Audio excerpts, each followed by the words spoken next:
Yes, good people, welcome back to Chelsea Perspective. Welcome back to another Blue Morning Show, specifically another Chelsea Transfer Watch show. I hope you all are doing well. As for me, I'm a lot better, though you could say about it. The sound of my voice, and I'm still a bit stuffy, but that's by the way.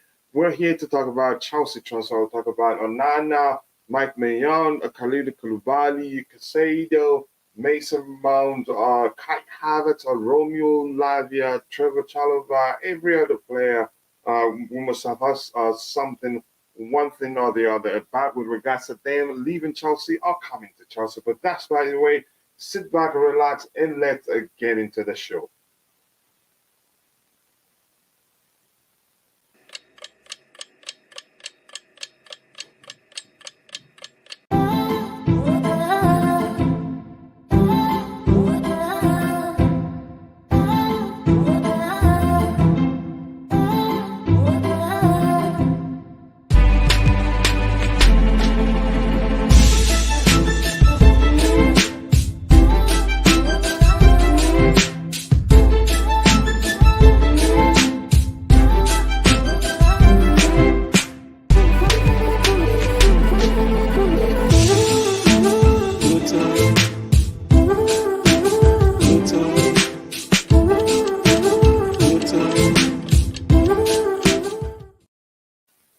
Yes, people, keep dropping the likes on the stream. The likes will go a long way. And before we get started, I want to say good morning, good afternoon, and good evening to you. I wholeheartedly offer whatever suits your time zone.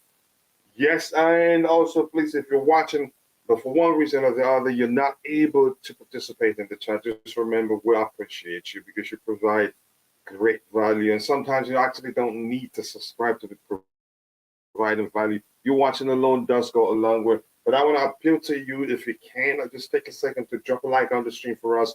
That helps us reach a wider audience. So we sincerely do appreciate that. And then if you're watching, just know I haven't forgotten about you. And congratulations to my bro and friend Glenn for his new job. I appreciate you all. Let me get what we have in the chat and say hello to people already there because that's how we roll here. And the first person here today, Danny Music. Danny Music is always commenting and interacting with the content, and I appreciate that. He says, "Why, why the whatever you say that sell Koulibaly when we know we need a top defense and not start playing just a bunch of young players." I think I've always argued that myself. Definitely not going to help. Not going to help us at all. And yeah, Koulibaly is crap, but I wouldn't say go to the extent of saying that Koulibaly is crap. Just quickly, I need to fix something. I think I'm hearing some static noise with my microphone. I wouldn't say he's crap. I think this people are quick to judge him. Yeah, he's had just one season for us. It actually didn't play the full season. If you followed what happened, and I've always argued Koulibaly struggled when he did because we had a very poor, you can say, midfield that didn't do much in terms of protecting the defense. So I'm really not going to say his crap, but I get it. We need experience, but I'm not going to argue too much about it because everything comes down to what the club wants to do. So keep dropping the likes on the stream, people. Definitely not going to help us. Yeah, Koulibaly, yeah, I get what you say there. But for me, I don't think it's crap. Our club makes no sense. Is wow, that's how you feel right now. Poch was magic in the Sunday game, showcasing passion with aura and enthusiasm. I think this is Blue Poch. This must be Jerry Z. Correct me if I'm wrong. That sounds like something you'd say. I cannot wait for fixers announcement on Tuesday. I think we'll most definitely. I don't know the possibility of still doing the 22-23 season review. It's still there, but just in private. I don't know if it's difficult to come talk. Start reviewing the season when people are waiting for you to bring them news with regards to what's going on in the transfer market and all that. But let's see whether we'll find space, maybe during the evenings, to do that. Yeah, I cannot wait for that. Either Lukaku's news or to Saudi Arabia, man is rejecting 20 million a season. Yeah, he already earns something, at least half of that per season. So and he knows if he says no, they still come for him. He's a big name, even though he's not in the greatest of form at the moment. He still can help the league. He can still, get the people from Belgium to start watching the league. So it's all good. Why be in a rush to accept 20 million? They will come back with more, and they're still negotiating. So keep dropping the likes on the stream, people. The likes to go along with. Mudryk will become a hazard for Chelsea, no doubt. Here's the thing: I don't know who will become, but I don't think. I don't think even if you ask me, if I give you an answer, I'd say he will never become Hazard. I think he's a different profile of player, but he will come good for us, and I think he will do well. It's just you could say sort of low. And he's been low on confidence, and not that he's a bad player. No, for multitude of reasons, he's struggled, and I don't blame him for that. So people keep dropping the likes on the stream. The likes will go a long way, and if you haven't, I'd appreciate it if you can, take some time and subscribe to the channel. That does go a long way too. I appreciate you all. Thank you for joining. Let's start picking apart the topics we have lined up here one by one. And Jacob Hoggins, big up, nice to see you. And Giovanni Jafta, apologies if I haven't said hello to you. And Jacob said, did you see Mudryk's highlights from the game yesterday versus Germany? I think he did good. I've always known he's a good player because he's a player I started following even before he joined Chelsea. You can't argue, even, let me not just go to that extent. I know him well enough to know the issue isn't that he's a bad player. The issue, you could say, in some instances, the managers didn't just give him chances when he should have gotten the chance to be on the pitch for us. And for instance, in the game, during the game against Real Madrid, tons of space for him to exploit. Against Man City, tons of space for him to spaces for him to exploit. Yet Lampard decided to leave him on the bench. Things like that. That didn't help. You could argue that didn't help his confidence, if that makes sense. So we're going to move on now, start picking at the topics one by one. The first one we have here, James Maddison. He's a player I like. Can be, I wouldn't say, you could say he's a fine dribbler and can also, he's that sort of player that's capable of creating something out of nothing. But yeah, Leicester City, they have been relegated. So lots of clubs are looking at him, and he would want to leave Leicester City, and they'd be willing to sell. So now I don't get this report really, because it just doesn't make any sort of sense to me, which says Chelsea are admirers of James Maddison, but are currently prioritizing a striker, a defensive midfielder, and a goalkeeper instead. So are unlikely to enter the race. So why report it in the first place? It just doesn't make sense. Leicester are demanding a transfer fee of around 45 million for Maddison. So if it's a player we really do like, we should just go for him. But I don't think we need him now. That is just me. I don't know what you guys think. If you're in the chat, what do you make of us? Not interested. You can say it doesn't make sense to say we admire him, but have other priorities, which means it's simple. We cannot afford to go for him at the moment, because as stated there, we do have other priorities, and he's not a priority for us. I think I'd move on. He's a good player. If we eventually decide, you know what, we need him and get him, fine, I'd take him. I think he'd do well for us, but I'll move on from that quickly. With Pulisic leaving, who do you think should wear the number 10 jersey? I think it should be between Nkunku and Mudryk. Maybe, I don't know. It's not up to me to decide. Those players, have any of them won the number 10 shirt before? For France, Mbappe wears the number 10 shirt. Nkunku, what number? What is it's jersey number at Leipzig? I don't remember. But I don't think, it's not, to me, that number these days don't mean much, really. I get it. It's usually given to the most, you could say, the most creative, and sometimes you can say sometimes the most flamboyant player on the pitch. But I'm not too sure what to make of that. Keep dropping the likes on the stream, people. The likes do go a long way. We have 14 likes, and if we're serious about getting 300 likes, and we should be at least 60 likes right now. But I trust you people. I think that will grow. 14 likes. Keep dropping the likes on the stream. read that one. So let's move on. What else do we have lined up? This year talks about Chelsea insists on Dusan Vlahovic. Juventus had a meeting over the weekend with representatives of the Stamford Bridge Club looking for heavy reinforcements for Pochettino. The question is, we're insisting, but do Juventus, do they want to sell the player? It doesn't sound like it, and I do not know. Does the player himself want to come to Chelsea? That I do not know, but it doesn't really sound like Juventus wants to sell him. But let's see. That's what I'm saying. The Chelsea striker pursuit is everywhere. Some are saying the club's priority is Victor Osimhen, but the possibility is slim because we don't have Champions League football. Plus, dealing with the Napoli president Laurientas isn't easy. So I'm not sure what to believe. Whether to believe, we're serious about getting Dusan Vlahovic.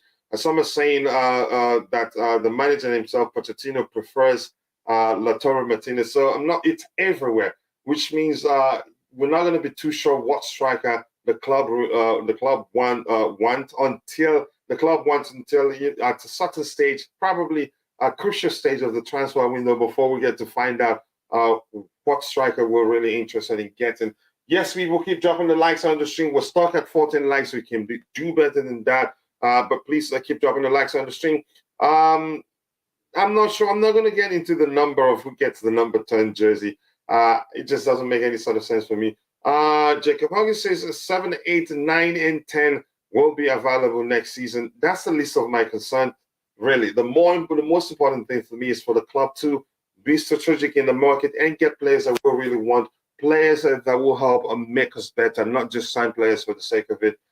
For me, as some people say, just a DM and a striker. I say we need a DM. And also, again, I say we need an attacking midfielder, central attacking midfielder to be specific. But I'm not going to keep repeating myself before I start sounding like a broken record. Keep dropping the likes on the stream, people. 11-2, right? 11. Who's wearing 11 right now? How can I not remember? It was Felix, yeah. So it will be available. But that's, like I said, that's a list of my concerns. Just get the right players in. I think that one will be the easiest of the problems to sort out. Giovanni Jafta says Harry Kane wears the number 10 jersey for Tottenham, but isn't the most creative players. That's what I'm saying. These days, it doesn't matter who. But you could argue, actually, if you ask me, I actually tell you, Harry Kane is actually one of the most creative players at Tottenham, actually, because he can actually fulfill the 10 role given his passing ability and passing range overall, if that makes sense.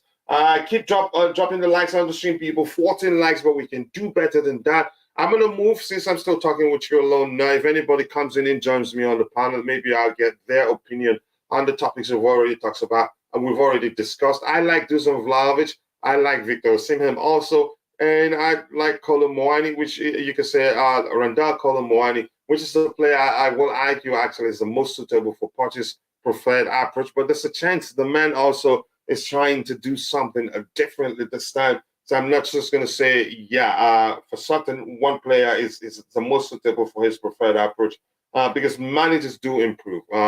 We've seen Pep gone from not playing with a traditional number 9 and, getting the best out of Erling Haaland. So I'm not going to say for certain that a particular striker is Mauricio Pochettino's type of striker. We move on from that. We don't have too many lined up, but I'm going to go to this. This is the most, it's one of the most interesting topics we'll have today. It looks like luck is on our side. It's looking like luck will eventually be on our side this time with regards to the case of Romelu Lukaku. We knew that he will eventually come back. Inter, they've played us, and they played us quite well. We're actually in a very, should I say, precarious or very, very, you could say, very in an uncomfortable, position in terms of dealing. You could say dealing with Lukaku's case. It's been very difficult, but it looks like luck may well at the end be on our side, and the Saudis get to take him from us. We at the end will still get the sizable fee from selling him. This says exclusive. An appointment took place yesterday in a large Parisian hotel between Al-Hilal representatives and Romelu Lukaku's camp. That made me happy when I saw that news yesterday. The Saudis verbally offered a salary of $20 million per year, and the Belgian striker is interested but wants a lot more. Discussions will continue. I think somebody in the chat here did mention why he refused it, and my response is this: probably he will get more. And you don't just take whatever is offered to you in the first instance, because it's negotiation. That's why it's called negotiation. He wants more, and they'll probably come back with more. He's a big name player. Yeah, he's not been in the best of form, but he still can offer the Saudi League quite a lot. Diversity and also their reach. I'm sure if he goes there, lots of people from Belgium will start watching the Saudi League. So it's not bad at all. And but I'd say, yeah, if I were Lukaku, I wouldn't just take 20 and run with it, because you've seen them pay people 100 million and even more, and we're willing to pay more. I get it. You cannot compare Lukaku to those people in question, but still, $20 million, dollars. Yeah, not even pounds. I think it's still too low for me. But keep dropping the like. I wouldn't be greedy either if I were Chelsea, if they pay something sizable, because I'm sure they will have to pay something sizable, because if anything, I probably will still be owing Inter Milan something, in the region of 50 plus. If it is less, I'd be surprised. So they probably pay us something sizable to take him from us. Keep dropping the likes on the stream. You with the likes to go a long way. Thank you so much for 16 likes. But we should be doing better than that. If we're really going to get 300 likes, we should be up to 60 likes right now. Jacob Huggins says, I would like to know what the transfer fee will be. Unlikely, they would pay more than 50. I don't think they probably pay anything close to that. But if we get even 40, that's huge. That will save us quite a lot of money. He's on a very high wage, and if he leaves, that plus the money we get, it's a pretty much, there's a chance we'll be able to cancel the loss entirely, actually. Yeah, because we've made some money from his loan fees at Inter Milan and all that. But let's see what happens. It's still ongoing. Keep dropping the likes on the stream, people. The likes do go a long way. Just give me a second. I want to share. The stream online so that other people that have the halftime can join us there, so we have enough people to. And it'd be more fun if that happens. But more importantly, keep dropping the likes on the stream, and also do subscribe to the channel if you haven't. The likes do go a long way. Let me see what else we have here from Giovanni Jafta. Chelsea should get a good attacking midfielder as well. It must be a priority. Madison can fulfill that role perfectly. He is English, plays his football in England, knows the Premier League more importantly. But I want to know his output because he plays close to the final third. If he's not able to produce double digits at Leicester City, do you think he'll be able to do, in terms of assists, do you think he'll be able to do that at Chelsea? Or are you looking at him for other role, not really as a creator? If that, I'm not too sure, but the truth is we're not interested in the player.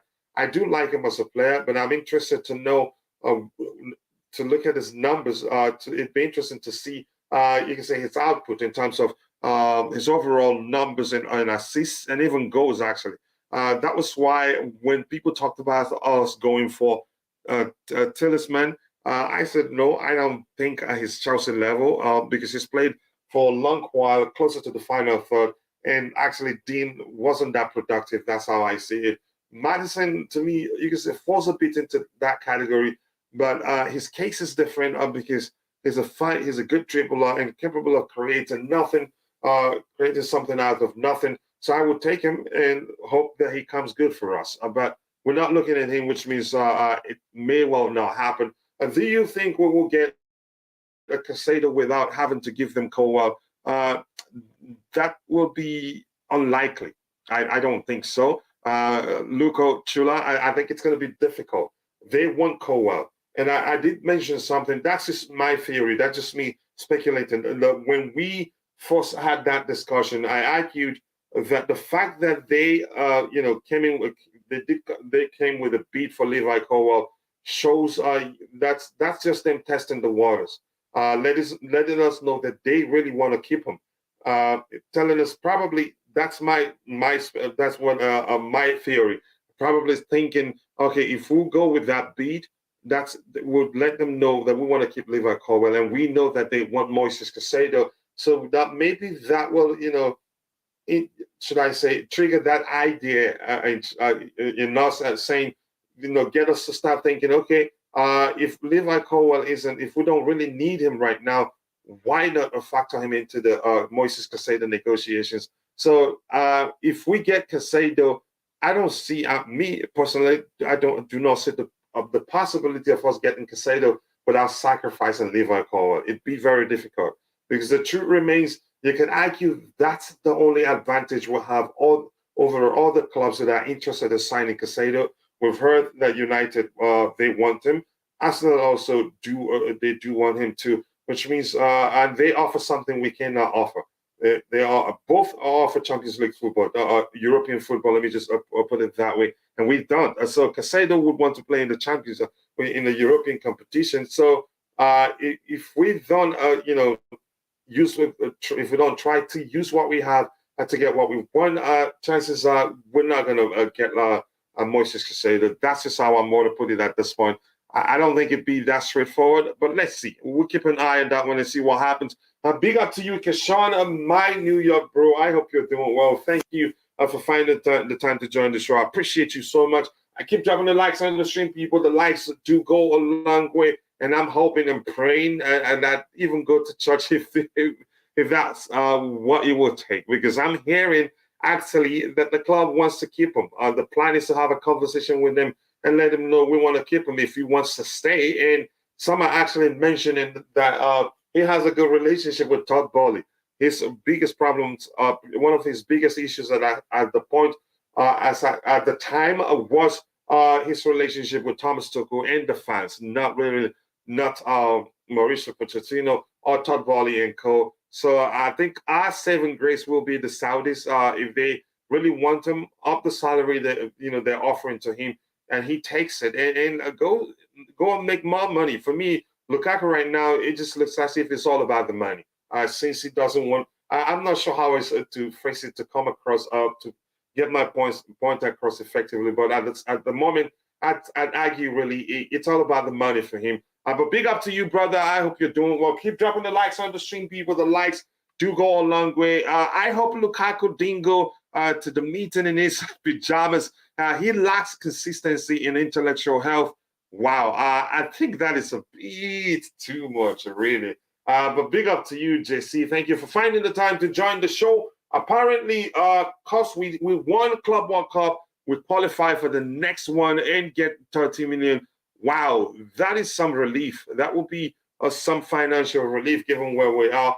Yeah, I think we've had that discussion about a month ago. The new rule means we're going to be part of the next one, next edition of the Club World Cup competition. So I'm happy. But Keshawn, thank you for bringing that up. I think that will be, but it's not. I think it doesn't. That's not too much of a distraction.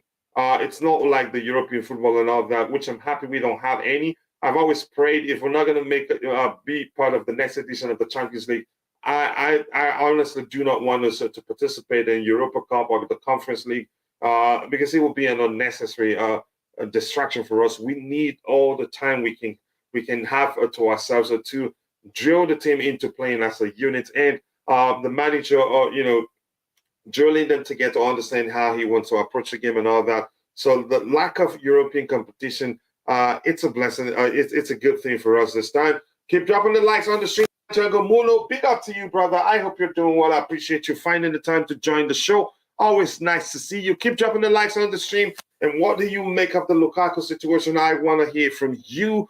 Everyone bashing Lukaku for his performance, but I was concerned with Lautaro Martinez, a lack of verify. I think you're very correct.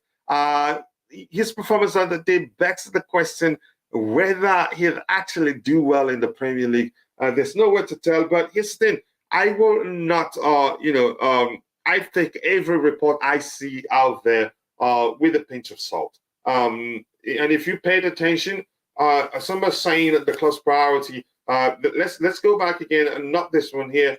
Like this saying that Chelsea insists on Dusan Vlahovic. Some are saying that Chelsea's priority is Victor Osimhen. Some are saying that Chelsea's priority is Lautaro Martinez. Some have actually gone to the extent of saying that Mauricio Pochettino, that he does prefer, he prefers Lautaro Martinez. So there's no telling whether we're really looking at him. If we're because the argument has always been that we want a more traditional number 9, not like you could say out and out number 9 that just waits in the box and not able to drop and participate in the play, which you could argue defines the Mauricio Pochettino's preferred type of striker from what I know so far about him from Southampton to Tottenham. So my point is this: we're not too sure what striker we're really looking at. It's everywhere right now. So I'm not too serious about believing that we want Lautaro Martinez. That's just me, my opinion. But I get your point.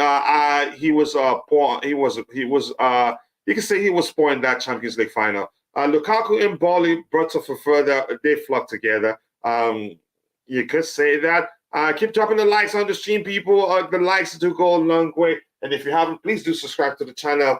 That also does go a long way. Let's see what we have you. Smash the like button from my bro. Keep dropping the likes on the stream, people. The likes do go a long way. And we've discussed Dusan Vlahovic. We're now at Romelu Lukaku. Your thoughts? Hopefully, we'll be lucky enough that the Saudis will take him. That will be the saving grace. And I hated to hear. I hated it when I saw that report that the club actually wants to give him a chance. Lukaku is a bad player and needs to go. Let's see. Big up to you, Bobby. More importantly, the beautiful game. Big up to you, brother. I hope you're doing well. Much love to you. Big up yourself, Coach. Lukaku is a Black Harry Maguire. We don't need a sabotage merchant in our ranks, but I do think the Saudi they can push for him. They can push it to $30 million. I'm sure they can afford. We know. Do we need scientists to tell us whether they can comfortably afford paying him $30 million per season? I think they can. Even 25. 25, you could say. 25 million will be nearly twice as much as his current salary. I think he'd take it. I think it sounded like Lukaku will eventually end up joining the Saudi Arabian side, Al-Hilal. I hope that happens because bringing Lukaku back to Chelsea, he will create quite a lot of problems. First of all, he has what you could call the main guy syndrome, which means he'd want to be the main guy. And at Chelsea, I don't think we're bringing him back and expect him to be the main guy for us. That will mean I'm going to just put forward the same argument I presented when we bought him on the Thomas Tuchel, accommodating Lukaku and playing in the manner that will help him, be as effective as he was at Inter Milan before we signed him would mean Mauricio Pochettino sacrificing his preferred approach, and that's a huge risk. And I do not want to see that happen. We are currently at 30 likes, people. Let's beef the likes up. Keep dropping the likes on the stream. We're shooting for 300, and we should be at least 60 likes at this point. This is a wait and see period. No panic. Yep, no need to panic. Let's see what happens. Keep dropping the likes on the stream, people. What went wrong with Hudson-Odoi? I'm not sure. I haven't actually heard much with regards to his Chelsea future. But he comes back first, and maybe if we don't see bias, then we're in trouble.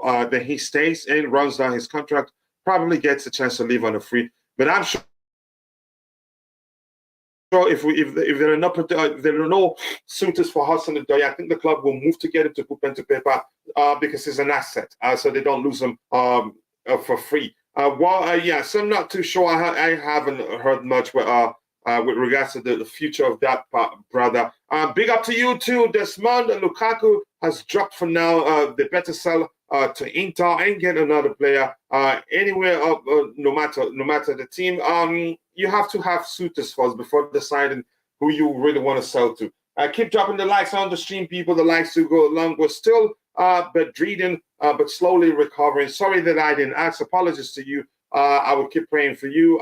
We want you to get better. More importantly, the show should be secondary. I appreciate you, brother, for letting us know. Get well soon. And I understand. This is Maji Chikazi Wande Dalo. Thank you. I appreciate you. Says Wande Jisike. I appreciate that. That's encouraging. And I appreciate it when people come here recognizing that I'm a Nigerian, specifically an Igbo man. And some of you, say hello to me in my dialect. I like that. It's encouraging, even if you say it in Hausa, because I do speak Hausa or Yoruba sometimes. I understand a bit of Yoruba, and I enjoy just seeing my people showing some love there. So I appreciate that, Amaji Chigozie. I appreciate you seeing that. I don't want Martinez in this club. Here's the thing. I'd rather say, in my opinion, I don't think it would be a good fit for us. Because whether you want him or not, if the club really wants him, they will get him. Or if the manager wants him, the club will get him. But I get where you're coming from. He was poor in that game. That I was concerned. If we're really looking at him, then we may well end up getting the player, bringing a player to the Premier League, and he ends up faltering. I don't want to see that happen. I keep dropping the likes on people. I hope the Saudis take Koulibaly and Lukaku. They're looking at both. There's a chance they get them both, but we don't know what's going to happen. Coach, would you accept a subsidized deal? Yeah, why not? Whatever works. I just want Lukaku off our books. That is what I, as an individual, want. What the club wants, I don't know. So it's still a deal. It still works. I just want him off our books. That's just me. Jacob Hudson says, aren't the Chelsea representatives going to Italy today to discuss with Inter Milan? Some reports, or I've seen a report to that said something to that effect. Mudryk showed us some skills against Germany. I've always known he's a good player. I'm not questioning his ability. I just need somebody, a manager that will help. You could say help him regain his confidence. More importantly, I think he's lacked confidence for a while. Coach, some places showed that he's lacked confidence for a while now, and that's not down to him. The way Lampard treated him when there are games we thought he was going to get an opportunity, because we knew that the spaces for him to exploit, and the managers decided to leave him on the bench. That didn't help. I'll bring in Tobeho in a bit. He's a fine player. I've never doubted his ability. Mudryk will shine next season. There's a good player in him. Bring in Osimhen quickly. He's the player. Okay, you want him, Young Z. Let's see if we can afford him. And let's see if we're really looking at him. Let's see if we can actually, more importantly, afford him. Onana is the guy we need. What a player he is. We'll get to talk about him in a bit. Any news on Aubameyang? The Saudis also want him. They also want him. I read something to that effect. Let's see where Tobeho would want to come in. We have this news here. We have the James Maddison news. You have anything to say with regards to that? Do you think we should go for him? And big up to you, by the way. Can you hear me? Yeah, crystal clear. Go ahead. Shoot for it. Okay, big up, coach. Hope you're good. To be honest, in terms of James Madison, I'm not sure if we should go for him. But if for example we sell Kai Havertz, that means we open a space for another player. Then cool, it's fine. We can get him. And another thing with Lukaku, I hope you take that deal. That will be good for Chelsea. But at the end of the day, we are not sure, because rumors are saying that he wants to stay at Inter Milan. So we'll never know until they do another meeting. And also, let me ask you this quickly. Do you really think yes, Lukaku will reject it? That's nearly 20 million dollars. It's, you can say it's nearly. It's not far from. And I don't know how much yearly, but I'm sure it's probably at this point 10 plus something million pounds or so. I think if anything, I think 20 million dollars will be close to something you can say nearly twice as much as what he earns at this point. I think he will end up going to Saudi Arabia. It's money, and Lukaku. I know if we're being truthful to ourselves, it's shown that again for a while now it's been all about the money. But you go ahead with what you were saying. Yeah, I agree with you, coach. At the end of the day, this is all about money. But again, for example, I think what I love about the situation now, Inter Milan have to decide whether they give us Onana with another terms of getting them getting Lukaku, cool, Mm-hmm. or we sell him to Saudi Arabia. So at Mm-hmm. least now they have pressure. They must think twice what to do about Lukaku situation.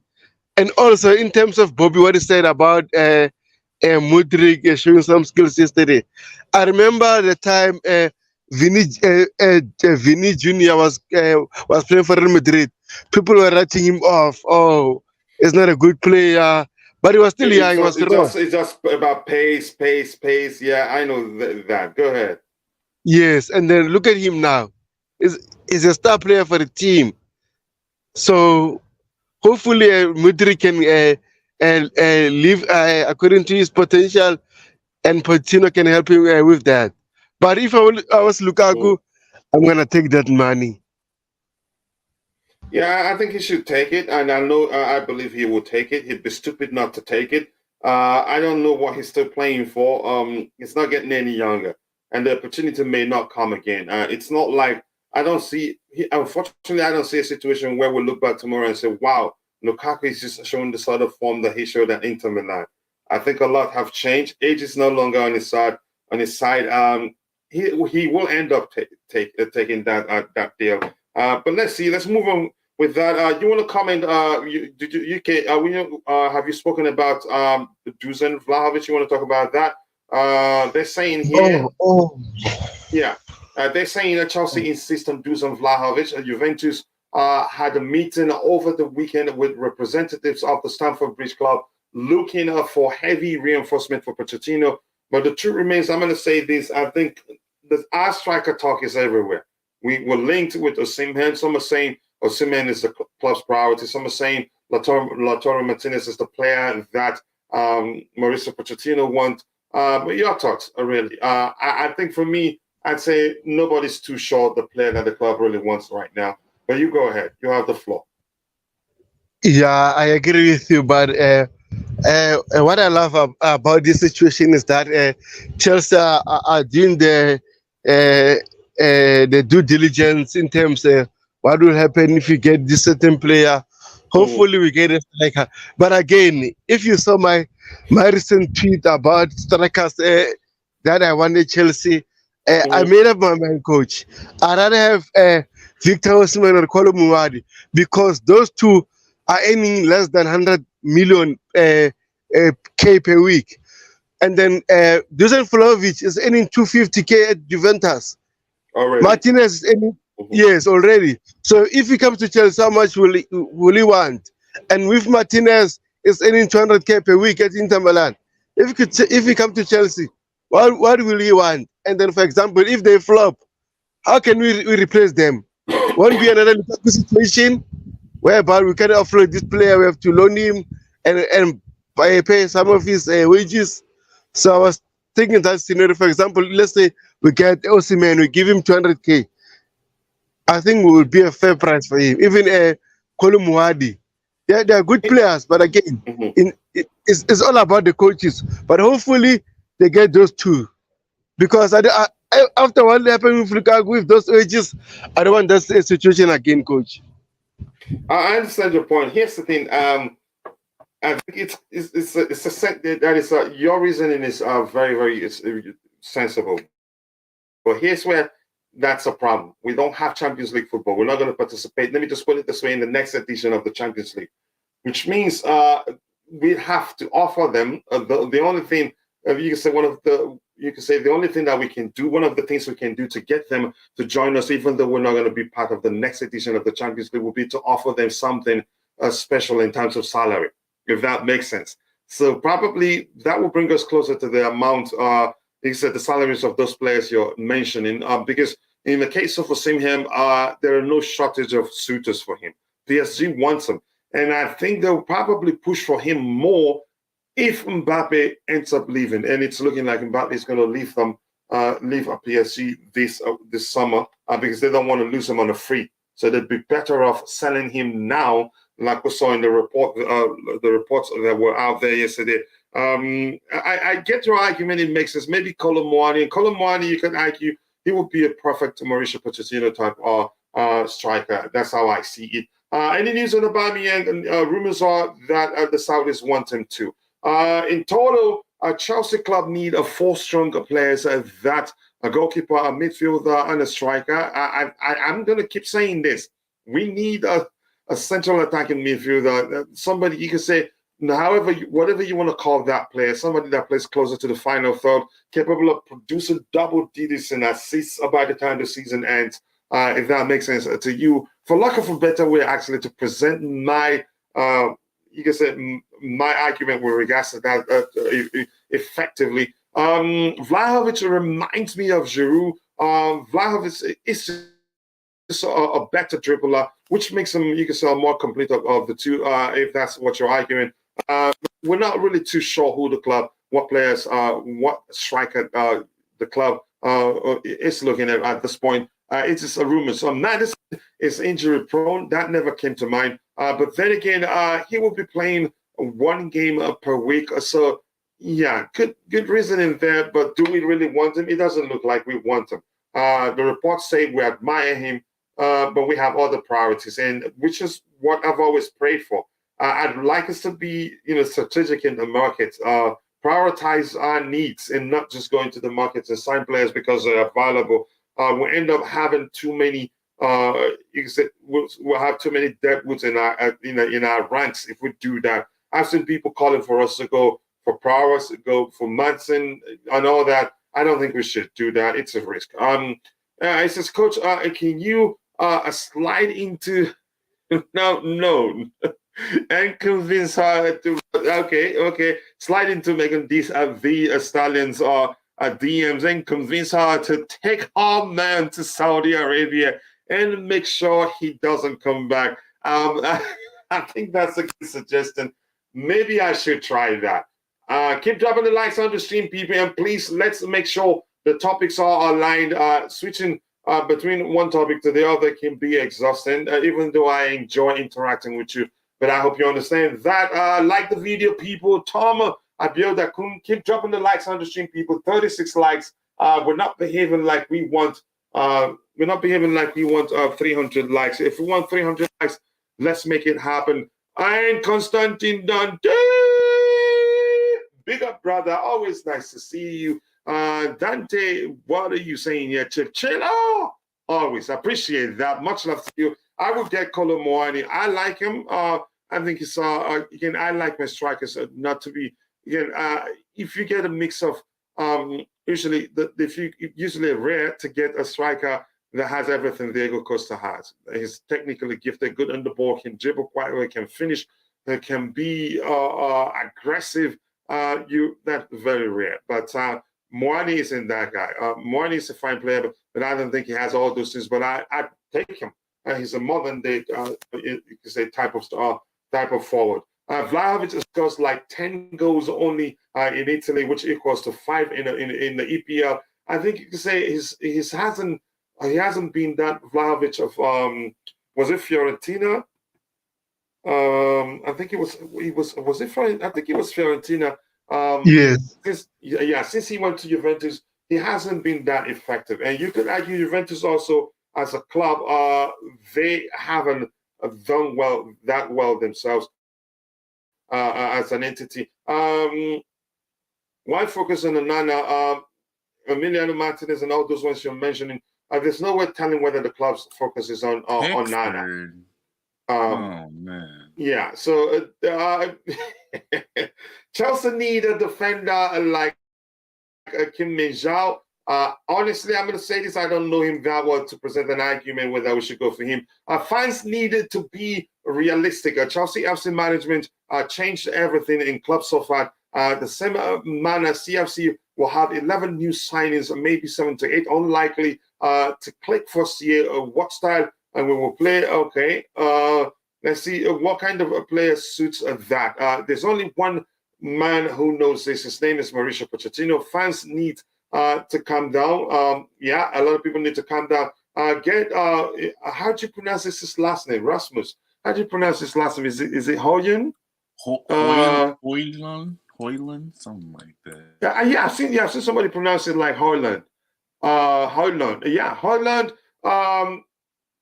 I still need to research it more, but that's not up to me. What I think Fabrizio Romano says something to the effect of Chelsea admiring him, but right now and pushing for him. I think he looks like he's more likely to join Man United than us. Constantine Dante, I've seen a few of his highlights, but I want to see him more. But it's looking like he's going to go to Manchester United. Would suit the style and EPL the best, in my opinion. I think I agree with you from what the little I've seen. But it looks like he will most likely join United and come to Chelsea. Hi, coach. I'm a bit worried about the Man U takeover. They are also the one Onana and Caicedo. We must sign those players as soon as possible. The takeover is a list of my concern. If we want any of these players, we know what to do to get them. Although it would take some convincing. Because we don't have a Champions League football, which means you have to do more in terms of salary to get them to look beyond the possibility, look beyond their need of wanting to play in the Champions League to come to us. Is this message getting to Pochettino because fans are the ones cooking? Maybe. Let's see, keep dropping the likes on the stream, 37 likes. If we really want to get it to 300 likes, we should be at 60 or 70 right now. Dusan Vlahovic is injured and won't play for the Serbian national team. He seems to be injury prone also. It's sounding like that's the case. And if he's injured, we're not going to be able to sign him, if that makes sense. Keep dropping the likes on the stream. And Thomas Bays, nice to see you. I appreciate you finding time to join. What else do we have here? Sales Judge. Nice to see you. Yes, please go check out Soccer Perspective. Be sure to subscribe. That's our sister channel. I appreciate it if you can do that for us. Yes, he played for Fiorentina. No pressure there. Went to Juventus. Pressure on and no good. So I think that's a solid argument, really. There's not even any pressure in Juventus, so that's bad. What pressure does Juventus have? Go ahead, Kishon. Nah, I'm just saying there's like barely any pressure there. They don't have any expectations this season. So that's it. Yeah, here's the thing. First of all, I think I agree with Dante. The fact that, you could argue no pressure on Fiorentina. Then at Juventus, you could argue a bit more pressure because it's one of the biggest teams in Italy. He struggled there. But I'd say my argument has always been he struggled because, Juventus and that Juventus, they were you could say 4 or 5 years ago. Quite a lot have changed, but that's me. Anyway, so for the striker talk, Keshan, which of the strikers do you think the club should go for? We're linked with quite a lot, and we're not too sure which of them that we're really serious about, if we're being honest. But go ahead, your thoughts. We're linked to so many. Who I think they would go for, I think they're gonna try and go for Osimhen. And if that doesn't work, maybe Martinez or Mane. I don't know. It depends on their direction. If they want to get a young striker or they want to get an established, like someone who's experienced already. But first things first, I think they're going for Osimhen. So yeah, that's it. Here's where something that I think I agree with Tabejo. He says something that I would probably be looking. We'll not be looking with players who are already earning so much right now, which means Vlahovic should be out of the question. He's already earning 250 plus at Juventus. I think that's according to Tabejo, which means coming to us, he'd be looking for a raise. And we don't pay that much in terms of salary right now. If anything, it's usually incentivized. But let's see. So that makes me, with that, I'm thinking maybe the Vlahovic story doesn't really make sense. But let's see what happens. I'm going to bring in IBZ in a bit to get his thoughts on the strikers that we've been linked with. Signing Caicedo and Onana won't be enough for Chelsea. They might deteriorate their reputation after coming to Chelsea. Who's this? I think this person is trolling. It doesn't sound like a Chelsea fan. Everyone is linked with everyone. Yeah, especially Chelsea. Lots of players that we've been linked with and moved to Chelsea with their arrival. Lawrence and coach Mauricio Pochettino, our football club's structure has been rejuvenated. That's how I see it. A lot of people are still calling the names. They're saying that Vivel and Winstanley and a lot of those people, the newly, you could say, recruited board members. Should I say board member? Yeah, I think that's correct. They don't know what they're doing, especially after we missed out on Manuel Ugarte. Their presence is crucial for building the foundation of success. I think I agree with you. We have a very good structure in place right now. And you can say the club's day-to-day activity will be running smoothly at this point. And we'll start to see the effect of us, start to reap, the fruit of having them, within our ranks, because those are established names. They know they've done well. They did well in the class where we got them from, but still a lot of people I know are not willing to give them opportunity. Jerry Z, nice to see you. We are facing tough competition in the transfer market from our rivals, which is expected as we are at a disadvantage without a UEFA Champions League participation. I think, that's that begs the question, what are we going to do to convince some of these players to come join us? IBZ, I'm going to come to you. This comment on the screen, it just highlights the fact that some of our targets, it's not going to be easy to convince them to come to us. It would take something extraordinary to convince them. I don't know whether it be selling our project to them or maybe paying them more, but it could be both, either of the two. But what do you make of the situation we're at right now, which means it simply means we're not going to be able to probably in most cases get our top targets. What do you think? Who, me? Yeah, big up to you, brother. Yeah. Big up, man. How you doing? I can't complain, bro. Thank you. Yeah, man. I just see now this morning. What was the latest news? That we're not getting a striker? No, I'm just asking you how do we convince players to come to us, our top target, to join us when we don't have Champions League football? Maybe, with Stanley and that need to, they need to pitch it well and earn their buck and get top targets. But with that being said, I don't know, coach. I don't know, honestly. I just heard you say something about wages with yeah. So there's so many factors when you look at it, you'd realize it will really be difficult for us to get our top targets. Yeah. We don't have Champions League football. Not even that. Just releasing players.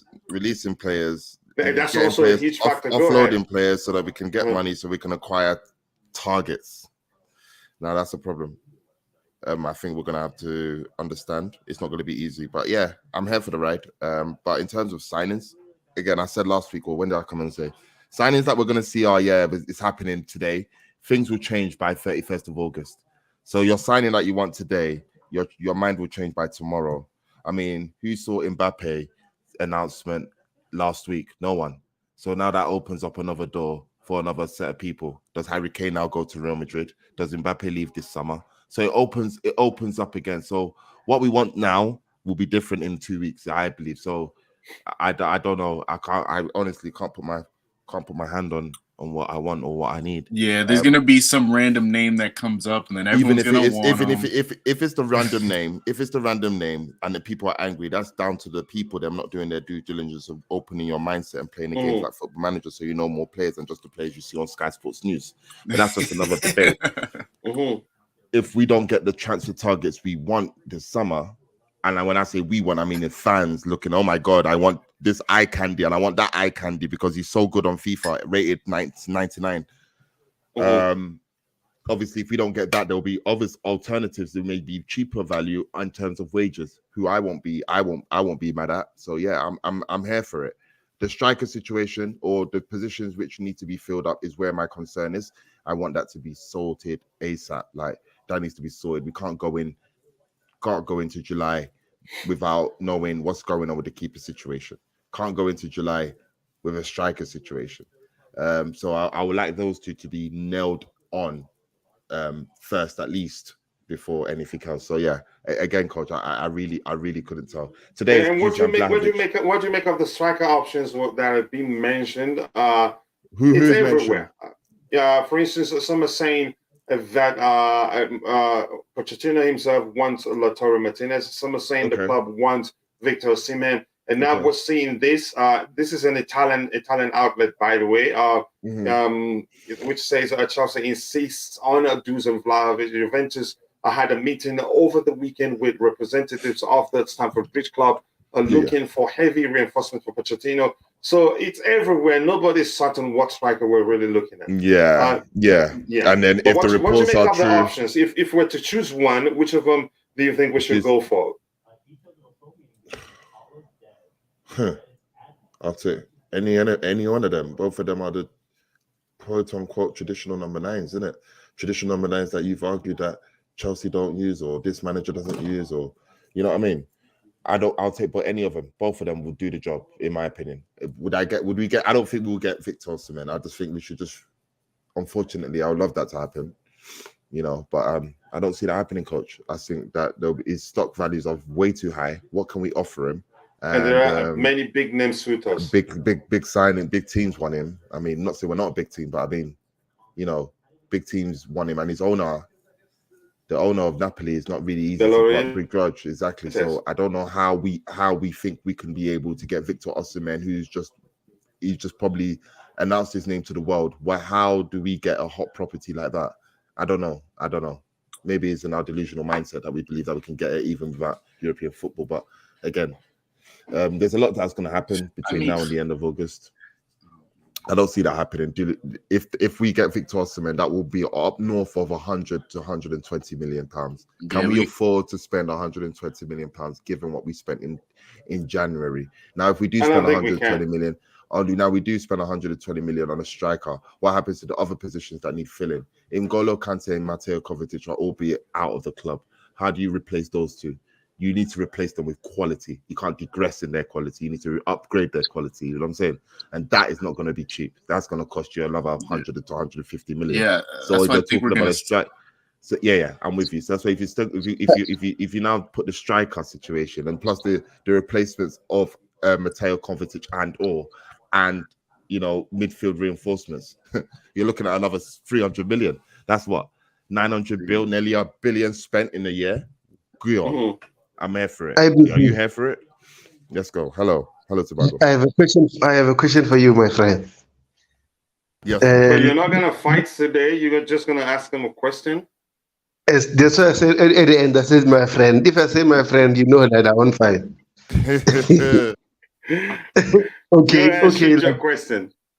Even Coach and I are talking about this. So, for example, let's say Pochettino neutralize Broja and Fofana in terms of making 2 or 3 midfielders a priority. Let's say 3 top midfielders. Would it be fine if Chelsea don't sign a striker? If he can, yeah. Again, so the reason why I say this is because the elephant in the room being Lukaku needs to be addressed. Broja and Deschamps Fofana, in my opinion, they will still be back up to whoever, even if it was Lukaku at the club or what have you. They will still be back up. So I will put Deschamps Fofana out on loan so he can get that experience of playing in, you know, first team football in the country, in the top 5 league. I'll give him loan. Broja I will keep. But if I'm going to keep Broja and then Pochettino's going to put his arms around him and make him good, I will still need somebody that could And we need an established striker. This guy just had a big boy injury. I can't rest all my laurels on that, unfortunately. So the elephant in the room needs to be addressed in Lukaku. Lukaku's situation, is he coming back? No, he's not coming back. He's not. He doesn't want to come back. All right, fine.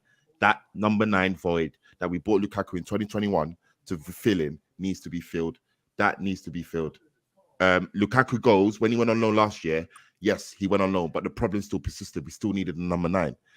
We need a number 9, and obviously Broha is it. He's gonna be it. I want him to be it, but I just don't think, given the injury record he's just come back from, I think it will take a little bit of time. So we can't just trust him to be the guy to make it different for us. Tobago, my brother, we need to hit the ground running. Yeah, I wouldn't be surprised from the first game. You know how Arsenal hit the ground running last season? We need to hit the ground running and then some. But here's where that's the problem. We can't have the slow start last season, the Everton draw, then the 1-1 to Tottenham, then we lost. Did we lose to Leeds or something? The first 3 games or something, Southampton, something stupid like that. We can't have that instability. We need to be in their faces from the jump. So I need the summer to be prepared. I need the preparation for the season to be rigorous and on point, and that starts from today or tomorrow when the English transfer window opens. Yeah, get it sorted. You got people in place, get it sorted, man. Because when the fixtures come out, here's where we have a problem. You know, IBZ. Start preparing. Yeah. Here's where we have a problem. You make a very good point, a very important point that we need to hit the ground running next season, in the coming season. But where the problem lies, we probably need the top targets that we're looking at for that to be possible. You would take some. You can say some scouting work to get players that are not our top target and hit the ground running. We have to be very strategic, take our time, make sure we prioritize, or you can say prioritize our needs. And I hope they do that. I understand that, coach, but with targets and top targets, and you don't have, so there's no guarantee. Yeah, there's no guarantee. I'm hypothetically saying, I don't want to put everyone into a frenzy. Mm-hmm. Hypothetically, we get Moises Caicedo, we get I don't know, Victor Osimhen, I don't know, we get Declan Rice. Can you imagine Rice that? Is already going on. We get, I don't know, we get defensive reinforcements. Let's say we get all our targets, right? Does that expectation differ than if we didn't get those targets, but we did get those positions? So we did get a striker, we did get a midfielder to replace. Do you think the expectation differs? Do you think, you know, if we were to get our targets, we hit the ground running? If we don't get our targets, we don't hit the ground running? Do you what I believe is that we need to do that regardless.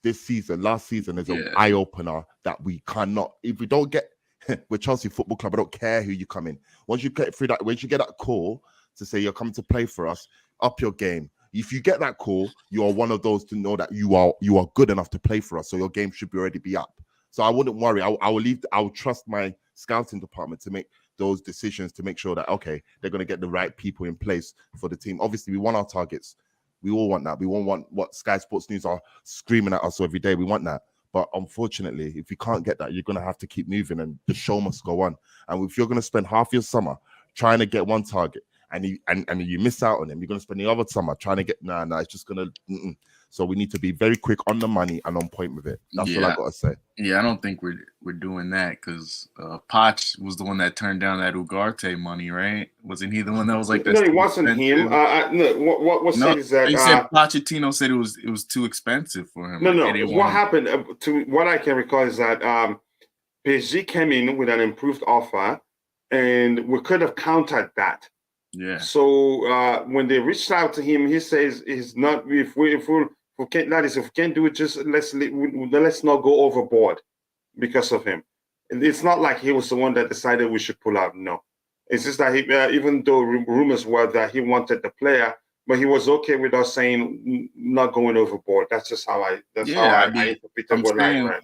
I was saying like he was okay with moving on from him, as even though he was his main target. Like, yeah. That's a good thing instead of putting all your eggs in one basket and trying to wait the whole time for this one person. Right, Yeah. like remember what we did last season when we did with a certain Jules Koundé? I hated the name. I was like, everyone's resting Lawrence on this guy. This guy better be Maldini, John Terry, Marcel Desailly in one. The way we are wanting this guy to come to the club. And again, it is what it is. I mean, well done to him. He's got a La Liga title, but it is what it is. I don't want us to be resting our laurels and trying to, okay, Caicedo or nothing else. I mean, really?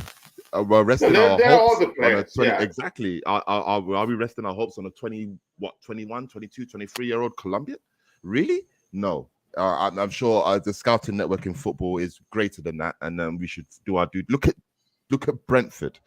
Look at Brighton, how they got Estepien. Estepien used to play for Watford. If you look at Watford's playlist, you would be surprised when they come in the Premier League. Oh my God, they play João Pedro. Don't be surprised you see João Pedro that played for Watford, cream his shorts next season for Brighton. Don't be surprised, but there'll be another narrative. Oh my God, we should get João Pedro, but not knowing that João Pedro's been in the English game for probably 4 years, 5 years, in and around Watford. No one batted an eyelid. So it's just the strength of your scouting, innit? Estepien used to play for Watford, went to Villarreal. Brighton snapped him up. Now everyone wants him, or he's been a turnaround right back, left back for Brighton. So it's all about how far your scouting network reaches you. You know what I'm trying to say? So I don't worry. I believe where it's optimism from now. Let's not worry. If we don't get our top targets, trust me, the secondary targets, so to speak, may suffice. Yeah, but goalkeeper, striking, and midfielder we need to sort out. Yeah, I'm going to say this before we actually get what we have in the chat. I've always, again, I haven't actually believe we're going to get our top targets this transfer window. If they do, I'll take it. But I've always known it will be very difficult. The top targets in question, you can say nearly all of them actually have tested. Nearly all of them have tested Champions League football and would want to play more. So it takes some convincing. And some, you can say, some of them probably the new, you could say, salary structure we have. Probably some of them will not like that. If that's if that makes sense. Let's move on from that. Constantine Dante says, our host, our hot shot. That sounds very American. Our hot shot scouts better find some players that are not that known yet. That's where, and all of them, the names we have in our ranks, within our ranks, I think they're known for, for finding, you could say, rare gems of that gems that people don't know about. We're doing that already. Baddest. Did anyone know about Baddest Sheila? Nobody knew. Yeah, just about to say. Sorry. Disclaimer. Sorry, guys. If you personally, if you want to expand your personal scouting knowledge, just grab yourself a copy of Football Manager 2023. I'm telling you, the database. I'm telling you, the database runs up to 265,000 players.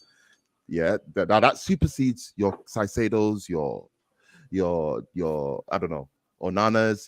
You have more of a knowledge. That's all I'm saying. That it's helped me over the past 20 years. Get more of an understanding of players because I can't go to all around the world and look at every single footballer. So I just have them in one database. But yeah, get your hands on that and you'll see that there'll be more to Onana or Moises Caicedo or I don't know, all these guys that we just see on Twitter or on Sky Sports News and say, yeah, we need them now. Go ahead, Kishan, you were saying something. Oh, no, I said what I said. I think we was already going for like guys that people didn't know that much.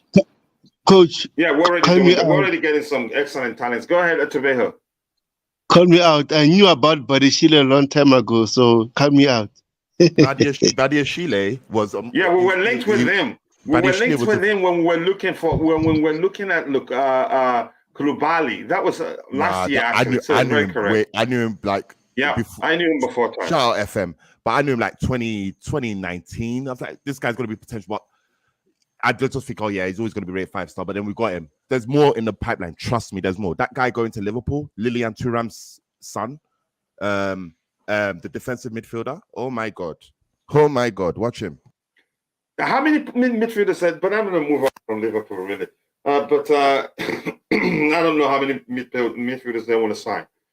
Just on Caicedo is not enough. We need a really good defender like Kim Min-jae. Look at the kind of goals we have conceded. Most of them where set piece air balls are failing to clear a corner. Okay, how do I pronounce it? Is it Jakaj? Sorry if I don't pronounce the name correctly.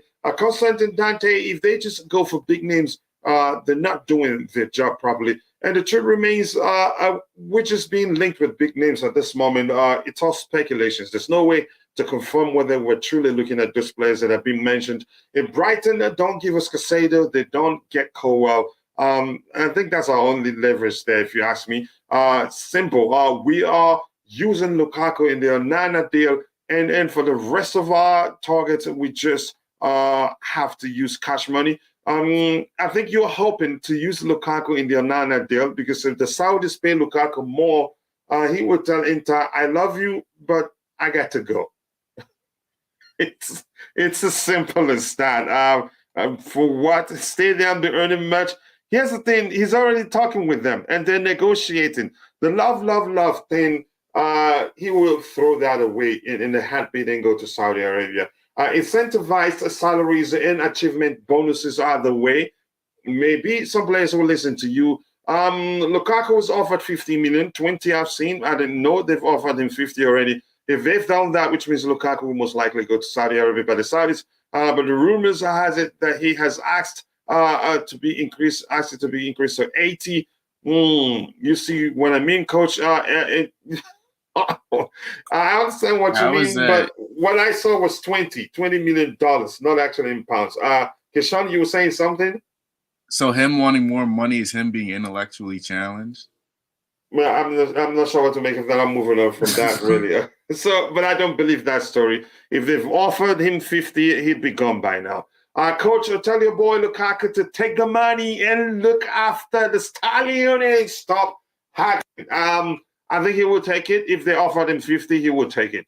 Maybe 20, you can say, yeah, they're still negotiating. Because he can still get that even if he plays one more year in Europe, he can still get up to 20 and more. Probably if he plays better, probably he could get 3 times as much as that. Yet it's concerning as it seems we will not get our top targets. First, we need to sell and balance the books.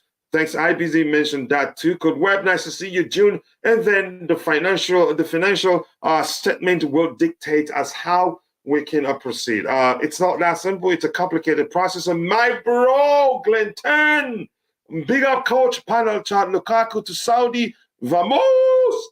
Let's see it happen. I hope it happens. Like I said, it looks like luck will end up being, again, in our side or on our side by the time the transfer window shuts. Keep dropping the likes on the stream, people. And if you're using a desktop and you're using a Chrome browser, you will see the 100% emoji, the heart emoji, the what should I call this? Plenty of them.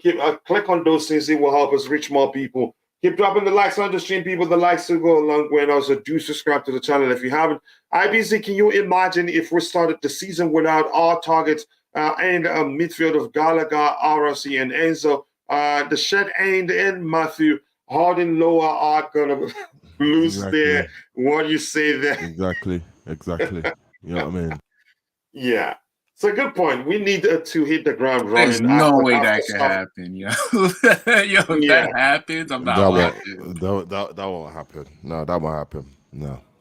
And big up to you, Glenn, my bro. I'm happy for you for that, the new job. Enjoy. Congratulations once again. It's not easy, even though it's part-time, like you said, but it's still something. I am more excited about players leaving than players coming in. I think we can land Caicedo, Vlahovic, and maybe one more player, preferably a CM, so Enzo can have a freedom, so that he can have the independence to be more adventurous on the pitch, get closer to the final third, because he can also get you goals. A lot of people don't know that.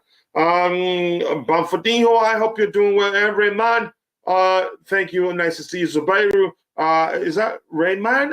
Did you say? I think I used to see Rahman before. Maybe I wasn't paying attention. I keep saying they should go for a silence of learns before it's too late. That guy is better than all our targets. Perfect DM to pair with Enzo Fernandez. Okay. I don't know him that much to present an argument for him. Like you're saying, nice to see you. It's been a while. Poch reluctance to overspend on Nuances shows his commitment to maintaining a balanced wage structure that can actually cause a lot of problems in the dressing room. So it's those are important factors to consider. And adhering to the long-term plan for our current future players, it was a strategic move by Poch. Not just him. I think we'd already made up our mind to pull out of the deal, and then it just informed and he say, yeah, he's all for it. Kiefer Jerome was my choice a long time ago. My choice has always been Ismail Banessa. I actually do like Amrabat too. But let's see what the club does. So big up to Chilla, the chat and the partner. Big up to you too, Chelsea. All the way. Keep dropping the likes on the stream, people. The likes will go a long way. 49 likes. If we're shooting for 300 likes, it doesn't look like we're serious. But there's still a long way to go for the show. Him asking more money than realistic amount and risking to end up with nothing. No. There are other reasons somebody could refuse something. Maybe he feels like he can actually get more. Yeah, who considers himself in the same bracket as Messi. Do you get it? Yeah, I get it. You're being ironic, but maybe intellectually challenged is you could say too strong. Maybe I'd say it's too strong in my opinion. If he considers himself in the same bracket as Messi, he would obviously want more money. That doesn't make sense. And I have to say this: what we looked at on the screen here is saying $20 million, and his asking for more. They're still negotiating. When Kim Min-jae is available for $42 million, we should sign him. Else United or Napoli will increase the release clause to $100 million. Trust De Laurentiis, he will do that. Priority should be Caicedo and Kim, then a striker in last a keeper.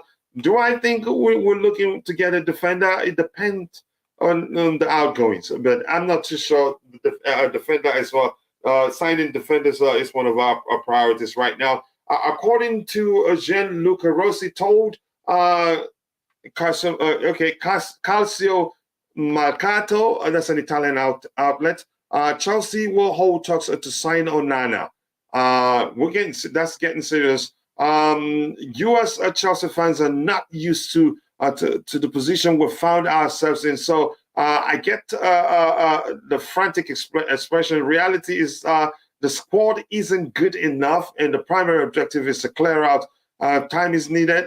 That's also an important thing. But do you really have to mention US fans and how they see things?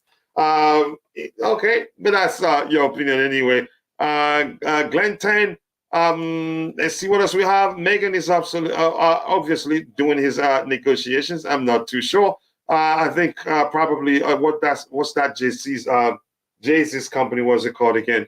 Up to 50 likes already landing, so keep smashing the like button and hit subscribe and help us grow. Yep, let's grow together, people. We're looking for 31 likes. So let's get it to 100 as soon as possible. I appreciate you all. I regret the fact that we didn't sign Pochettino last September and went for Mr. Poch. I'm not going to dwell on that. I've moved on, really.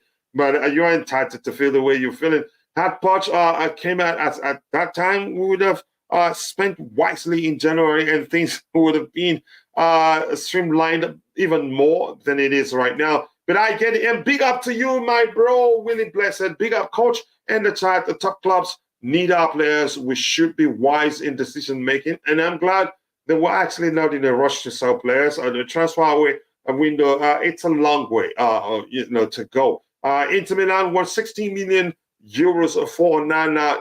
Deal or no deal? For me, 16 million euros isn't bad. That's around 40-something million pounds. Correct me if I'm wrong. I haven't checked that.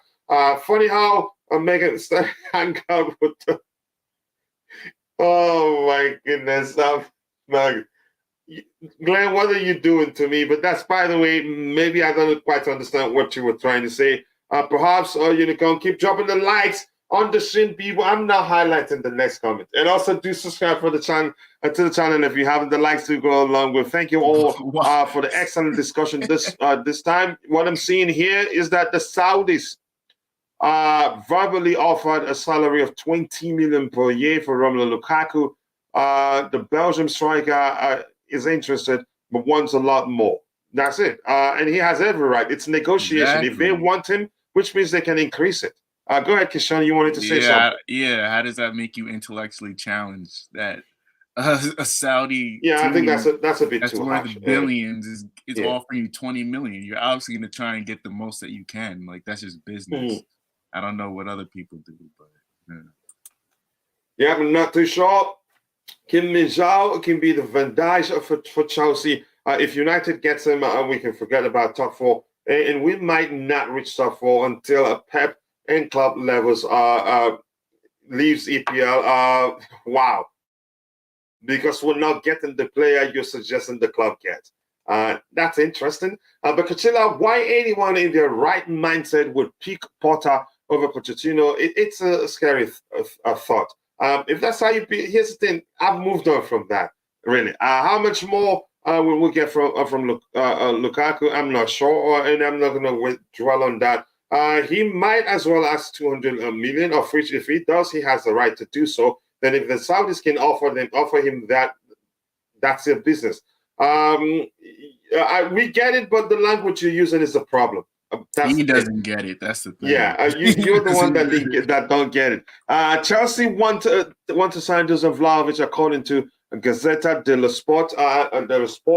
I think we've looked at that.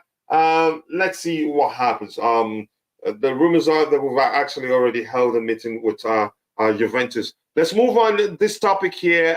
So the goalkeeping thing. How many goalkeepers do we want to sign? Some are saying which of them. So the reports from something to the effect of. Sorry, go ahead. The reports from yesterday said we're getting rid of both. Well, we want to get rid of both Kepa and Edouard Mendy. So if that's the case, if those reports are true, then this makes sense as to the negotiation. But there are 3 goalkeepers in total. This is saying Chelsea are negotiating for Brighton goalkeeper Robert Sanchez. Inter Milan will try to understand how much Chelsea are interested in so it's Onana. Then there's also the AC Milan goalkeeper Mike Maignan. So there's the 3 of them. What I think is the crack here. I hate rumors, man. I hate them. But what I think is the crack here is that they get Mendy and Kepa. I don't know how they're going to do that. They're shifting them on, and then they're getting in 2 new replacements in Sanchez and Onana. That is what I'm reading from it. That is what I'm getting it. The 2 new goalkeepers coming in, 2 goalkeepers out. Yeah. Whether it be Onana or Maignan as their top priority goalkeepers, and I don't know, Sanchez. Or maybe all 3, they're just testing the waters for all 3 to be number 1, and they're going to go out and get Selena as a backup goalkeeper or something. I don't know. But yeah, the crack is what I saw is that Kepa Arrizabalaga, Edouard Mendy, both to sell, 2 new goalkeepers coming in. Yeah, I get it. Selling Edouard Mendy won't be a problem, but selling Kepa Arrizabalaga, that's a huge problem there. If you can't get someone to sell him, was it in January? But exactly. We couldn't because of the salary. If you can't get Kepa off your books, we're just gonna have to accept that we got until 2025, man. We're gonna see him out, man. Release end of contracts. Wow. It's not easy, really. Tabeho, what do you make of the goalkeeping situation? We've been linked with tons of them, but I get IBZ. I think it sounds like we want to get rid of both of them. One is on a very high wage. I think we'll have a conversation with him and say we'll pay you this, but let's end it. Let's end this relationship. It isn't really working because he stayed on. We were serious about selling him, but because of his salary, we didn't find a buyer. But go ahead, Tabeho, what do you make of the goalkeeping situation? We're looking at this is saying that we're talking, negotiating for Brighton goalkeeper Robert Sanchez. Some rumors are saying that we've agreed personal terms with Andre Onana, but that one was debunked. And some are saying also we've also reached out to AC Milan. But you go ahead. But yeah. To be honest, Coach, I think, and this is my own opinion. I think we're going to get Onana because it's the easiest situation. Inter Milan need to sell players in order to balance their books. So we can go there. Let's say, example, they want 60 million for him. We can say they 50 or leave it and see what they do. And then also, Sanchez, I'm not sure anymore because remember you linked with him when Grandpa was here. Now, I'm not sure anymore. But again, if I was Chelsea and then maybe Lukaku doesn't want to go to Saudi Arabia, wants to stay at Inter, we can make a deal there. For both parties, will be a good deal. But how they're going to structure that deal, we don't know yet. But in terms of all the situations, I'm going to take Onana. And honestly, what are we still doing at Brighton? Oh my goodness! I just look, sure you have it. Go ahead. And then in terms of Kepa and Mendy, Kepa is already earning 150K per week, and then he's not linked with top clubs yet. And then for him to be offloaded, I think this one won't be so easy. With Mendy, it's simple because he's earning 35 or 45K per week, if I'm not mistaken. So any team can afford him. So in terms of Kepa, I don't see Chelsea offloading Kepa. Yeah, I don't know, Keshan, you have anything to add to that? And Chessipo says, I want to forget he was here. I know he's referencing Graham Potter. Please, no more goalkeeper talk until Roger comes in, the chairman of the Goalkeepers Union, and he's not here yet. More importantly, I hope he's feeling well. He's not obliged to be here. He has bills to pay and has to work. Kishan, it doesndon't look like he's here. Kishan, if you're here, you want to add to this end, I agree with you, the coolest Charles. I think let's just wait and see what the club does. I don't. If you pay attention, you'd be able to say some rumors. You see, for instance, the case of Onana, the rumors that we already agreed personal terms with him, which is absolute nonsense. But go ahead, Kishan, you wanted to say something. Yeah, Mendy's gonna be gone. I think we get Onana, and Kepa's probably just gonna be his backup till his contract runs out. I don't see any team going for Kepa with his wages. So, yeah. Wouldn't it be more economical if we find a way, have a conversation with him, so let's end this amicably, we'll pay you this, and you can go. I think probably will save us quite a lot of money, but because it's good enough, the club may well, I'm not sure what they're going to do, but go ahead with what you were saying, Kishan. How many years does he have left? I don't think he has that much. 2025. I think at most will be 2 years. So 2 years? Yeah, I think he could be on 25 IBC? 2025. Okay, yeah. Yeah, I think he could be Onana's backup for the 2 seasons, and then he'll be done, and then Slonina hopefully could be ready to either be Onana's backup or, So, yeah, I could see Kepa's probably going to stay. Yeah, and Onana most likely, what's his name? I was going to say Slonina will probably go out on loan this season. That's how I see it. So, yeah, I think I agree with IBC. We're probably looking to get into top tier goalkeepers. But let's see what the club do, what the club does. Let's see, is Brighton fit the club? Good question. That's what I'm saying. Maybe, here's the thing. Maybe they're seeing us as a cash cow. Maybe. Definitely. Yeah. They think we're a lick. From the Ukareya signing, they're trying to get what they can from us. Yeah. You can hear the chairman, boss, Chelsea on the line. They say they want this. He said, just tell them 300 million. Maybe they're seeing us as a cash cow and not really. But it's a good question. Now they are for the club. Let's look elsewhere, really.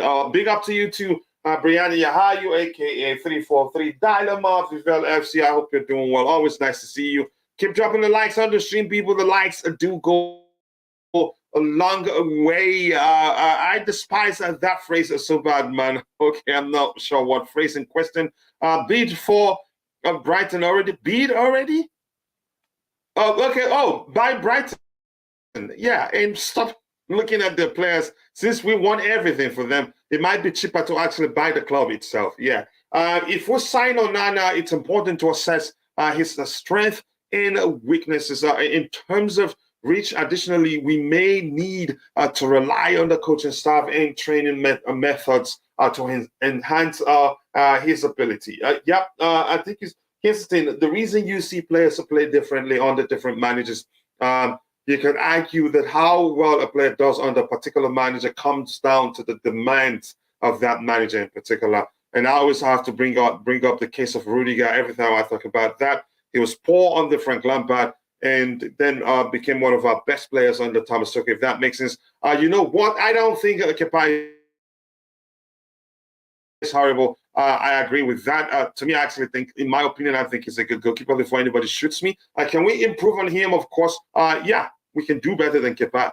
But he's not the best we can do. But it doesn't matter who will put in goal. Our goalkeeper is still facing too much shots in the first place.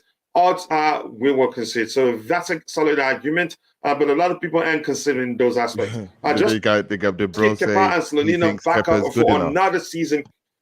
Sorry? Did he say Kepa's good enough? No, he's thin. For me, I'd say he's a good goalkeeper. Do I think we can do better than him? I think yes. It's probably an unpopular opinion, but I'm going to say it. Kepa Arrizabalaga has been part of the problem as to why we haven't challenged for a trophy for the past 6 years. Wow. Okay. And we haven't won any for the past 6 years? Since he touched down to replace Thibaut Courtois. He has not looked like the guy to be the last line in defense between the sticks, in which obviously gives us composure to go through and hold games down, clean sheets, see out games. No, he hasn't been good enough. And for the past 6 years, I think it's run its course. I think it's run its course, and yeah, it was a rash signing. We signed him on deadline day because we had no other option, so we went out and paid over the odds for him, which obviously was pressure for him to match up to that high minimum fee release clause. So you could say he couldn't really adapt. He didn't really adapt in his first season. Just went downhill from there. Not really worked out. I would say that for about a lot of the younger guys that we signed earlier, like the Pulisics, the Werners, the Havertz, I feel like that whole crop of like young guys that we got never panned out, and that kind of brought us to where we are now. So yeah, I agree. All right, people, keep dropping the likes on the stream. The likes will go a long way. How many likes do we have now? Just give me a second. Let me check. I went out of that window. And this brother here, Goku Black, thinks Lukaku is the worst striker in the world. And that is your opinion. Keep dropping the likes on the stream. Have you seen Patrick Bamford? 56 likes, people. Let's get it to 60. Remember, we're shooting for 300. I don't know how we're going to make that work, but anything is possible. Coach, there's no point in fixing our defense, midfield, or attack if we still have a Tyrannus, that name, Tyrannosaurus. That's a species of dinosaur. That's how I'm not sure if it's not even. I'm not sure what to make of that. Next in goal, I get what you mean. Coach, are you upset on KK transfer news or rumors? Has it that he's heading to Saudi Arabia? I'd be happy for him. I like him as a player, but if the money comes, it's business for all parties involved. No, I'm not. And if you pay attention, usually I just like to be objective whenever people present the argument that he's been crap and all that. I always try to make them understand. This is not the season where you isolate individual performances. Plus, I think he's actually been one of our better defenders. And actually, shamelessly, one of our better passers on the pitch, even though he's a defender. That's the sort of argument I like to present. But I like the question you're asking there. If he gets a Saudi opportunity, I'd say take it. He doesn't come twice. Coach, I like KK in the central role of a back three. Yep, he leads very well. But on the left, on the right, I haven't really liked him. But Poch back four doesn't call for KK. Sorry to say, but no pun intended. I understand. I think he may well end up leaving. But if he stays, fine. But I think we should keep him. We need leadership. But let's see what the manager does. Can you imagine Kepa trying to beat that City press in the final? The score would be a score before halftime. I think Onana's ball playing ability, oh my gosh, his ability to break the lines, even a goalkeeper, his ability to find decisive passes, a vertical pass from deep the defensive line, and sometimes on the carpet too. Wow. But you can argue that also comes down to how they train. I don't know, but let's see. Hey, big But up Glenn 10. I Yeah. get why we want Onana. He really does have some nice stats that he will be able to mess up at Chelsea. I'm going to get to that in a bit. Kepa, it's reason for CFC not winning trophies. He was the reason that we ended up in all cup finals. I think that's a solid argument, but we're all entitled to our respective opinion. I laughed when Brighton owner said he has utmost respect for Bali because he's a tough negotiator in the Cucurella deal. Okay. Bali got his pants pulled down in that deal, and they laughed at him. I still insist that Chelsea to sign. Yep, we've read it twice. Okay, I hope we do. Poch can use a relationship to convince him. All our attackers were pulled behind because our defense isn't stable. Okay, I better. All right, talk to you later. Let's see what we have here. Keep dropping the likes on the stream, and also do subscribe to the channel if you haven't. A good goalkeeper saves you 15 to 20 points per season. Kepa will concede that much before December. Here's the thing, I'm going to say this quickly. Do you really know? Do you know that if it wasn't Kepa's brilliance between the sticks, that's a chance we'll actually be worse off in the table right now. That's if good. You know, worse off in the table. How worse off can we be, Coach? We finished 14th. A couple on occasions where do we finish? We went again. We came out of games with a draw or sometimes a win. You could remember he was. And that's this year, right? But what happened last year? And what happened the year before that? And what happened the year before that? Listen. I'm just saying that we shouldn't just condemn him because we feel like we can do better than him. I've analyzed it over a pan of 6 years, and I've seen. Look, we haven't looked anywhere. Defense. I mean, the base of a good attack is good defense, and like Beautiful Gamer said, saving us points per season is very fundamental. I mean, just take the case of David De Gea. Now that's a guy that when your team is when your team is underperforming, that's someone that saves that's somebody that saves your team. David De Gea saved Manchester United over the past how many years they've messed up. He saved Manchester United. So having that situation with us is nowhere where Kepa is. Nowhere. I'm sorry. I'm so sorry. He's lost us games more than he's saved us. And it's time to go. Thank you for your services, but yeah, we need somebody else. It always else. ended in your opinion. Yeah, that's my opinion. Oh, that's me. Please, someone tell me I'm wrong. Don't be angry. Don't be angry. Yeah, I truly do understand your point, and I'm not saying Kepa is we cannot do. Here's the thing: we can do better than Kepa. That's how I really do like to phrase that. I don't know how it's. I'm not going to say Kepa isn't the worst goalkeeper in the world. And you could argue his biggest problem at Chelsea is just his salary. Beyond that, I think the club will actually try to keep him, but I think his salary is a problem. But I think he ends up leaving. But I still argue we actually could have been worse off, or would be worse off in the table right now had it not been for his brilliance between the sticks, whether you like him or you don't. Thank God for Kepa saving us from relegation, man. Without you in the sticks, we would have been relegated. Thank you. For the standard of Chelsea Football Club, thank you for keeping us 14th. Thank you. That doesn't mean we cannot go for a better goalkeeper if we find one. Yeah, that's exactly what it means. It means exactly what you just said. We will go for a better goalkeeper. That's exactly what I'm saying. Yeah, exactly. Let's move on from that. That factual arguments. He's De Gea is 10 times better than Kepa. I don't want De Gea either. Even though he's as good as he is, I don't want it either. When Beautiful, I highlighted that a good goalkeeper saves you 15, 20 points a season. And I'm just thinking about a goalkeeper. I'm not going to compare Kepa to Ederson. I'm just looking at Manchester United and looking at De Gea. He's actually the goalkeeper that actually saves them. I'm probably not this season or last, but in comparison over the last 6 years, if you want to compare Spanish goalkeepers, De Gea and Kepa. Kepa's Kepa's done, in my opinion, he's done nothing. Yeah. Yeah, let's move on from that. Let's actually discuss the options we have. I don't think our debate here changes anything, but I get your point.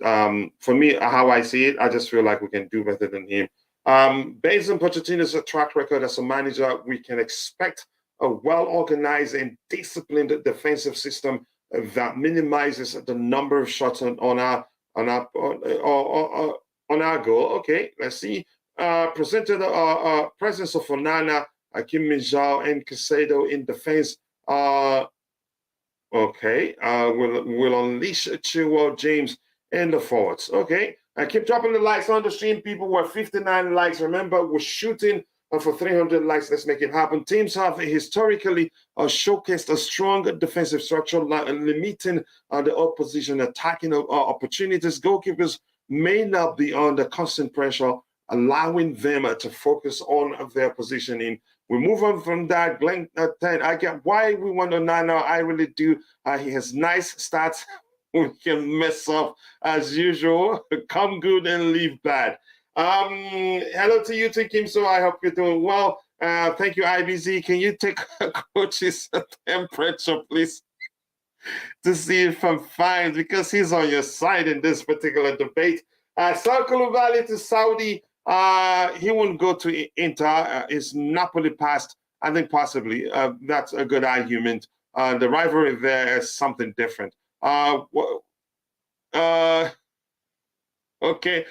Sean Peterson, nice to see you. He's entitled to his opinion, and you're entitled to yours. What is man saying? Kepa didn't save us. Okay. Let's see, IPZ. Let's move on from that. I'm not going to read that one now. I don't want anything that would back and forth. What do you think Kepa has the highest shot percentage? It's not because he's good. It's because we are bad at defending, and he was in rehab past two seasons. I get it. Let's move on from that argument. We have other stuff to discuss here. Keep dropping the likes on the stream. I agree with you, Coach, about Kepa. Well, and you know you don't have to. We're just having a conversation here, and that's why we're here. If we all agree, then we don't have a show. But thank you for seeing that Constantine Dante. All he's done in the past few days is just to shame me in public. Now he's on my side, so I'll take that one. Who remembers Julero Gomez? And now that was a crack keeper. Why am I not remembering that name? He used to play for Spurs, then he went to Watford. Yes, coach. Goalkeeper. Remember, he was at Spurs, then he moved to Watford. Remember Aurelio Gomez? Yes, Brazilian. I remember Gomez. I remember Gomez. Good presence, but not really good in goal. Yeah, I remember him. Okay, I'm about to gloves. I'm gonna move on. Let's see. The guy it's trash. I think he's a goalkeeper, but he's still error prone to my liking. Why this Kepa debate? Here's the thing: we're just having a conversation, and sometimes such angles do come into play. Get Onana a proper mentality. Onana is such an excellent footballer, really. Sometimes you think from that final, Pep will be going. I think Pep will probably be considering signing him. You don't like Kepa, I get it, but you don't see Kepa making those errors leading to goals. What? Let's look. We're not Don't going to dwell. dwell on that. Don't Confidence starts. Don't dwell.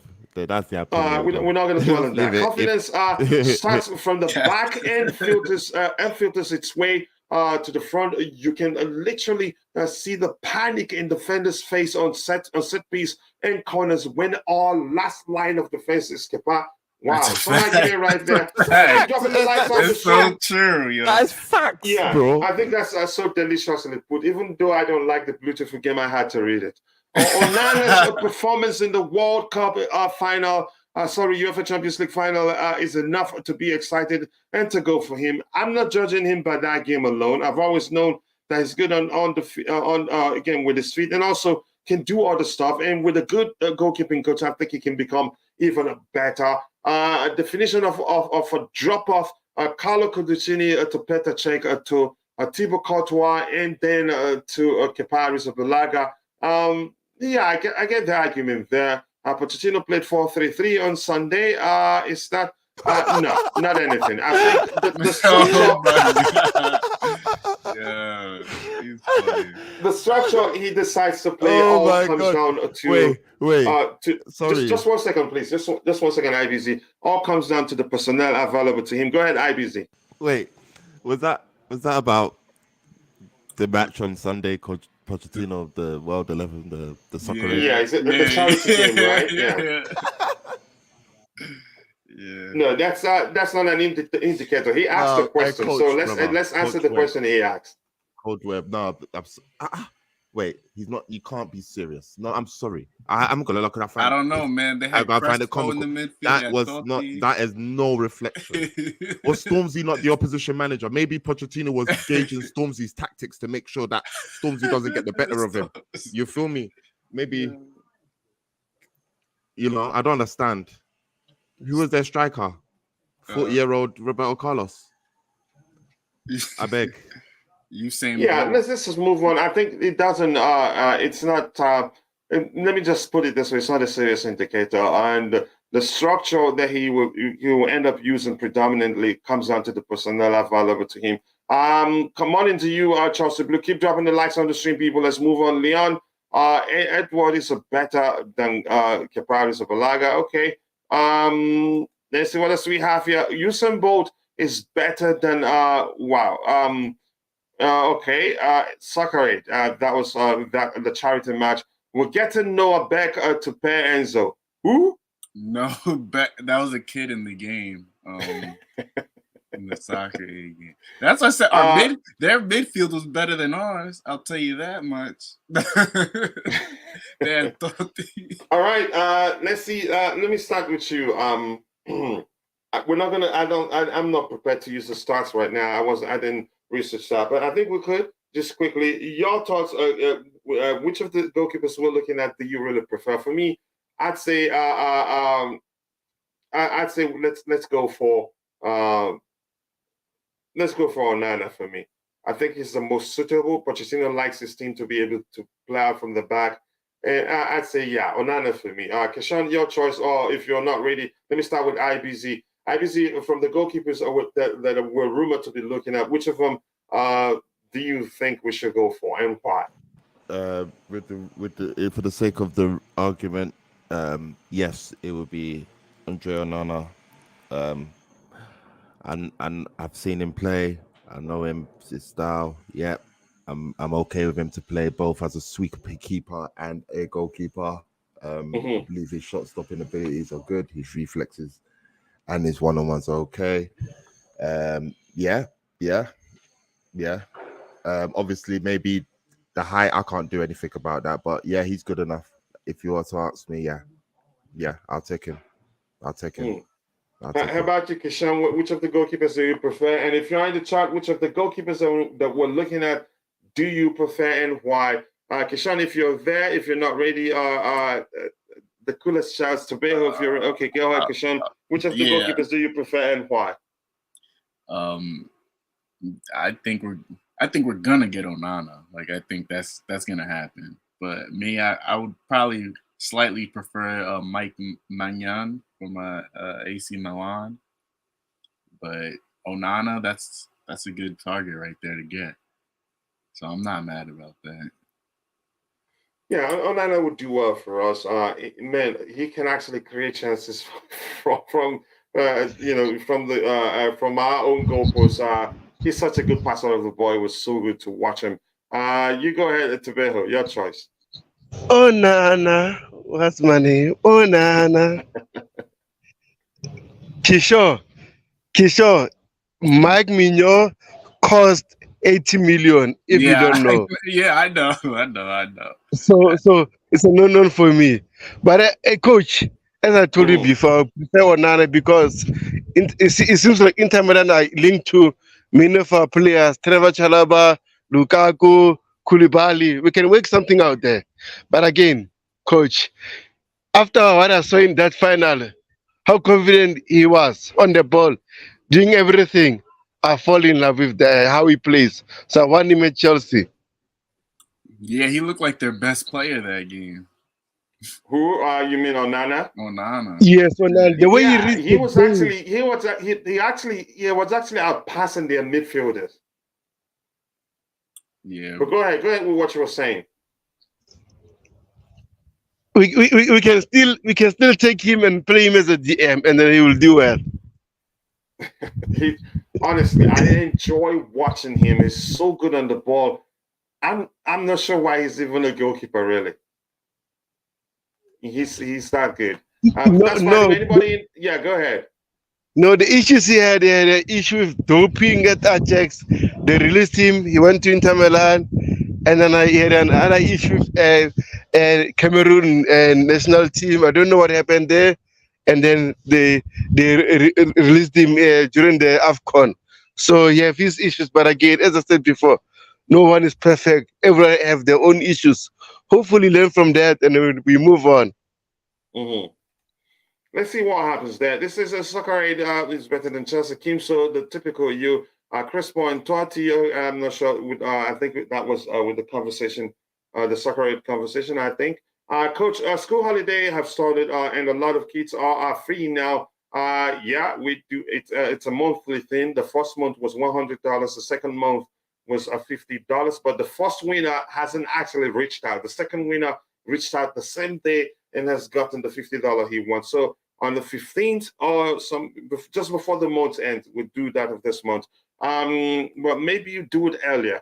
Looks like Qatar will have United. Sorry, why are you saying sorry? And it doesn't mean that even if you could get the Saudi crown prince himself to become the owner of Manchester United, there's still a limit to how much we can spend. I am happy that I added it to the humor of the broadcast. We appreciate that. That is life. You asked a legit question, but yeah, just it's all how we roll here. Always enjoying ourselves and glad that you didn't come across to you as insulting or we're making fun of you. Onana, what's my name? I love that guy. I always say to Emi Martinez, I think he has that Chelsea attitude. Other than that, I'm a bit. You can say his ability on the ball is a bit suspect. That's how I see it. Because in cup competitions now and in European and in Europe next season, he will prove it to be instrumental in big games and shootouts. But let's see. Onana, can you imagine the chants from the stands, coach? Yeah. Is that Onana? Oh, na. Is that something like Rihanna's songs? I don't know. But I understand what you're saying. I think overall, more importantly, he's a good player. If we're going to get a new goalkeeper, we might as well get him. Even though at the time I did a comparison of him and Kepa Arrizabalaga, and that time Kepa beat him. I have to be honest. Magic Mike is class, but too expensive. Emi Martinez is a yes also. He has that dog, that aggression we need, that leadership ability. But do we need him? It doesn't look like we're looking at him. It's time for Breach getting copyrighted by Rihanna interest songs. So yeah, I have to be careful. Inter paid nothing for Onana like 8 months ago. We shouldn't offer that much. But his value has gone up. And yeah, he's a Champions League finalist too and all that. I think all those things, they define his valuation. But let's see. If we're serious, we can get him. Chelsea Club should now practice a rebuilding team from the academy, promoting them. Also, mix them up with experience. Balance is key. We've always said that here. Keep dropping the likes on the stream, people. We are at 65 likes, but I think we should be doing better than that. School is not finished for everyone, but the JC's argument is that a lot of the kids are out of school right now and probably have time to participate in the chat. Keep the likes on the stream, people. The likes to go a long way. Get ready for some magical moments under Pochettino. Under Pochettino's guidance, throughout his career, Pochettino has showcased his ability to unlock the full potential of teams and bring out the best in them. Thank you for saying that once more. I have a dream of Caicedo, Barilla, and Enzo. I love Nicola Barilla, but are we looking at him? I do not know. I always wanted Onana since his Ajax days, but he had a doping issue then. We moved on from him, I think. Nana all the way. A lot of people Mesole, always nice to see you, brother. I hope you're doing well. And my other brother at the Makunju, nice to see you. Great morning to you too. And Boade Oluwamuyiwa, nice to see you all. Thank you for joining. Yep, let's learn that song. Maybe you have to send a recorded version so we know how to sing it. The time reporting that Chelsea want Mbappe. It's that's I don't know how to. I'm trying to find a way to let you know how impossible that is. I think his priority, preferred destination is Real Madrid. I don't think he comes to Chelsea. I don't know what will happen for us to get him to say, you know what, I'm not going to. I don't think so. Is Pochettino getting this message? I'm not sure. You have to find out yourself. This year, I think we've looked at that one. Did I just close or something? I was looking at players that are linked with a move away from Chelsea. A few of them there, some names, Trevor Chalobah, Kalidou Koulibaly. I think we've talked about all of them. Chalobah, it's not like we have him on the market. It's just that people reporting the intent of Inter Milan. They want him. That doesn't mean that we want to sell him. But let's see what happens. These are the two items here that I want us to look at. One is Brighton are ready to test Chelsea's resolve over Levi Colwell with an improved offer of around 40 million. I think it's becoming clearer and clearer that we may well end up saying, okay, you want him, we want Caicedo, let's talk. I think that's what's going to happen. Tebeho, what do you think? As I said before, Coach, we have two options here. Whether you give them a Levi Colwell and we pay a lower fee in terms of getting Moises Caicedo, or we don't sell to Brighton Levi Colwell. We pay the asking fee. That's it. But what do you think will happen? Man, to be honest, I have a feeling that Chelsea might panic and then give them Levi Colwell, and we end up getting Moises Caicedo. Mm-hmm. It's difficult to say, but for me, I'd say there's a chance. There's a chance that happens. Really, there's a chance we decide. You know what? We really do not need Levi Colwell right now. And I've argued before. I don't see Brighton accepting taking him on loan. Just keeping him for one more season on loan. No, I think they'd say we want to buy him. For the fact they've come in with a bid already and also preparing the second bid means they want to buy him. And if we want Caicedo, if we want them to listen to us, I think Levi Colwell discussion comes into play. But yeah, Kishan, what do you make of the situation? No. There's other ways you can do it. I'm not. What other ways do you think we'll have the luxury to do it? That says give them Levi Colwell. I'll try as hard as I'll give them Chalobah, I'll give them Gallagher. Who you want, man? We got players. Like, nah, don't take Colwell. I don't care.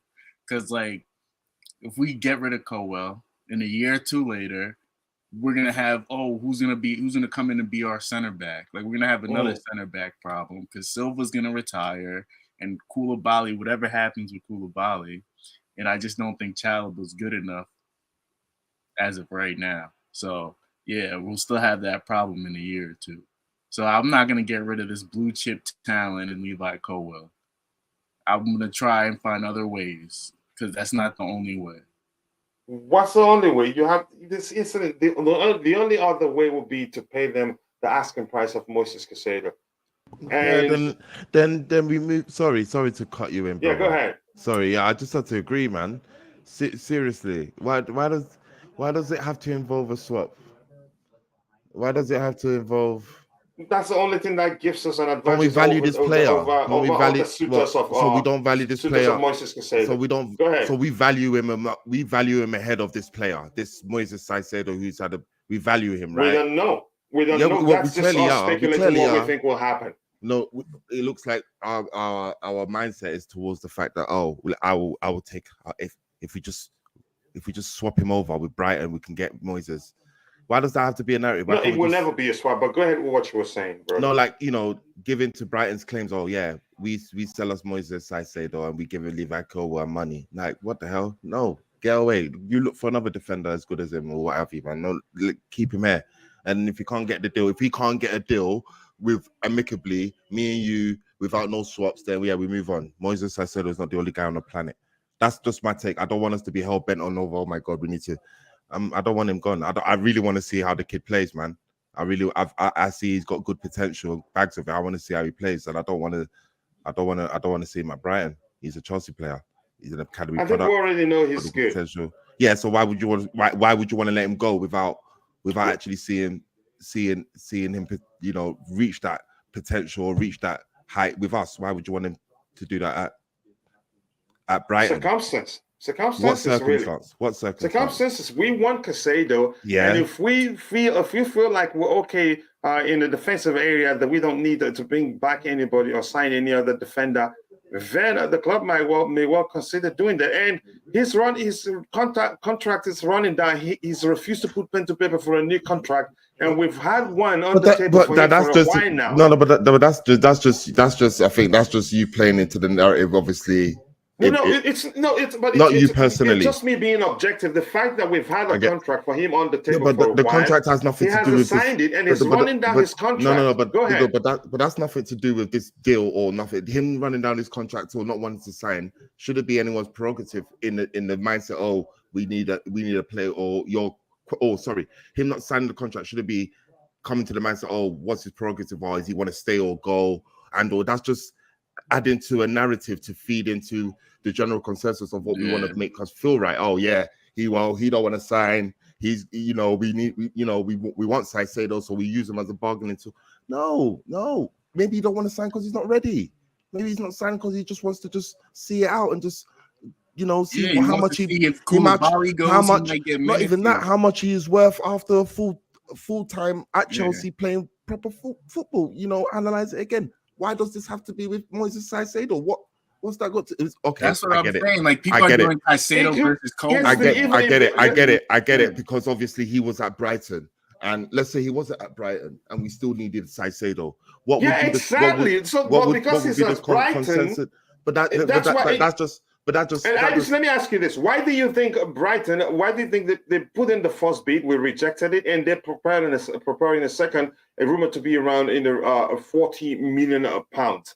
They know we want Caicedo. They know that they may well trigger that thinking in us to say, okay, you want him? Let's talk. We want Caicedo because he's refused to put pen to paper. Why? That's nothing to do with anything. You still got a contract. If you don't, that's nothing to do with anything. Your contract don't expire at the end of the summer. So if you don't, it's still a risk. The more it winds down, the more it higher. I think. Can you give me a second to explain here? He doesn't. I think he has just about 2 years left on his contract now. Okay. About that. And it's a risk. That's why we want him to put pen to paper for a new long-term contract. But now you're saying give us your mindset now, so we know where we are moving with this Caicedo thing. If you ask me, I'd say probably it's looking like his preference would be to stay at Brighton, because Brighton will never come to us with a bid if he didn't okay it. All right, but I think okay it. What the hell? I think he would want to stay at Brighton. Do you think they just come to us with a bid if they haven't spoken with him and say, "Do you want to stay?" And he says yes? They can't just come to us with a bid and say they want to sign him if they haven't had a conversation with him. I mean, that's my point. Yeah, well, albeit so doesn't mean that the club has to sell. That's one factor. Plus, he's refused to sign. So Chelsea may well be forced to decide to sell him, because somebody can look at it and say, it doesn't look like this kid wants to come back here. Our new gaffer even walked in Cobham yet. He ain't even spoke to me. How do you know this? What is this all going to be? I didn't even see him yet. Like, what the hell are we talking about here? And we're just going to say, yeah, Poch, behind the scenes, we're just going to... What we saying here? Let's just let time take its course. And let's not use this Caicedo deal to conflict with Levi. Like, it's too like what? I really don't understand. But again, it feeds the narrative of what is propelling over the news reels, and this, that, and the third. In my humble opinion, I don't want any bargaining deal with him and Caicedo. I wanted to say if we get Caicedo, it will be we pay the money for Caicedo without Do you no. think it will happen? Do you think if we really want Caicedo, do you think that's a chance? Money talks in it. Put your money in it. Put your money. Do we have the luxury? That's what I'm saying. Levi Colwell makes it easier for us. And if it comes down to we're money tight, we might well go for it. That's what it's just my opinion. I'm not saying for something that's what's going to happen. Just plugging up one hole and unplugging another hole. Because next year, Thiago's going to leave. Koulibaly, he might leave this season. He might leave this offseason. And that's might. So then Colwell will probably get minutes. I think he wants to stay there because he's going to play at Brighton. If we get rid of Koulibaly and Thiago Silva's leaving, then he's gonna see an opportunity in minutes at Chelsea. And he's going to want to pick the bigger club to play at than Brighton. I think we're all making sense from our perspective, from the angles we're bringing the argument for, and that's always something to learn from that. But let me tell you this, Kishan, if we lose Koulibaly and Thiago Silva, we'll most likely be looking for an experienced defender. I don't see us deciding that an average age of like a defensive line that would be an average of 21, 22 will be okay for us. I think we'll lack serious leadership there. I've seen, that's in my opinion. I've seen when we don't have Thiago Silva or Koulibaly on the pitch leading the back line, how shaky we've been, how shambolic we've been defensively, if that makes sense. So, but I get it. Let's see what happens. There's a chance he still comes back to Chelsea. That's not me saying for certain we'll use him in that deal, but I think that's the only edge we have, actually. Beyond that, we're not able to sign Moises Caicedo. And if we really want him, as the rumors are telling us, then there's a chance it becomes part of it. Now, I'm not saying for certain. In my opinion, before anybody shoots me, if that makes sense. But it's a good debate, and I like it. I think some of us are just because we like him. I like him too. He's a fine player. And he's one of the reasons why I've argued we don't need Vadio, because it's equally as good. The difference is that Vadio played at the World Cup, and probably people watching him at the World Cup and Levi Colwell not being there, some people can't just be objective in most cases. But let's see what happens. This says here, it's Pacino. This says, well, let me see. Okay, I'll check it out. I don't want to play anything here because I might get a copyright hit. Colwell plus 14 million equal to the deal. I think Brighton's intent. 40 million. Here's the thing. We're just having a conversation here. I think that's my opinion. Brighton's bid for Colwell is just they're trying to get us to seek something with regards something similar to what the Bluetooth game has in the chat there. But let's see what happens. Maignan, two Onana. Okay, Emi Martinez. Okay. But big up to you, Dexter S. I hope you're doing well. Thank you. I'm not sure I understood that. Ziyech is linked with a move to Saudi Arabia, according to Nizaki Salah. I think the Saudis will be our saving grace. That's what I think is going to happen. There will be, yeah. And Ziyech at this age, I think he should take it. I think Chelsea Club should forget about the names. Yeah, we should move on beyond that. Why should we keep Colwell if he wants to leave? Which you could argue it's easy to jump to that conclusion given circumstances. You could say his behavior of late, which is open to interpretation, really. I want the same energy to go to every player. Thank you for that. Poch will not appoint Silva as an interim captain for a year. Will not? Okay. So who will be our captain? Enzo, why are you mentioning Enzo? No, Enzo shouldn't even be considered as one right now. I get it. A lot more factors do come into play, like how long you've been at the club, a lot more stuff. But sometimes managers can look beyond that, especially when players vote.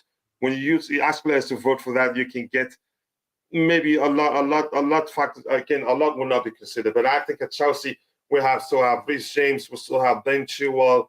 Who else? Who? Raheem Sterling. Yeah. So yeah, I don't think if it gets to Enzo Fernandez right now. or get Colwell to sign an extension, which we've had an offer for him on the table for a while, loan him back to Brighton on the condition we get Caicedo.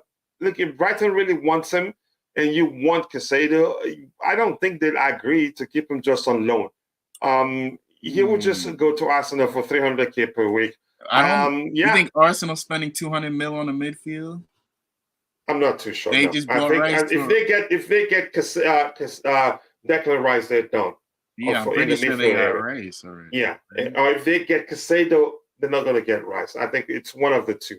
I agree, getting rid of Kowa makes no sense. Nobody's getting rid of him for the sake of getting rid of him. There are circumstances. Get rid of him for the greater good, quote unquote. For the greater good, yeah. No, that's not really my point. My point, the reason I even have a tweet thread explaining why I think he may end up leaving. One, he's refused to sign a new contract. That's because that's what it is, and I don't blame him. He's looking out for himself. He wants to see what the club does. And I saw something to the effect of him saying he wants to see who the new manager will be and what they do. So I don't blame him. So those are factors you could say that has led to me thinking that the kid, it looks more like the kid wants to, remain at Brighton. And who wouldn't? If you're not too sure of a path to the first team at Chelsea, you do the same. I agree. Again, nobody's saying getting rid of him for the sake of it. We're just analyzing the situation and coming to a sensible conclusion. Let's see what else we have here. Keep dropping the likes on the stream, people. 28 more to get it to 100. Let's make it happen. In terms of Caicedo and Colwell, I think these players are partners. They can all join Chelsea through Colwell. I don't know what's going to happen, really. But in my opinion, if you ask me, I say that's a chance he happens, and I don't know. Colwell is just good for now. He will not play at Chelsea ahead of Badiashile. That's just what you think. Remember, we're not the manager. Anything can happen. Koulibaly, Silva, Fofana, he has only played like 10 senior games. Come on. And it's the only way we get Caicedo. 40 million, I'll take that all day, but we're not sure what the club wants to do. We've rejected the first bidder from Brighton. Let's see. Any news? How's Bobby doing? Bobby's doing well. He was in the chat about an hour ago or so. He said he's getting better. Give my best wishes to him. Okay, thank you. I will do that. Let's see. Colwell did say he wants to be a starter at Chelsea if he comes back. Okay. Nuances says Colwell had Jude Bellingham energy. Losing him is silly. But sometimes listen, we've had players. I'm not saying we're not too sure what's going to happen right now. Sometimes when if he refuses, let's say he refuses to put pen to paper, and we try our best to keep him. Once he has just a year left on his contract, we'll be forced to sell him because you don't want him to run down his contract and leave. As long as he doesn't sign a new contract, so it's you can't say it's silly just because if he ends up leaving, you have to figure out, okay, why did he leave?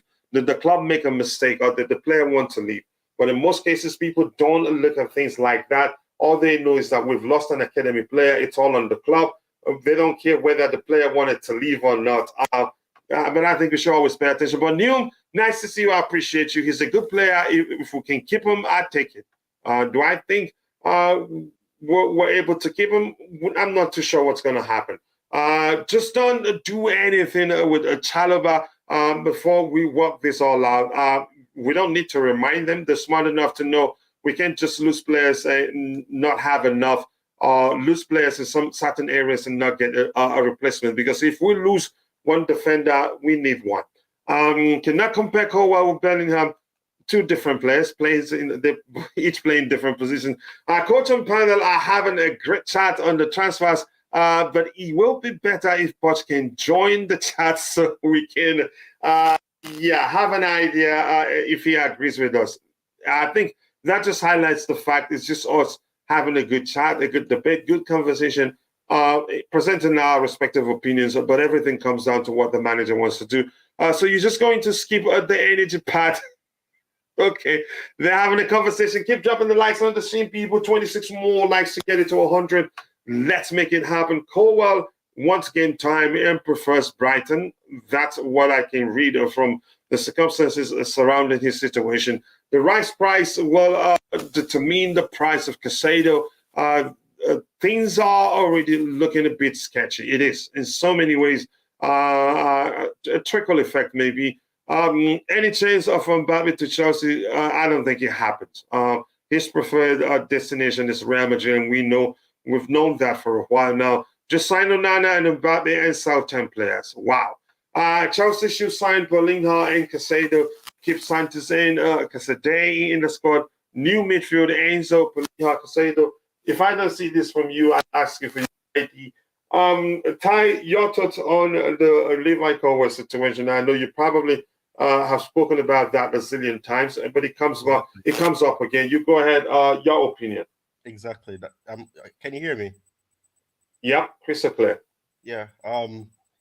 I was just about to start off and said I'm tired about talking about this because it's simple, and when I joined I caught part of what you were saying because I came in mid sentence.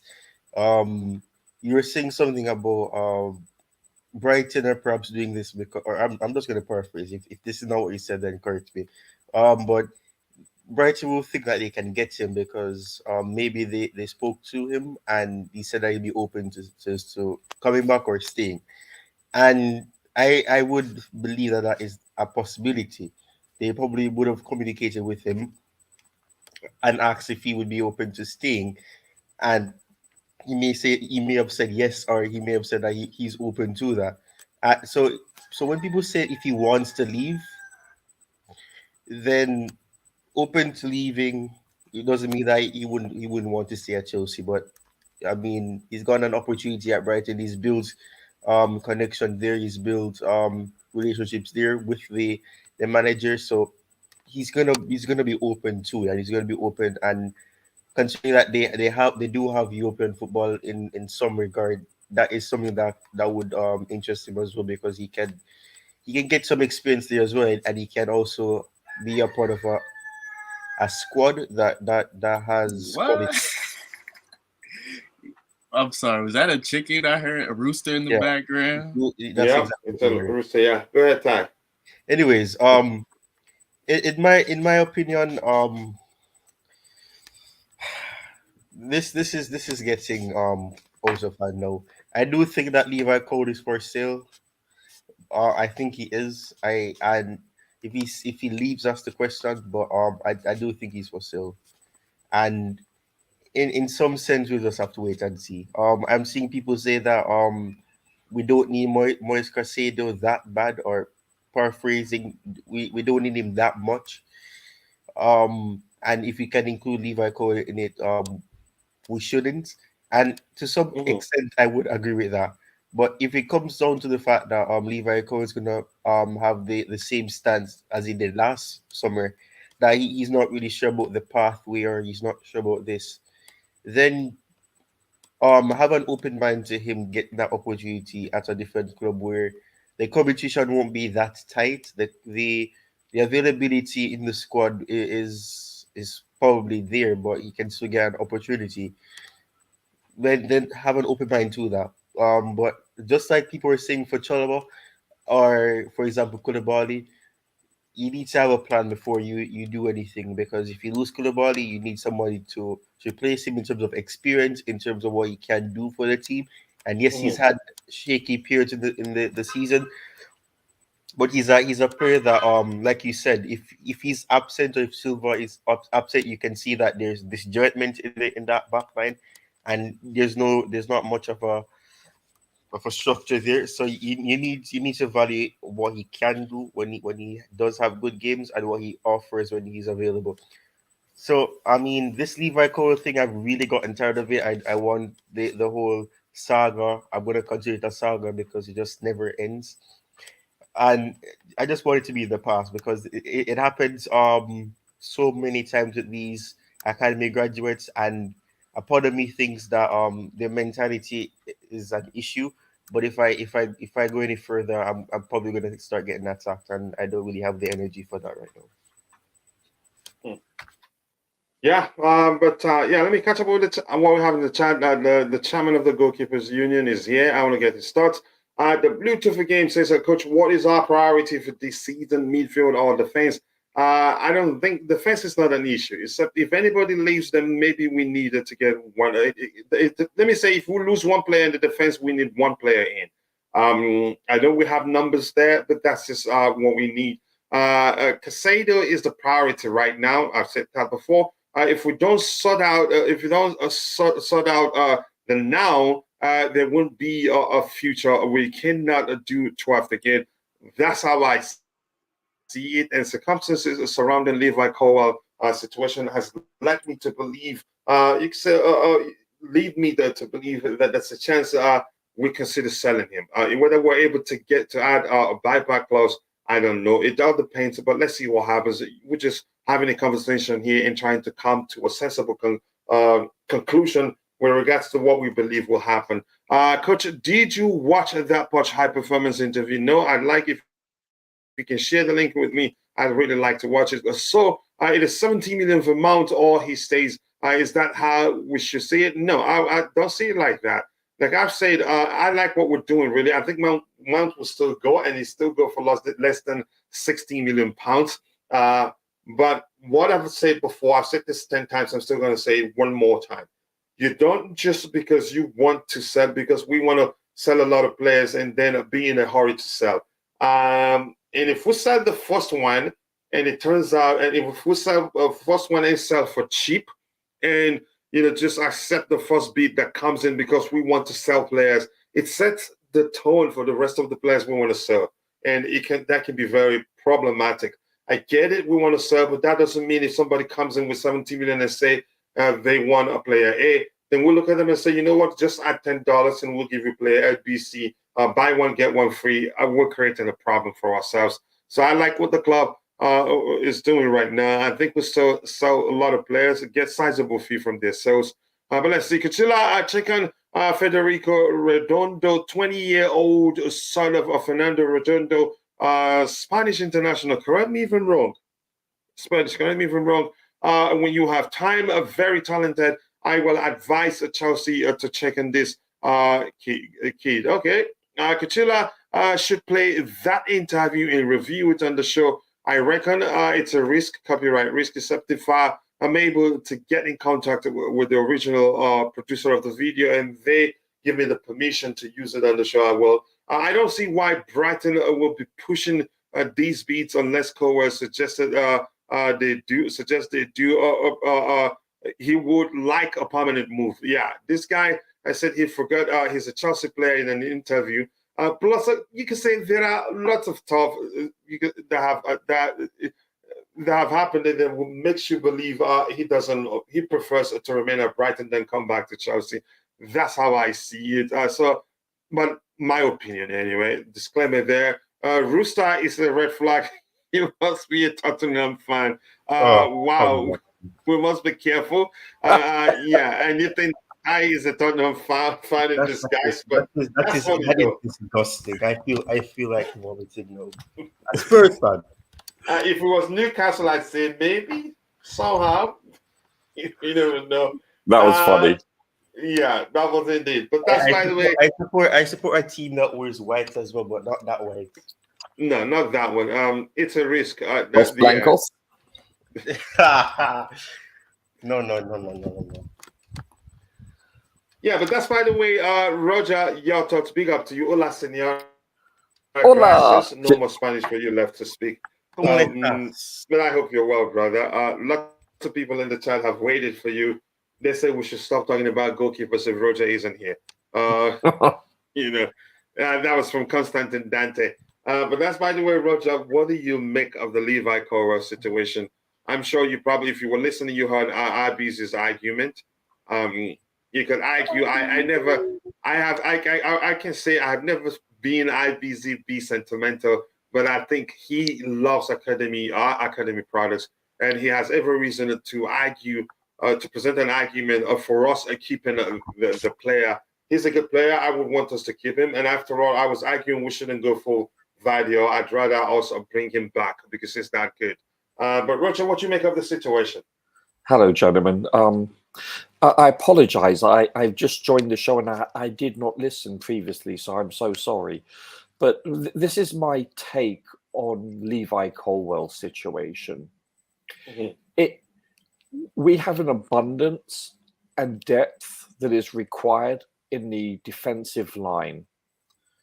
However, we cannot say the same about our midfield. Thus, our midfield is our priority. And unfortunately, Levi Colwell could be part of a deal to get Caicedo. Can you elaborate on why you think that may well be that could be because it sounds like Colwell. Sorry, I think he wants to actually stay at Brighton, perhaps, and let's say they're asking hypothetically 80 million. We can get him for 80 million, and that we perceive our defensive linemen as what, 40 million, give or take, 10, give or take 10. So it'll be far less of a hit paying 40 instead of 80. Now he's an academy player with a huge upside. He's a long way away from reaching his potential, his peak. So yes, would we look back on this and say, bloody hell, we should have kept him? Perhaps, but you have to understand our priority, our glaring need is the midfield. We're going to lose or have lost two vitally important and senior members of the midfield in Kante and Kovacic. So this all boils down to what we need. It's demand and supply. And so our greatest demand is the midfield. And we're blessed enough to have quite a deep backline. I know that you can say Silva is on his last year, so he's half a player perhaps, and I mean that most respectfully. So I get that logic, but we still have a plethora of depth there, and it all boils down to where we're thinnest. And listen, who do we have? We have Koulibaly, Silva, Fofana, Chalobah, Badiashile. Even Cucurella can fit in there technically. So this is, and I'm not mentioning Aspie because I think Aspie's obviously gone 99%. So you have a look, and that's a very deep squad, especially if we play with a back four. So we can afford, and I say that I'm talking about present tense. And if we do sell him, there should involve a buyback clause. I really do. It would behoove us to do that. And I think probably because the fact that he's running down the contract hasn't been helpful. Yes, of course. There's a myriad of reasons that are leaning towards us losing him and him staying at Brighton. It just is. It's that simple. So even if you'd like us to keep him, when you look at those reasons, you come to terms that there's a chance that happens. Go ahead with what you were saying. Yeah, I would love to. Sorry for cutting you off. No. Seriously, we should keep him, but we have far greater needs in the midfield, and we're blessed in this position. If we were thin in the defensive line, hypothetically, then no, there's no way we lose him. We lose him to, let's say, a midfield that had great depth. Then obviously that doesn't make sense. What we have to address is our needs, and the midfield is the engine room of a team, and we are depleted there. Yes, we have a lot of youth potential in the team that can fulfill that, but and I know we need experience in every line of each team. So you have the defensive line, the midfield line, and the forward line, and we lack experience there. So it behooves us to address our needs. That's what we need to do. Period. Full stop. I'm happy, Roger. Yeah. I'm happy Roger John, because he said what I wanted to say, but I was scared to say. Sad to say, I want to keep him. Don't get me wrong. That is not my intention to say, oh no, he's surplus to our requirements. He's in a nonchalant way. I don't mean it that way. I would love for us to keep. I think he has a huge upside. I would like us to keep these people that come from our academy like a Hall. Before this last season started, raise your hand if you thought Hall was going to be as good as he is. No, I certainly didn't. It's simple as that. I didn't think James would be as good as he's been, etc. Okay, well then you're far more knowledgeable than I, sir. I did a clear profile video on him, so okay. That's how I knew. No, and I love it. No, I think beyond that, I before we saw him on the Thomas Tuchel in that cup game, that was when I started falling in love with Colwell. Yeah, that too. Yeah, Colwell I've seen about half a dozen times this season, and when you think about it, he is so far away from even reaching his peak. He's going to be a bloody good player in 5 years. You know that, and we'll look back and say we should never have sold him. But what we have to do is address our current needs, and that's imperative. It'll be remiss of us not to. It'd be negligent of us not to. So you just have to look at. Listen, you always have to look at it as a short, medium, and a long-term plan. And unfortunately, I don't believe and perceive that he fits in our short-term plan. And unfortunate. I mean, I'm just being realistic here, chaps. Yeah, thank you. They're already calling you Mr. Realistic in the chat. Keep dropping the likes on the stream, people. 19 more to get it to 100. Let's make it happen. And the poll, which asks Levi Colwell will stay, 53%, will be sold, 47%. That's a 15 votes. Not a bad sample, but that's just opinion-driven. It's opinion-driven, so it's not reflective of what the club would do. Nobody knows what the club would do. There's a chance we'll probably end up not getting Caicedo, and he leaves also because we don't want him to leave on a free. But because he still has 2 years left on his contract, we may not well be in a hurry to sell him.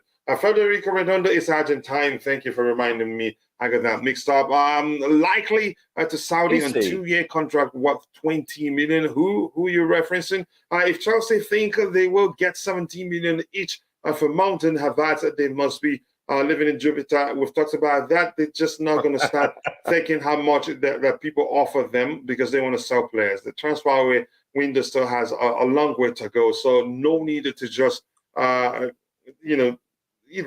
sell players for the sake of it. And the first sell defines the rate. Will define the rest of the rest of the sales. If that makes sense. It sets the tone, coach. It sets the tone. Yeah. Here says Brighton will sell Colwell to City 2 years for 95 million. So if we're going to sell him, we have to insert a sell-on clause or buyback clause. Yeah, that's one thing. We're not too sure what's going to happen. Coach, go ahead, Roger. What you're saying, Sam? Yeah, the beautiful game. I agree. It's a right of first refusal. So if they do indeed sell him, we have the right to acquire him first. If not, then okay, they can sell him to anybody. That's what we need to do. So at least we cover all our bases. And getting back to the beautiful game's previous statement, where we can't finish in 12th, I agree, we can't. 13th or 14th, maybe. Sorry, couldn't resist. Yeah, we must. He's a good talent. I'm not just saying get rid of him. That has never been my argument. I'm just looking at circumstances surrounding his, his contract, where he is, his behavior to me, which points to, has led to me believing that he probably prefers staying there. Lukaku to Saudi on 2-year contract worth of 20 million. Is that $20 million? That's what we looked at on the screen before per season. Not bad. That's probably, if not twice as much as what he earns now, or more than that. Sometimes I like a realistic Roger, and some of the days you don't like him. We can keep Sa. We're not sure what's going to happen to. That's another player that's still on our books, and he's currently injured, which means we can't sell him until he recovers. Yeah. One player shouldn't be this prioritized. There's plenty of deep line midfielders that could be alternative to 100 million value of Caicedo. I don't think we'll pay 100 million. I don't even think we'll pay 80. Sorry? That's the thing, though, coach. People are saying that there's plenty, which is true. But Mauricio Pochettino doesn't want the plenty. He wants one player, and they're going to go for that one player. Exactly. Yeah, he wanted Ugarte. That's who he wanted. He wanted both, and he couldn't get Ugarte, and he literally well, that was hearsay anyways, that he came out and said he didn't want the club to go into any extravagant. I'm going to use a paraphrase, extravagant talkings or dealings, just to whine or to do whatever, just to get a player. If the player wants more wages, or if it's a case where the wages is valid, or it's put into the picture more than dream country of where he wants to play, then you move on. There's other players. But if Caicedo, who is a part of the Premier League, understands the Premier League, has proven himself to some extent in the Premier League, and has the physique, the ability, and the quality, and he already knows league. It's a lesser risk. So it's not. We don't know if Poch wants Colwell or not.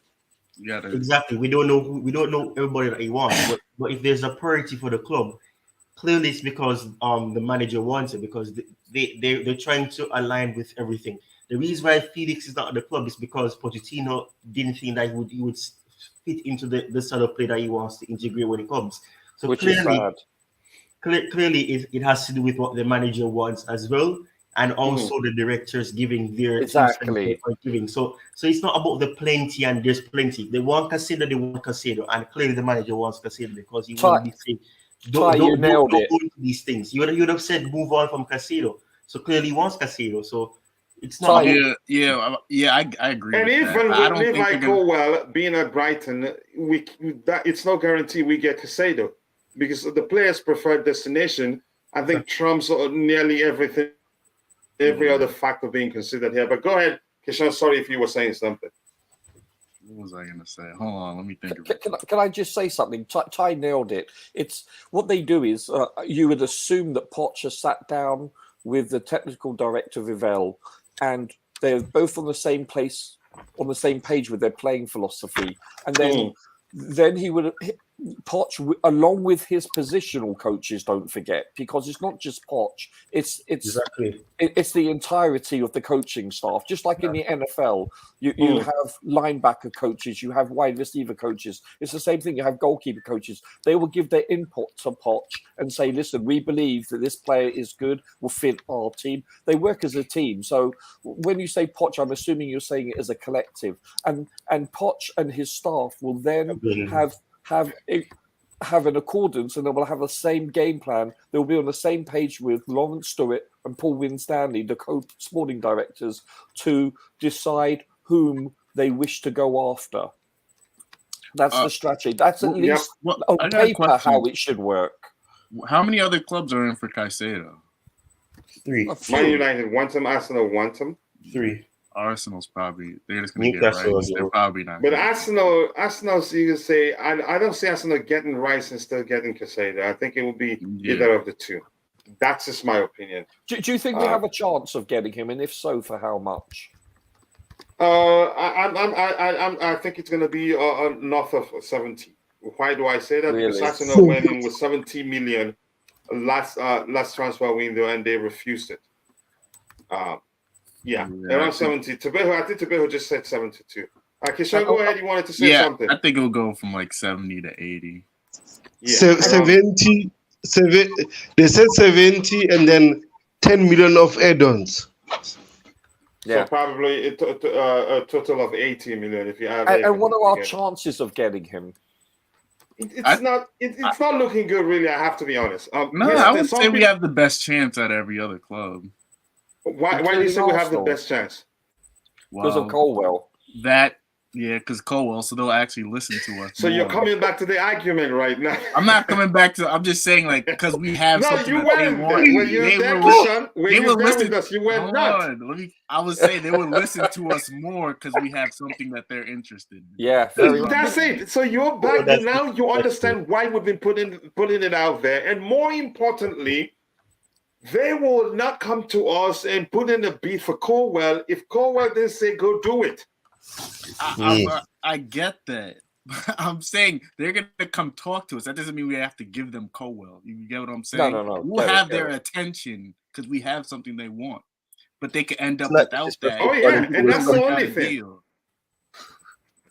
And even that doesn't guarantee we're going to get him because we don't have Champions League football. Yet. Yeah, right. Arsenal's not going to be there for long. But at least they have it now. Sean didn't know Arsenal, when he landed at our feet. They're going to lose in the round of 16. Let's be real. If they even if they get there. Yeah, like, come on. They're Europa League bound, baby. Let's see what happens. Keep dropping the likes on the stream, people. 15 more likes to get it to 100. Let's make it happen. The meeting was out. Okay, that's where the Lukaku talks. I'm still saying this looks like luck is going to be on our side this transfer window. The Saudis they'll be our saving grace. Our young guys don't think we believe in their playing ability. I wish we could hear from Poch before the first. I wish, but that's not going to happen. I think that he will breach his contract with PSG, which we've learned. That's the reason why we had to wait until then. And I think there's been a pattern. The departure of our academy project, there's been a pattern there. They run down their contract, leave on a free. Sometimes they run it down, and then we'll find out we don't have option. We have to sell this kid. Then we sell him. It's happened repeatedly. It would take a lot for that to change. And Colwell refusing to put pen to paper, even though we've had that offer for him on the table for a while, I don't blame him. And I read him saying something to the effect of he wants to see who the new manager is and what they do in the market before deciding. But it's every other thing I've seen, happen that I've seen happen around him. To me, points me to the direction that he probably wants to leave. He probably wants to continue at Brighton. But let's see what happens. Thomas Bates, thank you for saying that. Let's see what else we have. And there's a link to Tito's YouTube channel. Go check it out. Be sure to subscribe and let him know I sent you. I tried to pin it, but I'm having an issue with my other system here. I just don't know why browsers these days. But here's the link. Chelsea Session, go subscribe. Let's help him get to 1,000 as soon as possible. His school, he's been occupied with his education. And that's why he's not producing much. But every time he produces, his quality. Go check it out. I show you that. Ty, did you say something? I was saying that I'm getting closer to 900. I'm at 867. Well done, sir. Congrats. So let's make it work for him. If you're Ty or Ladipo or Mesa Leg, the Zombie Fanatic, go check out Ty's YouTube channel. Be sure to subscribe. A good day to you too, Nebo. Congratulations to you once more for winning the giveaway of the past month. I hope you're still in school, stay in school. The Zombie Fanatic, hello, Coach. How have you been? Been good. Any day above ground, it's a good day. So I appreciate life, and I hope you're doing well too. And always nice to see you. But thank you for asking how I'm doing. I really do like that. Brighton could sell Colwell in 2 years. You're not going to, because of that, and not sell him. If it means that if he stays till next year, he has the whole. Again, after you can say after one more, if he spends one more year without putting pen to paper, then he'd have all the cards. Then we'll probably get a lesser fee from selling him. So we cannot, because of Brighton selling him in 2 years, and decide, you know what, we shouldn't sell him. It's just more. Again, we shouldn't sell him, even though we don't have space for him at the club right now. I don't know how else to phrase my point to come across effectively to you, but I hope you understand my point. Sell him in 2 years' time to City, and it could go the opposite way. Colwell to Stoke. You can never predict what will happen. So thank you. So I didn't read through your message, but sorry for remixing it and coming at you. But that's what you do. Were you saying something, Kishan? Yeah, I just came across this. It was according to reports, Mudryk made himself available to play for the U20 Euros later this month. He wants to regain his form ahead of next season to impress Poch. It's a good move. And here's the thing, I like the kid, and I'm glad I knew him before he joined Chelsea. So I know what he's capable of doing. I know he will come good. Kishan, thank you so much for you were saying more about that? Mudryk. Mudryk. Oh, okay. I think his biggest issue is his confidence right now. Yeah. 1,000%. I think he's a fine player. We didn't make a mistake, but unfortunately, the Chelsea community, even content creators, will start jumping, saying we wasted money. No, I don't think so. Arsenal, we're going to pay something close to that. We didn't actually pay. After everything we learned, we didn't actually pay too much more than Arsenal wanted to pay for him. if that makes sense. I heard under 21 and I heard Kovacic. I'm like, huh? That's why. I'm like, Is he Benjamin Button? Imagine. yeah, I was like, man, I need to clear my ears out. Okay. But Kishan, thank you for that report. Yeah, I appreciate that. Kishan. If you have anything delicious like that, always come in. You can always come in to give us the news. Even you two are the coolest, Charles. If you have any news for us, please do help us. We appreciate that. And I think I'll start using the coolest Charles and Ty's Twitter. They share lots of, they have good sources. They share lots of transfer news, and that will help promote them too, because we're family here. But good one there from you, brother. Chelsea and Liverpool wanted Mbappe, but at the moment, they are out of the race. Only Real Madrid. That's the only destination. That's the only place he's going. And if they force him, try to sell him to some other club, I don't think he would go. He'd probably stay, run down his contract and jump Real Madrid as a free agent. And United can bid for him if their takeover is complete, according to Romano. You'd have to promise him some out of the world salary for him to decide, you know what, Real Madrid, to heck with you, I'm going to United. But let's see what happens. Oladipo Meso says, I will be happy if we convince Colwell to stay. I will be happy, especially as Koulibaly is likely to leave, but we have no power to keep a player that is not willing to stay. More importantly, his preferred destination is everything. To get Caicedo, we have to give Colwell. It's the only way. That's how a lot of people think. Bill Antoniadis, were you saying something to Bill? No? I don't want Koulibaly to leave because, for example, let's say Koulibaly leaves, Thiago Silva's already 37. Who will be our leader on defense? Exactly.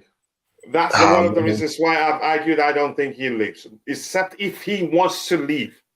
I don't think the club would want to sell him. I don't think so. I think people were just making the list based on their opinion, who they think will leave the club. I don't know. Anybody wanted to say something else? No, I think I don't. Oh my goodness! Wow. You all right, Ty? Yeah, I nearly. It's a good thing that my camera wasn't on. I nearly fell off my chair. Sorry, Obin. Couldn't help laugh. He's laughing at himself. Go ahead, Roger. What were you saying? No, the Koulibaly talk. Yeah, listen. I know he didn't have the season I expected to have, but he wasn't that bad either. Listen, he brings. You know, he's one of our best passers.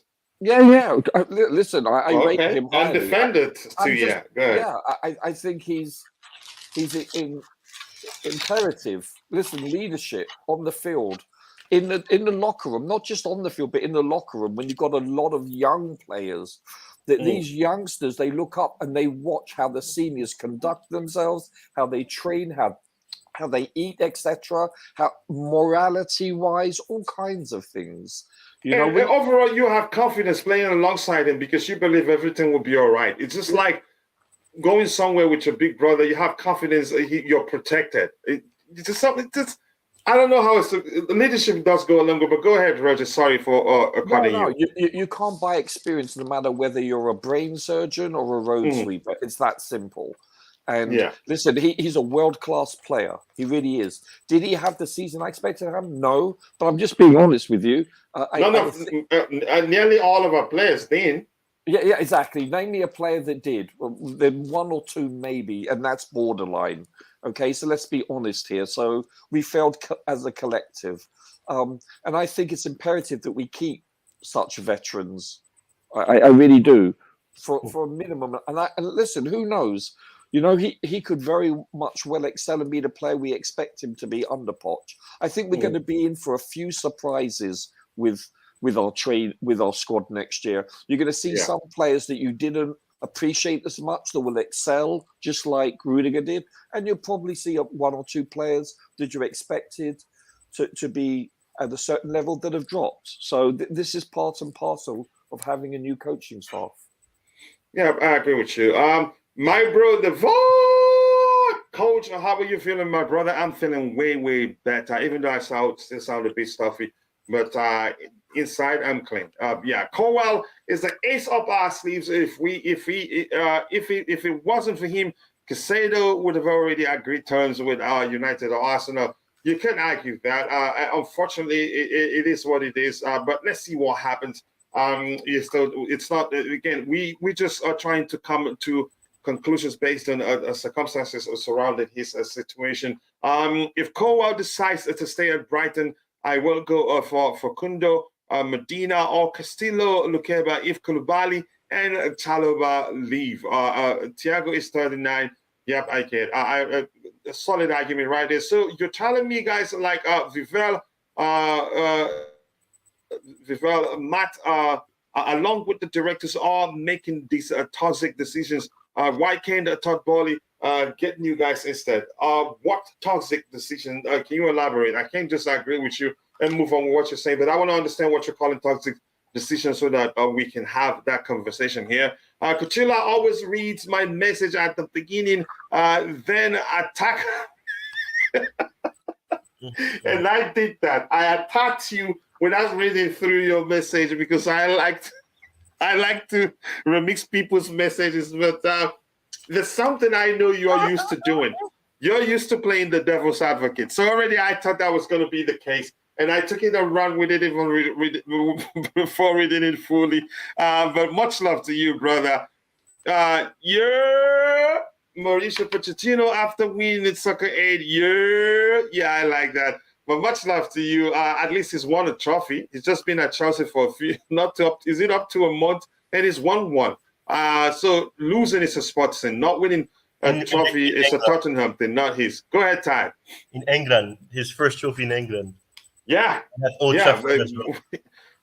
So that's a good sign, really. Keep dropping the likes on the stream, people. 14 more to get it to 100. Let's make it happen. In the poll, I'm going to end this poll because I wanted to ask some other question there. Levi Colwell, 56% thinks he will stay, on 43% that thinks he will be sold. And that's a good enough sample. So I'm going to end that one there. Coach, Brighton replaced Bissouma with Caicedo. Yeah, and at one point, actually, we were looking at Bissouma, actually. So who are they replacing Caicedo with? Do you see where I'm going with this? Yeah, I think it makes sense. Your argument makes sense. In response to the panelists, if we are not offering Colwell, our chances of getting Caicedo is, so slim. That's the thing. And that's why a lot of people believe there's a chance we may well end up selling him to Brighton. And you could argue Brighton have actually initiated that process already, even though that isn't the case right now. But thank you a lot of people, Masola, my bro. I appreciate you. Mason Mount's move to United at risk of collapsing because of Chelsea's excessive demand of 70 million. I'm not panicking yet. I know Kimso was here, but he didn't come with the bus. Here's the thing. I'm going to say this quickly. I'm not concerned. There's still a long way to go. And I'm going to say this. I've said it 1,000 times. I'm not for us just selling players for the sake of it, or because we want to sell players. If United comes with 25 million, we say, okay, take Mason Mount, or maybe just add 10 million and make it 35 million in total, and take Mason Mount and Trevor Chalobah. I don't think we should be doing that. No, it's not a yard sale, really. Chelsea don't determine where the players play, but if the club can offer a good salary, the club calculates a pay based on what is required of the player, i.e., example, how many games are available to play. Thank you for that. Phil, nice to see you. If Mount moves to United, if Mount's move to United fails, he refuses to extend, what's going to be our outcome? Then you can say sometimes you have to take risks. Then he stays to play the rest of the season for us, and then gets to leave on a free. It happens, but I don't think he leaves on a free. I think we'll sell him.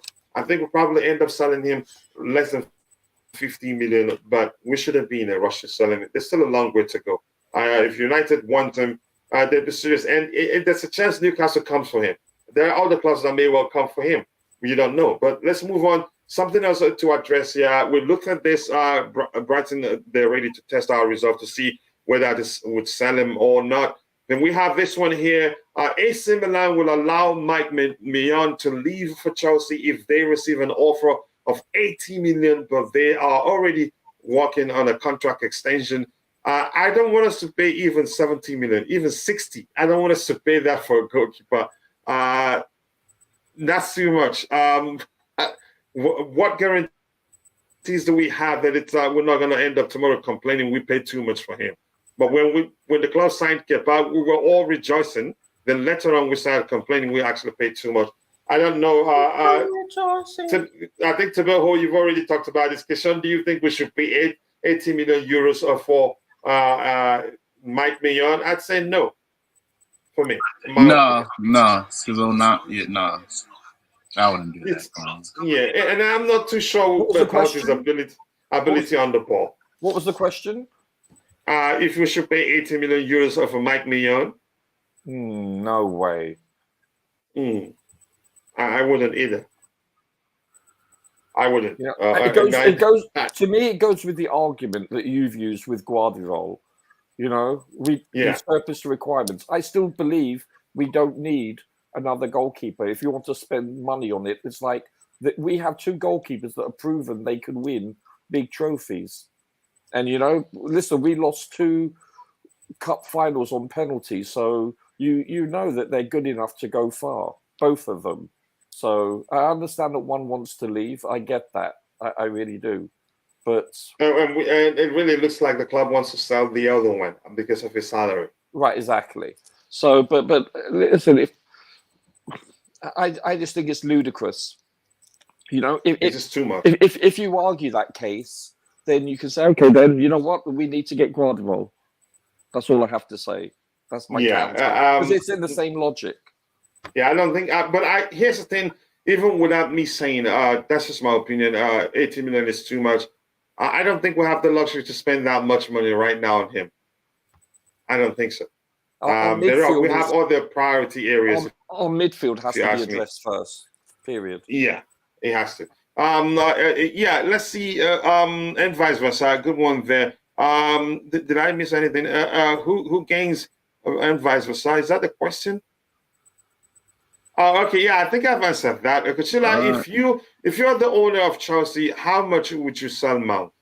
I don't know, but all I'm going to say is that I wouldn't be in a rush to just sell it to them because they are interested in signing him. They haven't made an official bid. So everything with regards to how much Chelsea wants to sell him for and how much United are willing to pay those things are all just rumors. They haven't made an official bid. What we heard last week, they are preparing an official bid. So we don't know. Go ahead, Kishan. You were saying something. No, I'm just, if I was to sell Mason Mount, I'm gonna sell him for the high and negotiate anything lower than that. Like I don't like people saying 80 mil is too much for him. Of course it's too much for him, but you get what you negotiate, not what you deserve. So if we could somehow swindle a team for getting Mount for 65 or 70, then that's a plus for us. So yeah, I agree with you. I don't think buy low, sell high. Sorry? Buy low, sell high. Yeah. I get it. Let's see what else we have here. We actually paid 60 million for Mudryk. That's why I took my time to research that. We didn't actually pay as much as people are saying we paid for him. It's just trying to banter us with that. The other part is add-ons for winning English Premier League, UEFA Champions League. Will only beat Arsenal with salary of 90k. Arsenal was only willing to pay 40k.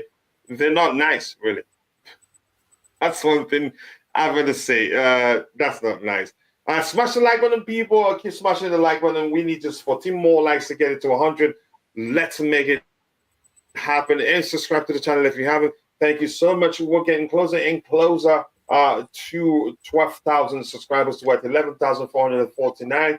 So that's not easy. Keep dropping the likes on the stream. This says the only difference between a Mendy and AC Milan keeper is a pinch. Same similarity on the ball. They both push ball away instead of catching it. Okay.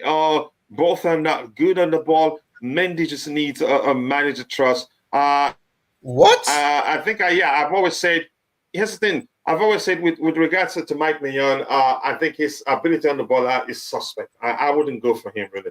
Anybody wanted to say something? That is unbelievable. Okay.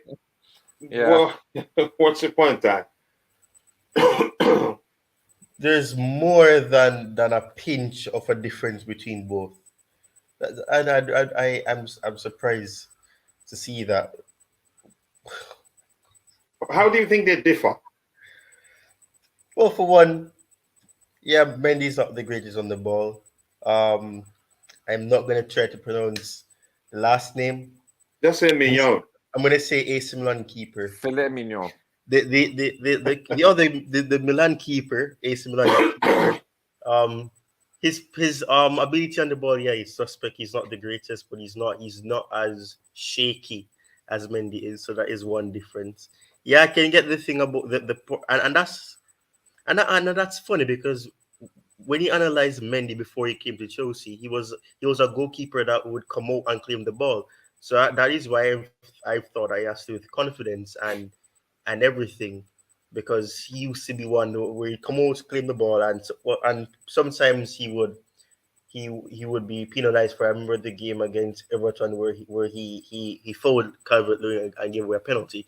But I don't think that it's just a pinch of a difference, because I think the AC Milan goalkeeper is slightly better on the ball. Mendy is nervy if he's under pressure. He's gonna kick the ball out for a throw. And the difference as another difference that I would say is that the shot stopping is not similar. The AC Milan goalkeeper, I hate saying this though. I'm going to try this to say the last name if I have to say that. Maignan. Just call him Mike Maignan. Maignan? Yeah. Okay. Like filet mignon. Okay. So, but his method of shot stopping is quite different. He's more attentive than Mendy. Mendy is attentive at times, but like I said, Mendy is not the same player anymore. He's probably lost confidence. His mentality probably isn't as strong as it was before for reasons that I've alluded to in the past. But I don't think that is a pinch of a difference. There's a wider difference. I'm not an expertise in using the terminologies for that goalkeeping here, because that's not my strongest suit. But I do think that there's more than a pinch of difference. If you watch both of them, if you watch the way they stop, if you watch the attentiveness and another example is the penalty shot stopping. He's better at stopping penalties than Mendy. Mendy goes he always goes to his left or the right, and he's not really the greatest in that respect. So I don't think it's a pinch of a difference. All right, thank you, Ty, for that response there. A lot of people says I agree with Roger that we will be seeing surprises next season. I believe that seriously, because most of our senior players have said if they believe the squad will respect Pochettino, you have to. I think they will. I think we'll see a lot of differences next season. Coach, Chelsea need to sell or buy. The fan base is getting annoyed. It's getting annoyed now. If you watch social media, they are panicking. They're panicking, which is natural. That happens every transfer window. I have never seen any transfer window that starts and finishes without you seeing Chelsea fans complaining.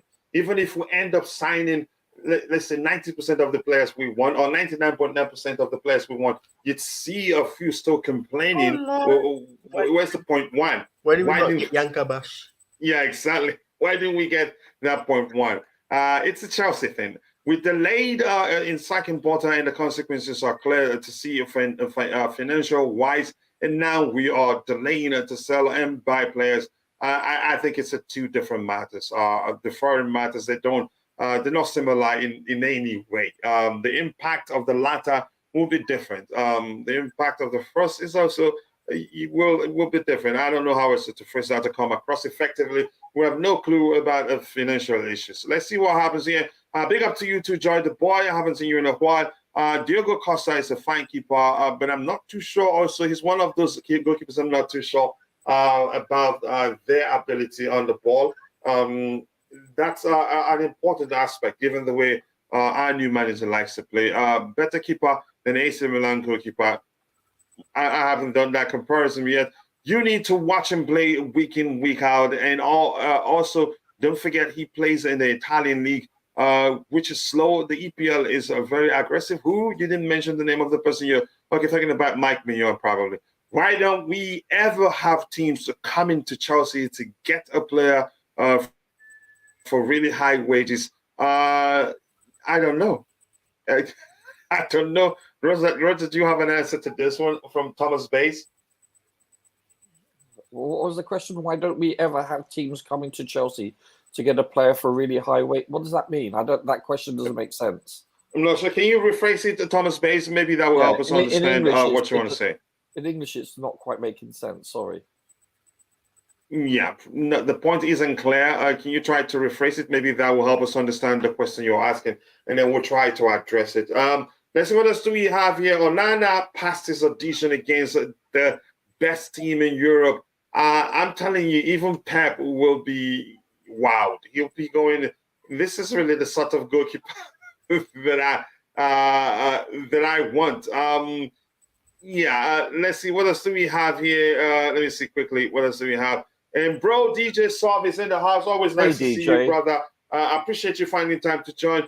Big up Kachila and everyone in the chat. I can tell you now, as I have been told, Brighton is not the only club that wants Colwell. There's a big club playing Champions League football that wants him. So let's see what happens there. And I can tell you that he says he can't say anything else, but I can tell you that supposed big club is not in the Premier League. There's one in the Premier League as well, but there's also one that's not in the Premier League, and it's in the Italian League. Liverpool? Yeah. Not Liverpool. I think Liverpool wanted him, didn't they?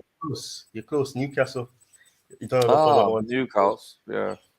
Yeah, I think Liverpool wanted him. And DJ, big up to you, brother. Question for the panel: Rice or Paulinho? I'd go for Paulinho. That's my opinion. Really?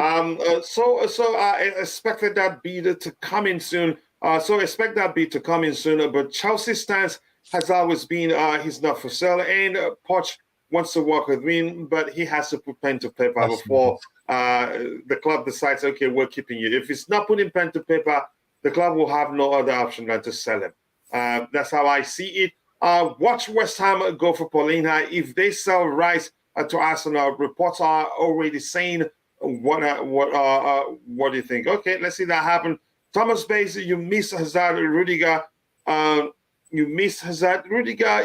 This tried to help me understand Thomas Bass' point a bit, but Rudiger coming into it takes me back to where I was when I read it. They want really high wages. Okay, just the wages. If you're focusing on the wages alone, there would be more like Oscar. Oscar also, yeah. So good point there, JC. Thank you. To address the point that Chelsea buy mediocre players or too young players, and when they are not performing, we flank them for cheap. Is Linfield from the Caribbean? Sorry? Is Linfield from the Caribbean? I'm not too sure. Possibly. Keep dropping the likes on the stream, people. The likes to go a long way, and also do subscribe to the channel if you haven't. We need 11 more likes to get it to 100. Linfield, if you're listening, Ty is asking whether you're from the Caribbeans. I don't think so, but I think I've heard him speak before. He's in the panelist group and should be always able to join the panel if he has time. Pep says something about him after the game. I think he'd love to have him. But let's see what happens. Coach, do you see the bombazo from Mbappe? I've already said that I will continue at PSG next season where I am happy, but at the same time, he wants to leave. I think probably doesn't want them to prize Madrid away. Yeah, I suspected that because I've heard him speak before. So Linfield, if you want to join the group, I think I've said this before. You are in the panelist group, so should be able to see the link there. But if you can, I'll try and send it to you independently. Let's see. Yeah, Coach. I miss Marina. One thing that she was good at was selling players. Oh, if she really wants to sell anybody, It doesn't take her that much, but she's not perfect. But she's been good for us, really. I want to join, but can I find the link? You don't, maybe probably, you're part of the group, but I'll send it to you in a bit. How do you guys feel if we offer Ziyech and Lukaku to PSG and maybe 100 million to get Mbappe? Even that would not work. Because, yeah, Mbappe wouldn't want to come. That's how I see it. And Ziyech for how much? And Lukaku, do you think they value those two players that much? No. But that's, by the way, keep dropping the likes on the stream, people, and also subscribe to the channel if you haven't. Looks like somebody wanted to say something. You go ahead. No, I just said yes, as in, like, you think they want them. It's crazy. Yeah. So anybody else wanted to say something? Let me share the link with Phil as it comes in. We have items we should be looking at right now. Keep dropping the likes on the chat, on the stream, people. 90 likes, 10 more to get it to 100. Let's make it happen, people. We can actually do that. Let me see. Phil, you're part of the group. You should always go get the link there. I don't know why you don't know, but that's okay. There you go. We have this items here. We've talked about this. We've talked about this guy here. We're going to switch it to the next one in a bit. Keep dropping the likes on the stream, people. The likes still go a long way to me. Peak then. One more theory, coach, but it's funny. I am seeing Ziyech in Russia with Quincy Promise. I saw that story too. Who's probably will go to jail for what he did. I don't want to talk about it here. Things that he was involved in. Yeah, quite a lot of pounds of, you know what that is. He's smuggled into the Netherlands. Ziyech is posting with an international criminal. But let's see. We'll switch the topic in a bit, then I'll get a chance to bring in Phil. Just give me 1 second here. I haven't used this, but I'm going to. Inter Milan are hoping for a further loan deal for Romelu Lukaku. This should just go away. I'm not for us loaning him back to Inter. Either we terminate his contract or something else happens, or he goes somewhere else. But what's the alternative? They're just playing with us, really. Go ahead, Roger. Yeah, so what's our alternative then, coach? Maybe Saudis want them. He should take the Saudi deal. 20 million. How much can we sell him for? The season is good. So sorry? How much can we sell him for? I wouldn't mind selling Lukaku for 25, 20, even actually. Because Inter, they're just destroying his valuation. Yes, I get it. I understand the depreciation. Yeah. And also get his salary off our books. Yeah, so that's huge. He's earning quite a lot more, weekly. So I just don't want us to discuss any loan deal with Inter Milan again. They're just playing with us. They just feel like they can do whatever the heck they want. And we always, you could say agree to their demands. The question is, would Lukaku want to go to Saudi Arabia? He would want to. That's a lot of money, $20 million dollars per season. That's nearly twice as much as what he's earning right now. If it is not more than, I'm not sure how much he earns right now. Then perhaps we could sell him for more than 25. If Lukaku pushes it, then because they have money, 40, 50 million is nothing for them. Yeah, it's crazy. I just want him off our books, really. I don't want to hear that he's a Chelsea player anymore. I don't care where he goes for as long as he's gone. Damage is done already. I just want him to leave my club. Really. I know it's not easy, but we have to find a solution. Phil, what do you make of the Lukaku situation? What do you think will happen? Roger, were you still saying something? Yeah, he's just toxic. That's my last point. He is. Even if I hear that he's become a born-again Christian, he's going to be different. No. The main problem is that he wants to be the main guy. And when that doesn't happen, he can turn the dressing room against the manager, actually. Or get people to start saying it's the manager's fault that he's not performing. Yeah. Felix, your thoughts on the Lukaku situation? Philip, Phil, so to speak. Phil, you're there? Oh yeah, hello. How you doing today? Fine, fine. I can't complain. How about you? Thank you for bringing me in. Sorry, I don't really know how to locate the links, and most of the time when I want to join and I couldn't find the link, I'll go back to the old link, click on it, and it will say, "Oh, the link is the show is ended." So I don't really know. But anyway, thank you for bringing me in. No worries. Always, always. I Yeah, appreciate you coming in.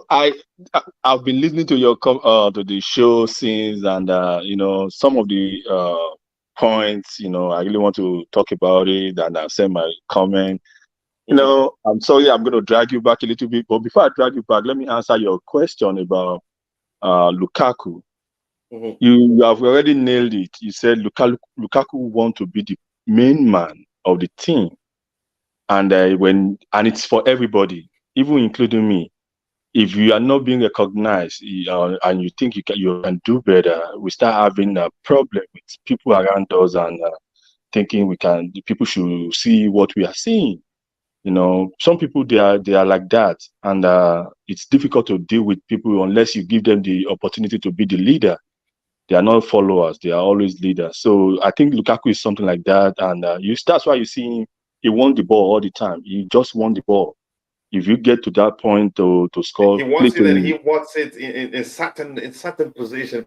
in certain position, Where and he wants it all. when Yeah, that but go doesn't ahead. happen, it becomes a problem to the club. So I think that's the thing about Lukaku. But dragging you back to a point that somebody made, saying that why his team are not coming for our players with big money. We buy mediocres. We buy players based on hype. We don't buy players based on how the manager Potential. want to play. We buy player based on, oh, this guy is good. We need to buy player based on how the team wants to play. All these guys, they are good players, every one of them. But you have to buy based on the how the team want to play. For example, you buy Lukaku in a team that is based on ball possession. That's a pure flop. It's not going to work because Lukaku won the ball on a run behind the defense and all those stuff. But when you are possession based, you go into third half of your team opponent and you keep the ball there. Lukaku is not going to succeed. Same thing to this Nigerian guy that people were hyping up. What's his name again? Osimhen. Osimhen needs space. Same thing to the German flop. They all need space behind. But player like Lewandowski, Aguero, they can play based ball possession team. They can play in such a team. Harry Kane can play in a ball possession team. That is how you need to buy players. You want to buy players just because of the hype. Same thing goes to what's the guy name? Our 120 million player in the midfield, Enzo. Enzo is a good player, but he is not going to be a solver in our midfield. We need a tall, strong player that can keep a defense. Enzo will play in a different role, but expecting him to be the alpha and omega of the midfield, it's a lie.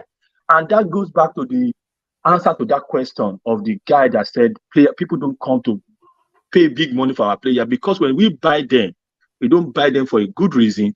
And at the end of the day, they flop, then we have to fling them out. Same thing goes to what's his name? Salah. Kevin De Bruyne. Salah was a good player in his what Ukraine team where he was playing against Chelsea that he scored against us. He was good. I don't remember that. I forgot the name of the club. They play against us in Champions League. He scored against us. Yeah, under Mourinho, I think. But go ahead. Yeah. So when he came to Chelsea, he's a very young player, and we put too much on him. And at the end of the day, he wasn't cutting it immediately as we wanted. Then we have to fling him out. Same thing to Kevin De Bruyne. He couldn't fit in properly. Then we fling him out. Now, if anybody want to buy Kevin De Bruyne with all his injury, all those stuff, you see people putting up 80 million for Kevin De Bruyne because the guy is good. I can tell you now that all these young players that we are buying, at the end of the day, they what we expect, they can't meet the expectation because of their age, because of their, a lot of things come with age. Now we will be frustrated. Then we have to sell them, and at the end of the day, because they themselves, they feel like, oh, they are not doing the right thing, they are not succeeding, they want to leave, they are not signing a new contract, they want to leave. And at the time they leave, they are more mature now, and they spring up and everything start working out for them, and you want to buy them with big money again. So my point is, Chelsea need to start buying with determination of what we need. As in, are we going to win league, or are we just going to be a mediocre, just targeting top 6, top 4? All those things. City buy player based on what they need. They want to win. They buy player in their prime, because you have to buy player in 80% of your team has to be in their prime to win a league. You can't just bunch all these young youth players that they don't even know what they're trying to achieve.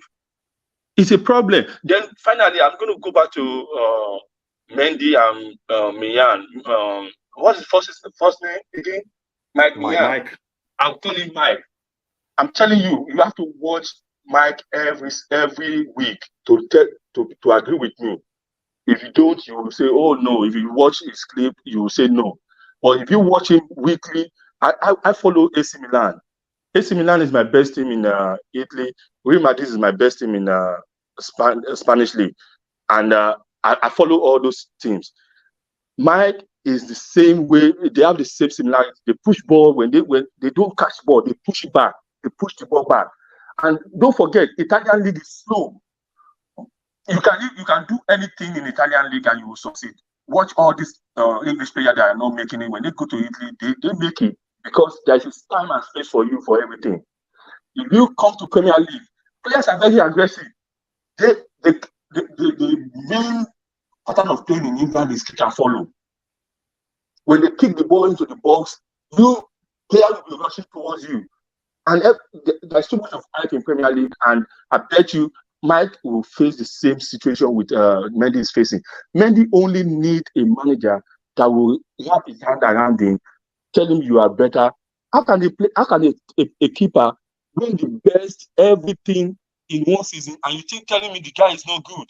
It's a joke. No, but here's the thing. My argument with regards to Mendy's situation is this: he just needs a fresh start, and you could argue he probably wants to leave. I don't think Mendy will accept playing and becoming the second choice goalkeeper. He's a Senegalese international. Fresh start or a start, or if he starts. Mm-hmm. And again, the salary that he is demanding, they are not giving him the salary that he demands. That is insane. I was going to come to that. I wouldn't go to the extent of saying it's a sin. It's business for all parties involved. They've offered him something. We don't know how much they offered him. He rejected that outright, which means he feels like it's not enough. Or probably feels like he can earn more if he goes somewhere else, which is very possible, because I think there's a good goalkeeper in him. Because some argue that he lost the hunger he had when he joined us. That may well be the case, and it doesn't look like it looks like he needs you could say to change location. Maybe that will help him. I think he's an excellent goalkeeper. Really, change location is not always the answer, but what I'm saying is this. I trust it looks like that's gonna be the case right now. The salary, I get your point. The salary is the problem, because when that's another. Even it happened to us on our daily basis. It happened to us in our daily life too. No matter how you see it, the salary is an issue. His form is an issue. So let's move on from that. But good points. I appreciate you. That's why I always like to have you on the panel here. Coach, like I said, you need to DM his boss, Maignan, the stallion. That big board head is in his hand. Get him to accept the Saudi deal and move on. We could sell Lukaku for $5 million and still make profit. His salary is annoying. Inter Broadcast Club or sell to Saudi, or leave him west on the bench to force him to buy out his contract. Nope. You only do that to a kid that is still enjoying football. If you do such thing to somebody like Lukaku, at this stage he wants money. He'd sit on the bench and enjoy it. Then you'd be forced to cancel his contract and pay him off. I don't think you can. If you did that to him when he was still 19, then there's a chance he pushes to leave, no matter how much he's earning. But right now, it's about money. He's not getting any younger. Kuchila wants to sell Lukaku for 25 million to the Saudis and 170 million for Mount. I didn't tell you I have 170 million for Mount. I just told you what was going to happen. So you're accusing me right now. And Lukaku's argument, I say I wouldn't mind given his own situation. That's just me. And I didn't say I want to sell. I told you Mount will still go for probably less than 50 million. If you remember, I said that. So you're trying to shame me here. It didn't work. But I love you, brother. Just kidding. Who's likely to pay more? I think the Saudis. Roger is right. That's the truth. Without Lukaku, the whole Chelsea squad has been toxic. All you do is Lukaku, that. But yeah, let people speak. The owners have been toxic, the manager toxic, the squad toxic. Okay, I get it. I don't want to get into this fight right now. We don't buy based on a player's form there, and it's about potential. That's what we're doing right now. I get what JC. I get that JC. We just don't seem to have a Caicedo or a Victor Osimhen. Oh yeah, I get it. Like buy the player as a potential, nurture the player to become world class, and then have all the clubs come. But which means JC's argument still makes sense. JC's argument still makes sense because he mentioned Eden Hazard. Eden Hazard wasn't as good as he was at Lille. When he joined Chelsea, he became even better. So it's a good example, but I get what you mean. But I think would always be a club that's capable of extending the contracts of our best players and and keep them. But Brighton, a club, they haven't gotten to the level where they go to any lender to keep their best players. They'd rather sell. They're confident in their ability to scout and get good replacements for those players that are leaving, and they don't have the luxury of spending as much as we spend in the transfer market, and that's why they do more in scouting to find the young, you can say the potentials, because that's what they can afford to do really. But it looks like we're doing both right now. We'll still be able to buy established talent. We'll still go out there and get young talent, or you can say promising talent, and nurture them. That's you can say one of the things I've learned from the club's visions that I like. Basel, Basel. Someone else have said it there. That's the name of the club we were looking for. Chelsea all the way. Thank you. I think someone else did say. Did I skip it?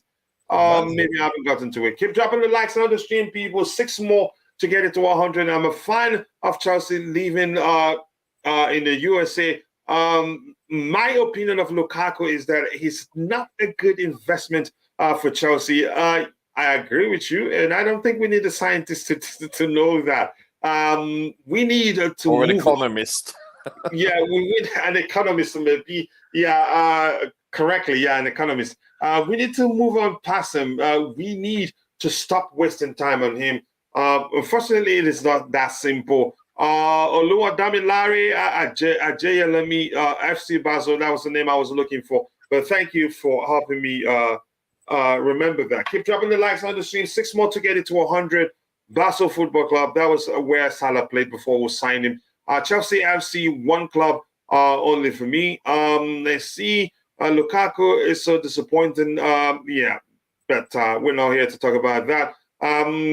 Let's see what else do we have here. Mendy needs a fresh start. Yes, he does need a fresh start. I've talked about this before. Ty is getting closer to 1,000 subscribers. Please go check it out. Be sure to subscribe to his channel. Let's make that happen. One of our biggest disaster is not offering Mbappe a contract. He grew up a Chelsea fan and came up for trial. Now he's grown above our class. We cannot even beat for him. Here's the thing: such mistakes have been the same. He cannot keep all of them.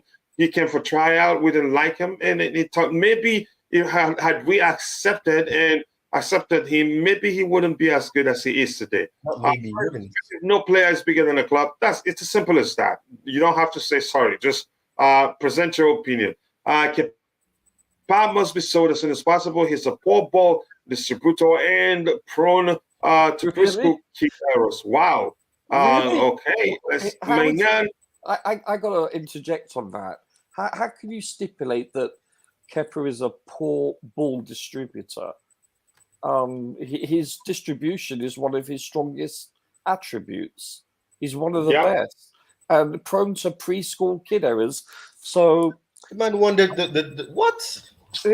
when's the last time he conceded a goal based From an based error, on- from an error, Yeah, I'm yeah, sorry. from an error, yeah. If you want to criticize him, okay, you can criticize the fact that his aerial acumen, he doesn't go and claim the ball aerially enough. He doesn't dominate his box. His positioning is excellent. That's why he never gets beaten at the near post or invariably. He's technically astute. Listen, you're entitled to your opinion, but when your opinion doesn't match up with the facts, then I question it respectfully, sir. Or All right. That's the thing with some Chelsea fans. They're unforgiving. Yes, Kepa made some errors in the past, but when was the last time he made the last season? He's been incredibly good. His save percentage will illustrate that. Listen, until the last two games where we put on the youngest team ever in Premier League history, under 24 for the first time ever, we were fourth best defense in the Premier League. What does that tell you? The defense wasn't the issue. It was scoring goals. We created enough chances. So he is not our Achilles heel. No, he's a list of our problems, really. Maignan rejected us. You can say I'm glad he did. We needed to get Lukaku off the books. He's saying his priority is Inter. That doesn't help us either. But let's not forget, he said the same thing when we bought him from Inter. Yeah, I agree with you. I think we should just find a solution and get him off our books. It's very problematic. Kuchila, there's also a good case for our academy. I don't think there's any team in the EPL who does not have poor academy players. These are also good examples for you, Thomas. I think I agree with you. They're not perfect. We're going to lose a few. Sometimes we're going to lose a few that will end up looking back and say, we wish we kept. It happens. Honestly, I'm happy Maignan rejected us. He cannot play potch ball. I was thinking the same too. I've always said his ability on the ball is suspect to me. As of now, it is difficult to write off some of our players because we had a clueless coaches. I think we've also made that argument before. And Roger, it's not a season where it makes sense to isolate any individual's performance. The team as a unit, for a multitude of reasons, didn't do well. Mbappe was sent away because he was small, not because of his abilities. We are stuck with this 18th century idea that the player must be big and muscular. I'm not sure the reason why he's sent away. The fact remains Mbappe turned out good, so people will always look back that he was at Chelsea and they rejected him. It happens all the time. We can't keep them all. It's as simple as that. Musiala was a Chelsea academy player. Why he left, I'm not going to get into that. We've had other academy players who left us. We had what's his name that joined Liverpool, and they had to pay us a compensation for everything. And it turned out is he a Burnley now? I'm talking about what's his name? This Yoruba brother. Everybody, Chelsea fans were like, kicking themselves, crying. Why should we let him go? He's good. Look where he is today. Burnley now? Where you saying? Who? He's at Burnley. I think he's at Burnley now or Bournemouth. Maybe he's moved to some other club, but Liverpool bought him from us. He's a number 9. Why can't I remember his name? Is it Sturridge? You didn't talk about Sturridge. Not Daniel Sturridge, no. No. I'm talking about Chelsea Academy product proper. Is it Solanke? It's not Solanke. Solanke.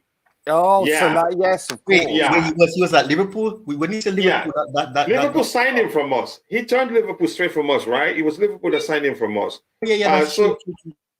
Yeah, he was such a potential. Everybody was saying, why did we let him go? Blah, blah, blah, blah. But look how he turned out for him. Even though I liked him, and you can argue he would have been better off staying with us because we respected him. We wanted him to be patient for his time to come. And he wanted to leave immediately. He wanted Fostering football immediately. Probably thought he was going to be Liverpool's preferred number 9. I think he actually got a chance to play against us for Liverpool. Big up Kuchila. I don't think we really lost many games due to Kepa. I've argued that before. I think he's the least of our problems. But people are entitled to their respective opinions, and I respect that. It was more that we couldn't score goals. You had the meeting with Roger before you came here. We were actually strong defensively. At one point, we had the best defense. Inter want another loan deal. We shouldn't do that. Coach, please help them sell that there. Houston, I don't think we should agree. Yeah, Solanke. Yeah, that was the name I was looking for. Thank you so much, Olua Damilare. I appreciate that. Solanke was the name I was looking for. Yep, Solanke. Thank you. Yep, Solanke. Dominic. Yeah, his first name. He was good for us, but was too much in a hurry, and that hasn't helped him now. He should be in his late 20s right now, I'm guessing. Really? Because he's the same class as Loftus-Cheek. How time flies. Yeah, how time flies. Yeah. Wow. Bournemouth. He's at Bournemouth right now. Yeah, thank you. Yeah, he is. Yeah, keep dropping the likes on the stream, people. 5 more to get it to 100. Let's make it happen.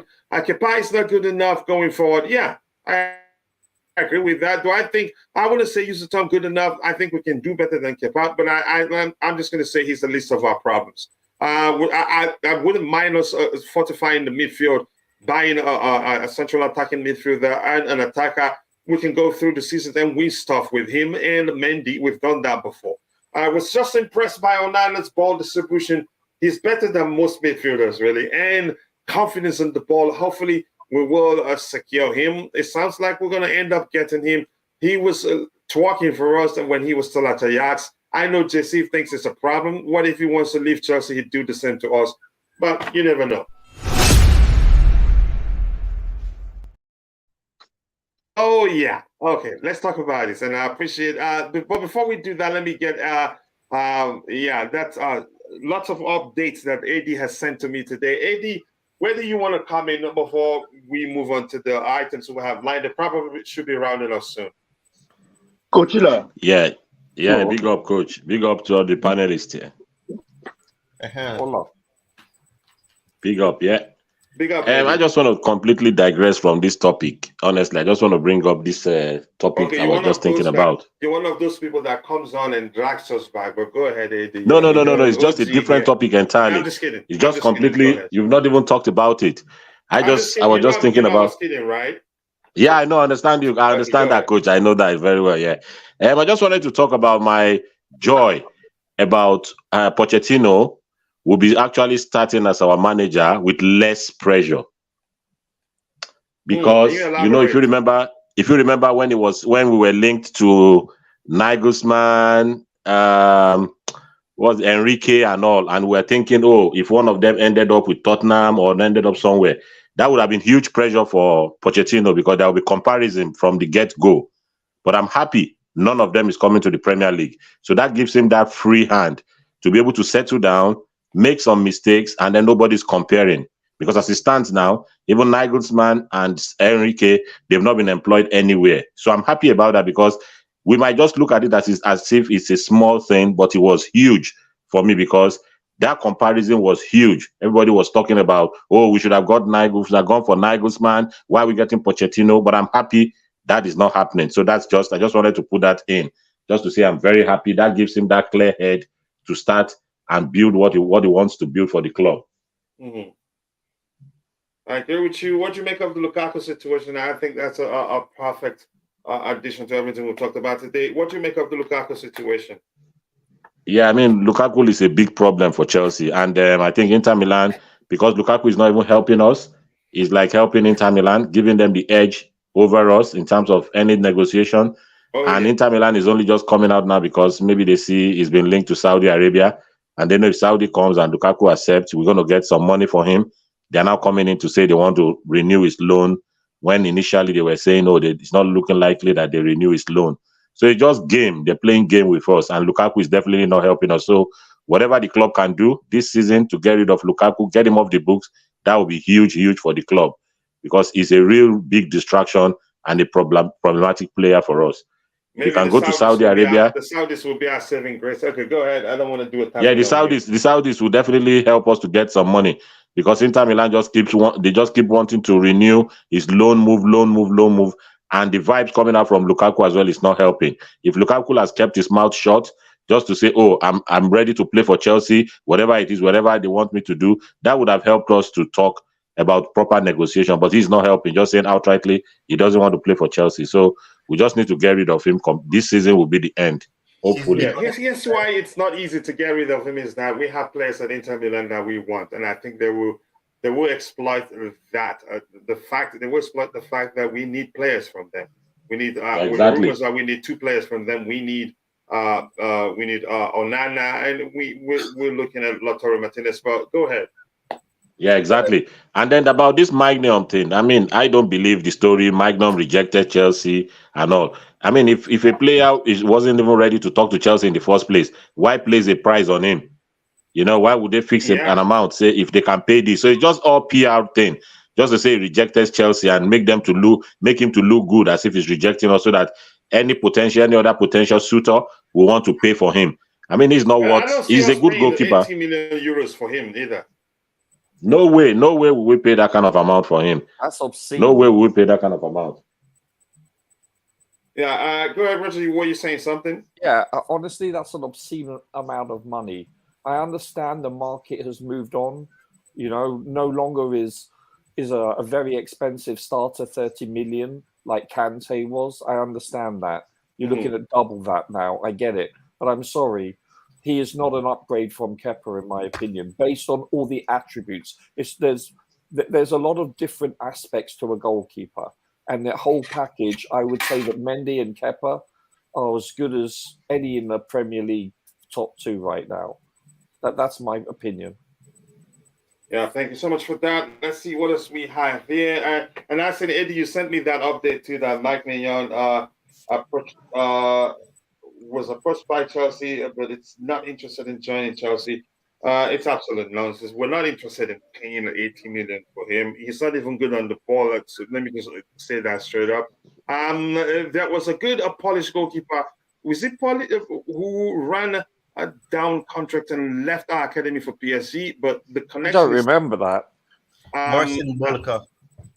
Isn't he Russian? Boska or something. Boska or something. Don't remember. Marcin Boka. Isn't he Russian? I thought he was Russian, but the name. But it doesn't matter. I think that kid was so arrogant, and he had an opportunity actually, but was in a rush. He thought maybe he was going to be the number 1 at PSG. Yeah, exactly. These kids these days, good. Anyway, I remember him, Jesse. He's in the PSG graveyard. Onana has retired from international play, so we get him full time. He may well go back again if they sort out the issues they're having. What? He's not at PSG. He's at OG's Nice. They sold him. Is he on loan? OG's Nice. Is he on loan or did they he's sell here him? permanently? Okay, is he starting for them? Yeah, he only played 2 games in the league. It's just impatience. I think that the club liked him. Yeah. But let's see. Chelsea should ask at least 17 million for Lukaku. Yeah. Good luck. But you're just applying the same logic with that out of mouth. I see what you did there. I just hope fans will give Poch a chance. Might take him 2 seasons to get it right. I think we're not talking him. We just have to be strategic in the market. This transfer window, I think a few signings here and there, but priority signings will make a difference, especially with this team. Team overhaul. Are you guys not worried about our midfield next season? I am Very worried. much so. We're losing. You can say we're losing 2 of our best midfielders, Kante and Kovacic. Most likely, both are gone. Kante is already gone. Kovacic will most likely join him. He's agreed personal terms with Man City. All that is left is for them to agree a few with us, and I think would sell him. I want a Nathan Ake. Sorry? I want a Nathan Ake moment. Oh yeah. Yeah. Let's see what happens. From the Saudis, they got money, but that doesn't mean you tell them to pay how much for Lukaku, and they pay. They're not stupid. They know what they want quality. Top 2 or top 12. What else do we have? PSG loaned him. Oh, they loaned him. I didn't know it was a loan. I think Ty, didn't you say he's there on the permanent? He is there unless it's a 2-year deal. I'm seeing, and it says he's been there since 2022. Yeah, I don't think he gets a chance in the first team. He was just too very impatient at Chelsea. Let's. Okay, there you go. Sources have confirmed that Chelsea are not working on Mbappe. Don't even try. It's just you're just gonna waste your time and resources and not be able to sign him. Everybody knows, even a 6-year-old Permanently. He wants to join Real Madrid. They are working on other things and do not intend to do crazy things. That is, going from Mbappe will be crazy. First of all, you end up wasting your time, and Mbappe will end up joining Real Madrid. That's where he wants to play, and the whole world knows that. So I don't think we should actually waste time on this. But if anybody wants to add anything to it, you go ahead. I don't see it happening. Never say never. I'm just joking. No, I don't see that. I don't see that happening either. No. I know they say if you don't buy lottery, you're never gonna win a ticket. But this one, no. This one is a no. He's preparing ground to go to Real Madrid. We know that. Yeah. The man literally said that I've already said. It's funny though. They came out on Twitter or whatever. His representatives came out and said that I've already said that I will be at PSG next season. Yeah, so probably he wants Real Madrid to get him even for a cheaper price than they think they'd get him for. But were you saying something, AD? No, I just said no. It's not happening. It's definitely not coming to Chelsea. It's like going to Real Madrid. He's just preparing ground to go to Real Madrid. That's what he's doing. Yeah. I maybe PSG. What next will I think? What else can PSG do really to keep him? I think that he ends up at Real Madrid very soon, and sooner than later, actually. Factos. Yeah. The ridiculous fact is Chelsea paid more than 100 million for Lukaku to make City UEFA champion and ruin Chelsea's season. If I see this clown in the squad again, I will break your TV. You will break your TV. Window isn't open. I hope you don't. What? Let's see. Constantine Dante, coach, can you ask Roger again, please? Top 2 or top 12? Roger, that's a question for you. So which one are we supposed to choose? Top 2 you or pick top one. 12? I don't think either, to be honest with you. That's a funny question, but I don't think either. I think we'll be between 4th and 7th, realistically, assuming we're not depleted by injuries again. That's my realistic expectation. But it's based on, I have to see who we acquire in the midfield. Our midfield is our biggest concern, period. Right now, 12th based on our midfield, if we lose Kante and Kovacic and we don't acquire anyone else. But realistically, let's see who... Sorry? Winston, nobody in the midfield. Exactly, that's what I'm alluding to. But we will and we shall. But let's see. Let's see what happens. Yep, Coach, can you ask Roger the question already? Chelsea boys, say some praise for Ugarte. Like Paredes and Icardi wasn't enough to learn from. Maybe his case may well be different. You don't know. Splash the cash. Solanke was the name I was looking for. Thank you. Coach, we have lost 3 of our Champions League starting midfield and still made no sales for profit, and we haven't even agreed to terms with potential incoming players. Yeah, you have every right to be concerned. I feel the club won't sign anyone in the midfield. I hope I'm wrong. Let's see what happens. I'm for sale. I will work. I'll work for £1. Yeah, the window isn't open yet. Calm down. It looks like Joy the Boy is going to be one of the panic bus drivers this season. Dominic Solanke, you mean? Yeah, that's the name I was looking for. Thank you.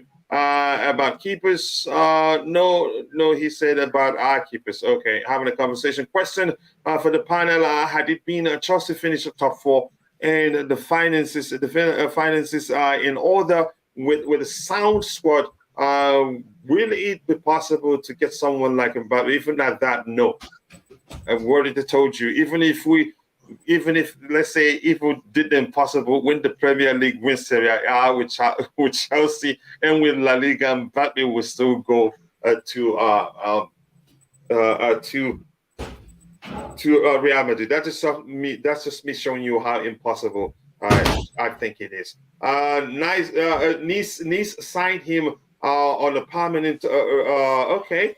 Exactly. On a That's what I permanent was reserve saying. goalkeeper after a loan from PSG. Man only had 2 appearances for PSG in his last 3 in the last 3 years. Wow, that's concerning. Good for him. So good luck to him. He wanted, whatever seed you sow, that's what you're gonna reap. Yeah. Keep dropping. And he's still not start. And I don't think he's a regular for Nice either. He only played 2 games in the season. 2 games in the season for him. Yeah, because they do not have Schmeichel. Nice has Schmeichel, isn't it? They have some. I think the one that signed him for Leicester. I think they were. I think it was. Yeah, I think they have Schmeichel. Yeah. So I don't think it's started over Schmeichel. He's more experienced and probably a better goalkeeper. I haven't compared them to, but someone is asking, can Man United sign Mbappe? No, they cannot. Coach asked Roger what he said about our keepers being a top 12 in the league. Oh, that was the question. Roger, you want to comment on that? Oh, definitely top 2. Seriously, it's like when you look at the numbers don't lie. Kepa was actually much as one of the best goalkeepers in the Premier League this season. If we're going to talk about that. Yeah, we had the top 4 defense, and when you consider the injuries and the depletion we had, and the lack of coverage from the midfield to protect the defense, no, I beg to differ. All right, keep dropping the likes on the stream. We'll round off in a bit. We're going to catch up all the items we have lined up. I'm going to go through it, and then if the panelists have anything to add, they go ahead and do that. Facts, I will be just weird. It will be just weird for us not having a world-class midfielder for at least the last 15 years. I think that's a bit jumbled up, probably. Can Man United sign Mbappe? I'd say no. Covers his no, he's not. I wouldn't call him that, but that's your opinion. I think he's been an excellent servant for us. We actually run him to the ground, overplayed him because of how important he's been for us. Keep dropping the likes on the stream, and also do subscribe to the channel if you have one more like to get it to. Okay, Al-Hilal tried to convince Lukaku in a meeting yesterday, yearly wage of 71. What? This is different from what we read before. The other one is saying they're offering him $20 million per year. So this one is aligned with the report that he had in the chat. Al-Hilal tried to convince Lukaku in a meeting yesterday, yearly wages of 71.4 million euros was mentioned, but this priority is Inter Milan. I don't believe this. No, listen, I think that has no credibility whatsoever. Who? That story has no credibility whatsoever.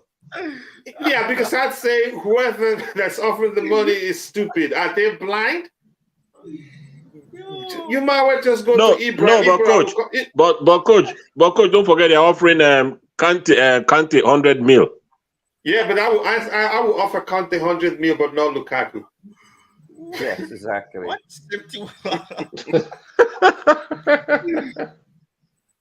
No, but I just have to be honest with you. They watch football, so they know Lukaku isn't in the best of form. So the one that's believable to me is the one that they're offering him $20 million, which you could say nearly twice as much as what he's earning right now, if not more than, if that makes sense. So this aligns with what JC talked about. So I don't agree with this. If Lukaku sees this, he's going to tell Inter, I'm sorry, bye, Felicia. See you guys later.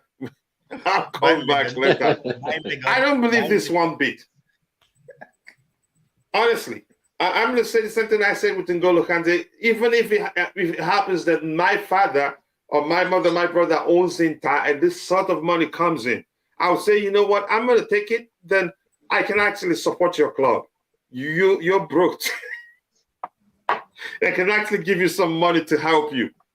But this is, the $20 million one is more believable. So Kepa is top 2 keeper in the league. I'm not sure where he stands, but I think he emerged as one of the best. Who won the best goalkeeper? Okay, he won the best save. But that's, by the way, yes, cover a snake. I saw him down performance and claim injury. No, that's not the truth. I think he was carrying a knock. Then turned to World Cup and put on a masterclass where he's used differently. And then down tools again, and now saying the season was bad and quietly readying himself for Man City. That is just your opinion, really. Coach, now you get what I'm saying, but I'm not going to go to the extent of saying he's intellectually challenged. That's just me. I get it. I understood what you were saying when I read your comment, but just the language is what I'm not okay with. Coach, do you remember that game when we saw Pep talking to Kova? I told you just watch him go into City. Pep knows how to tap up players, so I agree with you. Breaking news: Al-Hilal has offered a $50 million deal to sign Chelsea striker Romelu Lukaku on a 2-year deal. So okay, now we have 3 numbers here. We had 20 million per season, which is per year. It's no different for saying per year. And this one is saying 71. They offered him 71, right? And this one is saying how much? 50 per year. We're doing maths. 71, although it will be 51, but still, it's 71 minus 20 million. Get the 50 million. I think he's going to eventually leave, even if it was for 20. But DJ, thank you so much for that. Sorry, Coach. Is the breaking news saying offering Chelsea 50 mil? Have offered, that's something is missing there. DJ, can you update us? Is that offer to Lukaku or is that offer to Chelsea? But I don't think they pay us 50 million for Lukaku. Wait, hold on. Hold on. No, something's not right. This is hilarious, though. Wait. That says yearly. So Lukaku supposedly would be getting 71 million. Yeah, so I'm not too sure. It's everywhere right now. Guys, stop, please. Just move Don't on. get me started. Sorry, it's confusing at the moment. But DJ, if you're still watching, is this offer to Chelsea or to Lukaku? So this sounds more like this is to Chelsea. I'm not sure what to make of it. But what I find out, I know if DJ's still listening, he's going to update us on what it is really. But call up the Stallion, Coach. It doesn't sound right. I think you may well help us, Coach. He was offered 50 million. He asked 80. Apparently, this last beat goes on to show. Murder. Yeah, indeed. So I think we need to look at this more and see what happens. Keep dropping the likes on the stream. They need big name players, and Lukaku is a big name. I said that before, even though he's not in good form for them. A striker to score goals as well. And I think he may well score goals for them. Al-Hilal, they still have Ronaldo. That's where Ronaldo is, right? Coachella, you will be surprised how much Lukaku. You people can laugh. No, I'm not. I'm just saying it's everywhere. That's the more important aspect of my argument. I know they're capable of paying him anything they want, but I'm not sure they pay him as much as we're seeing per year. Al-Nassr identify Hakim Ziyech as potential Cristiano Ronaldo provider. Oh yeah, I think he will service him well. As Saudi clubs circle for Chelsea outcasts. Wow, lots of YouTube shots for me to make today. Coach, let me make Constantine Dante's comments. So Kepa is top keeper in the league, in League 2. I didn't get it. He's gonna smoke me if he finds out. If he feels like I didn't understand his comment. I'm not responding to that. If Roger wants to respond, it's up to him. Coach, the offer was to Lukaku. Okay, so that which means it's really everywhere. It's $20 million, it's $50 million, it's $75 million.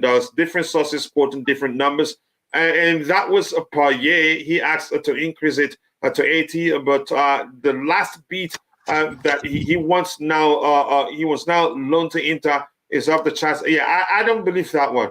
I don't believe they'd offer him even 25 per year and he still go back to Inter. Lafitz says you want when Lukaku collects the 71 million, go take it from him. That's the thing. Maignan will do the work for me. Let him just please take it and run. Coach, clearly it's an administration error. So can we stop talking about? Don't correct it. Okay. Coach, did you see the news about Chelsea making inquiry for Wozni Szczesny? I said his name correctly today. Former Arsenal and Juventus goalkeeper. That Juvenile wants to offload him. Want to offload him because of his 200K a week, and now he's going to come to Chelsea and get it. So I don't believe we want him. No way. Yeah, we're not paying that these days. If Saudi offered us 2 finishing rods and some free base for Lukaku, I'd pay for his plane flight. Oh my goodness! Ryan, it's nice to see you. Lukaku is such. Just go to Saudi Arabia already. You end that guy. The money and run. What more does he want at Inter Milan? But let's see. Damn man, you still leave? I went to sleep. Okay, live. You see why? I don't know who creates these words. Live and leave are spelled the same. And welcome to the English language, Coach. No, sometimes I see things that I say like, what the heck? But really, if you pay attention, the context tells you how to pronounce it. But they shouldn't still be the same, really. It's just like weight and height. Yeah, exactly. It's sometimes you see crazy stuff. I went to sleep, woke up, and you're still live. Yeah, that's the Blue Money show is a long show. I'm trying my best to cut it down, but because it's an interactive show, it's usually difficult. But sometimes if you're flowing, you just let it go. Coach, next time, can you ring a bell when it's happy hour in the chat? Yeah, it looks like it's happy hour, right? That's funny. It looks like that's what it is. Chelsea are set to have their reserve tested in a major way as Arsenal prepare to snap up Declan Rice and Moises Caicedo this summer. Jacob Stenberg of the Guardian. I don't think Arsenal can sign them both. That's just my opinion. Maybe they can. Szczesny will be top 3 keepers in League 2. in League 2. Chelsea are set to have, I think you have that twice there, AD. So let's move on to the next item. I don't know if anybody wants to talk about this Al-Hilal thing, or should we move on? Move on. It's just I can't see the credibility to it. It's exhausting. It's everywhere. It's right now. It's clickbait crap. That's all it is. Yeah. Who knows whether the Saudis are actually looking at him at all? Nothing there. This one says Manchester United boss Erik ten Hag is considering a reunification with his former Ajax goalkeeper Andre Onana as he looks to ruin Chelsea's pursuit of the Inter shot stopper. I don't believe this. Really, De Gea is like he's the one of the top earners in the Premier League. And you're gonna sign Onana, and Onana probably you'll be paying. Onana. I'm not sure what to make of this. You want to come in, Roger? Here's the deal. It's a lot of managers. I'm not saying this is a credible report. A lot of managers, when they come in, they want to stamp their authority on the team, and they do it quite consistently by replacing a goalkeeper. That's quite common. It's not that rare. So in other words, you're saying goalkeepers are easy targets for managers. They can be. I'm just saying that it's possible. I can see the logic in that report. And don't forget, Man U have the financial ammunition to make or pay for such a player. So if you see my logic in that. But I wouldn't replace De Gea. I think he's one of the greatest goalkeepers there is, period. Does he have an error in him occasionally? Yes, but year in, year out, he's been, for the most part, he's been their best player of the season, I think 3 or 4 times since he actually joined United. So Really? yes, he's been player of the year like 4 times, if I'm not mistaken, 3 or 4 times. I mean, let's put it this way: since he arrived, since his second year, they have been an awful team consistently. So I get it, you know. But he's been an outstanding goalkeeper. Yeah. Just one more like to get into 100 people. Let's make it happen. Let me ask you this, Ty. What do you make of that rumor? Does it move you? Or do you think that? But the truth remains, if it's you can say if he's really interested in signing Onana, the common thinking will be he probably goes to United because he knows him. They have a good relationship and all that. But what do you make of it, Ty? I think the exact same thing. You just answered your question. Yeah, I think that would be exactly it. And Ten Hag did come out and say that. I remember seeing a statement where he came out and said that yes, he wants De Gea to stay, but he doesn't want De Gea to think that he's just going to be his first choice. He's going to have to work for it. So yeah, if they said that, which means there's a chance they are really interested. Yeah. So and it would make sense because he trusts Onana. I can't help but not sing Onana. I'm not going to do it. Anyways, yeah, I think there is some credibility to this because like I think Roger was saying, they know each other, and in that sense he knows he can trust him, and there's a comfort zone. Yeah, and based on what he did against Manchester City, I'm pretty sure he would love to do the exact same thing again in the Premier League. I think it would be a good goalkeeper for them to get as well because they have been investing in these pacey players as well, players who are quick, and based on the game the performance rather that they had against us, I think that would be very helpful to them. So I think this is perhaps something that with credibility, but I don't want it to happen because I would prefer him to come to Chelsea because we need a goalkeeper to rival anyone, because I don't know if we're gonna be able to sell both of our 2 goalkeepers, which I don't really think is what the club plan to do. Do you really think we need a new goalkeeper? Honestly, I don't. We need somebody to compete or to bring competition there, because right now I don't really think there's any competition. It's just who can edge the other in terms of performance they play. I don't know. We need somewhere that with quality that is not a case of confidence issue. We need someone that is booming with confidence. A goalkeeper who's confident in taking risks, and when they take those risks, it does lead to goals. I have PTSD from that Mendy versus Leeds. I cannot stop mentioning it. And after what I saw Onana doing the Champions League final on Saturday, I was like, nope. So you don't think Kepa is worthy of being our keeper, or Mendy? I think Kepa can be a top goalkeeper for a different club. I don't know if he can be. No, I'm asking for us. I'm referring to us, sir. I don't. Be honest. His height is gonna always be a problem, and it's not his height; it's his wingspan. There's a difference. No, I'm saying that his height is gonna be a problem for long shots, and that is what a lot of clubs have been doing, because they know that if they can get a good strike in, they can. And I can recall the Brighton game. I think he was the goalkeeper. Although I'm going to be fair to him. I don't think anybody is going to be able to stop that. It's exactly what I'm about to say. Did you see the Man City Real Madrid game? The first or second leg, I forget now. Yeah, but both were world class, and these keepers are both world class. And look, they got beaten by over 25 yards.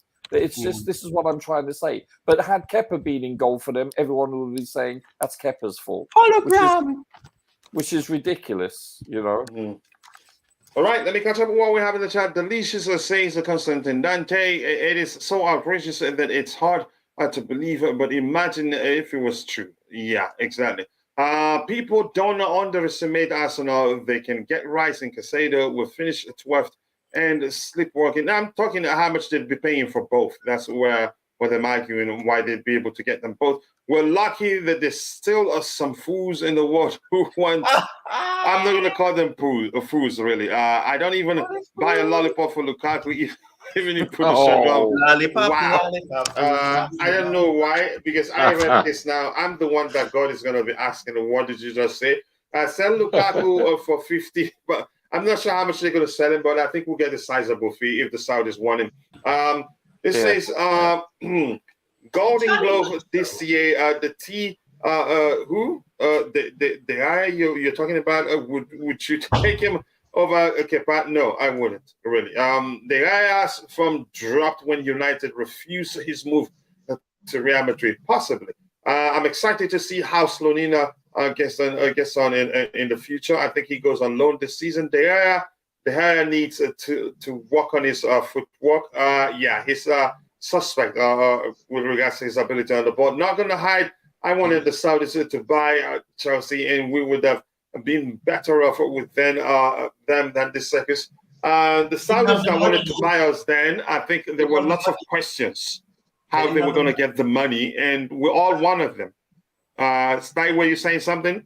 That's what I'm saying. They didn't have the money, so how would we have it? Yeah, so they couldn't even get them money to invest in or to have the. Remember, there was a process that they had to go through, and they did not have the funds and have the feasibility to come in and say that we can invest this into all aspects of the club: the women's team, youth team, first team, men's team. So how would they didn't have those? They didn't present a good plan. Exactly. So how we'd have been in a circus then?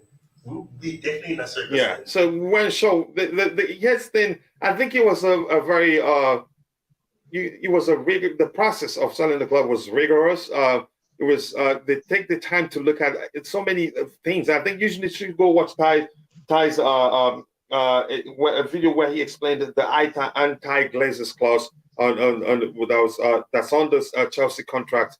That's the sale of the contract. It would teach you quite a lot. For instance, that's another part of it. A lot of stuff were considered. It wasn't just you bring the money, you take the club. No. Some vetting also. The government did some vetting also. Atalanta are going to demand 50 million plus to sell Chelsea target Rasmus Højlund. Rumors are that he prefers to go to United this summer. According to reports, Rasmus Højlund, who is aged just 20, is a very exciting upcoming striker. I'm starting to look at him right now. I think it's good, but do I think it come to us? I'm not too sure. And Fabrizio Romanos said something to the effect of us not being too serious. Would Onana want to join Chelsea though? Good question, and we don't know. I would not advise Onana to join this mess. And second, to be honest, but you still want Chelsea to do well. To call Kepa top 2 in the league is generous. Even it's generous. Even calling him a goalkeeper is a libel. It's a libel. How do you pronounce that word? Is it libel or libel? Libel. Okay, it's a libel. It's a libel suit waiting to happen. Wow. That's funny. Listen, I'm not calling him a top 2 keeper, but all I'm saying is that Mendy or Kepa are proven commodities. We can win the Premier League, or not so much Premier League, but we can win the Champions League or any silverware. Listen, we got to 2 domestic finals and lost both on penalties. We're good enough. Those 2 keepers are good enough to win silverware for us. No That's doubt question, about though, it. Roger. I couldn't hear you. Sorry. That's the question, though, Roger. Now I know why the beautiful game asked this question. We'll get echo from Ty. So he's asking, bro, are you... I'm gonna move on from that one, please. I should what are you saying, Ty? Sorry, Ty, what are you saying? Okay, let me stop laughing because I don't know what you're going to mention. What was the question? Oh my goodness. They can do that for cups. What about the Premier League? That's the Well, question. see, this is it. So a keeper gets so much blame because they make a mistake and they're the final line of defense. But what about the defensive line or the midfielders or the attackers when they lose the ball or they don't block a shot? It's all when a team concedes a goal, it's not always on the keeper. It's a collective effort. Do you understand that?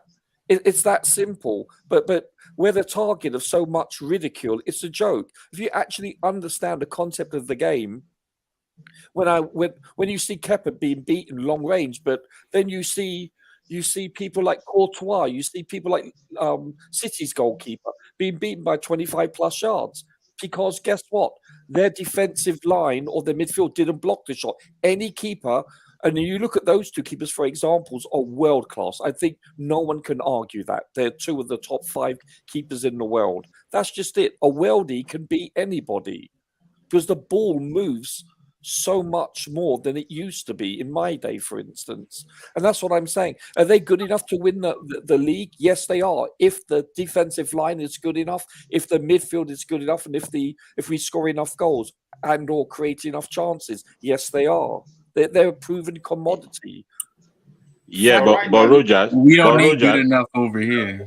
But Rogers, goalkeeper helps defense to have confidence as well. Yes, they do. And so if the defenders are not confident about their goalkeeper, they tend to make mistakes as well.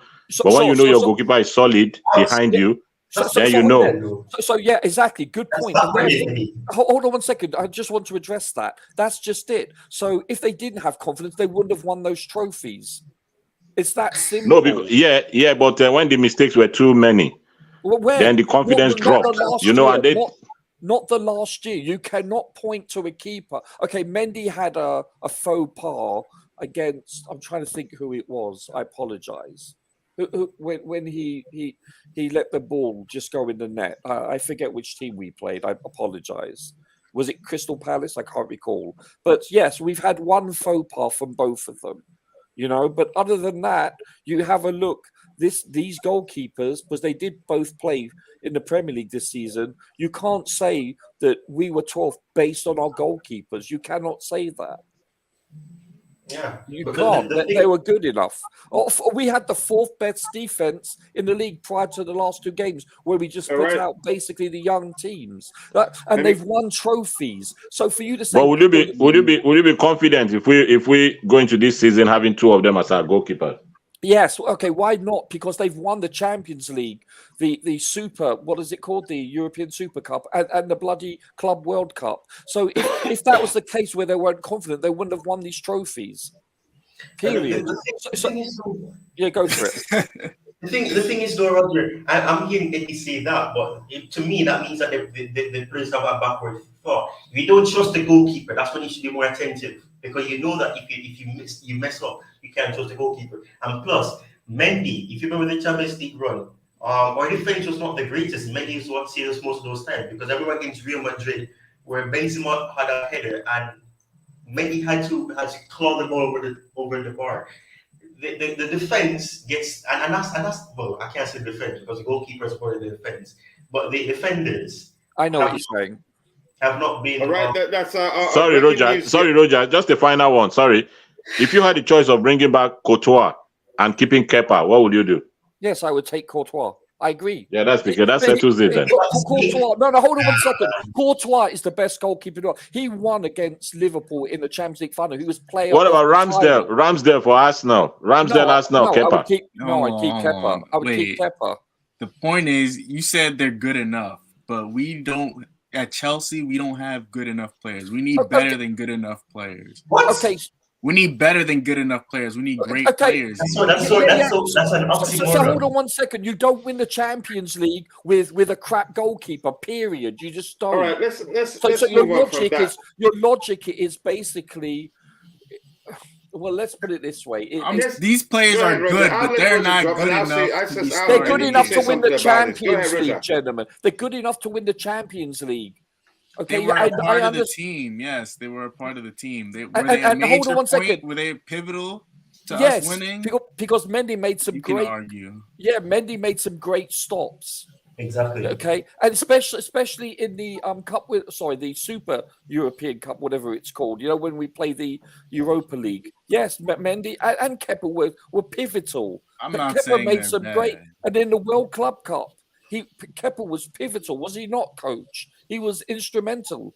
So yeah, you can't say that. You know my argument. Here's the thing. What I want to Yeah. say. What I want to say quickly. We could argue how we want it to, from now to tomorrow. It doesn't change what the club wants to do. But we're entitled No, of to course. present opinions and learn from it. But one thing is sure. For reasons I'm going to mention now, I believe Kepa will end up leaving the club because of his salary. Yes, I agree. Mendy will most likely, I'm not sure when, but two of them will most likely leave this window because we had an offer on the table for him. He rejected it, which means he probably feels undervalued. And also maybe he needs a fresh start. But I think we should just move on from this. Okay, can I just say one thing? We'll never stop. Can I just say one thing briefly? Be careful what you wish for. That's all I have to say. That's the thing. The grass will always seem green on the other Is side. that a threat, Roger? If you think he's worth the 72 million that we paid for him, no, I agree. I think that's. But then again, I thought this 32 million for Conte was farcical at the time. You know, and now look at it. You can't get a backup tea lady for that. So I get it. Yeah. What's the hold up with the backup tea lady deal, Roger? it's just an old expression, right? Is Brighton asking? They're asking too much. All right, people. Let me catch up with what we have at the time. We've been streaming for 4 hours. We're out to round off as soon as possible. I have a glitch now when I hear Kepa top two. It's only buying Chelsea that the Saudis did not have the money. They bought but though that's you do pay attention to the structure of the group that wanted to buy Saudi. Nobody was sure where the money was coming from, and every other group that wanted to buy Chelsea presented a clear vision. They did. They bought every club they wanted to buy. Maybe United eventually. I think that's a different case actually. Aubameyang is top 2 striker in the league. Okay. You hold on to that faith, that belief, so to speak. Make sure you I'm not reading that. Keep dropping the likes on the stream, people. The likes do go a long way. What do you mean you're not calling him top 2? You guys should slug it out. Why am I reading your fight? It's like me helping you throw punches you want to throw. You must be a keeper by saying that. If you're talking about Roger is the chairman of the Goalkeepers Union. You don't know that already? The way this club is going, if Chelsea finish top 6, I will celebrate like a madman. But let's see what happens. Coach, I think we need to have an emergency ballot of our new leader of the International Union of Goalkeepers. So Roger has clearly dropped the ball, if you pardon the phrase. I understand what you mean. Yeah, bada boom. Roger, I beg to differ. Kepa is so jittery. Okay, that's your opinion, and we have to move on from hold that. On 1 second. Define jittery. That's what jittery. What when signing autographs? What is jittery mean? Goalie. If we're hesitant, I think I even don't like to get involved in that argument. I've presented my argument why I think both goalkeepers may well end up leaving Chelsea. Let's see. I'm not going to read everything here. There's no time. Keep dropping the likes on the stream, people. Thank you. I think 104 likes right now. Sincerely do appreciate that. Can I just say let's something? see on this one, Roger. I would say just give it up. Although I am with you, another argument. Tell me any available keeper right now who would be a bigger upgrade on Kepa. There isn't one worth investing. Can I AC Milan. I'm going to say this. As much as I think we can do better than Kepa Arrizabalaga, I did a comparison of him and Onana, and he came out on top. That's funny. That's funny. Roger is moving like Kepa on the corner against Forest. Can I just say something really quickly? What is a bad keeper? A bad keeper, by definition today, has poor distribution, whether it be with his feet or with his arms, has a poor first touch, is beaten at the near post, fundamentally is in the wrong position, ergo his footwork is not solid, slow reflexes, poor aerial ability. Those are things that make a bad keeper. Okay. Yeah. But with Kepa, it's not his skill per se. It's his confidence. It's his strength. I don't feel safe with Kepa in goal when there's a set piece going on. I don't think you can say that this season. I don't think the defenders do either. I beg to differ. I think this season he's shown consistency and he's shown ability. You know, you listen. Right.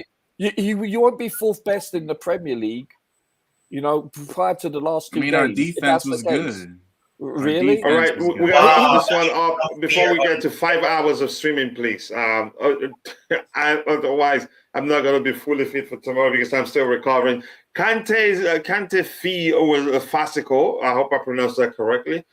He was EPL champion and in Team of the Year. I always thought that was a bargain. We'll forever be a bargain. We'll forever be one of our best signings. No, I'm just saying 32 million. When I heard 32 million, 6 years ago, whenever it was, I just thought that was an extravagant amount.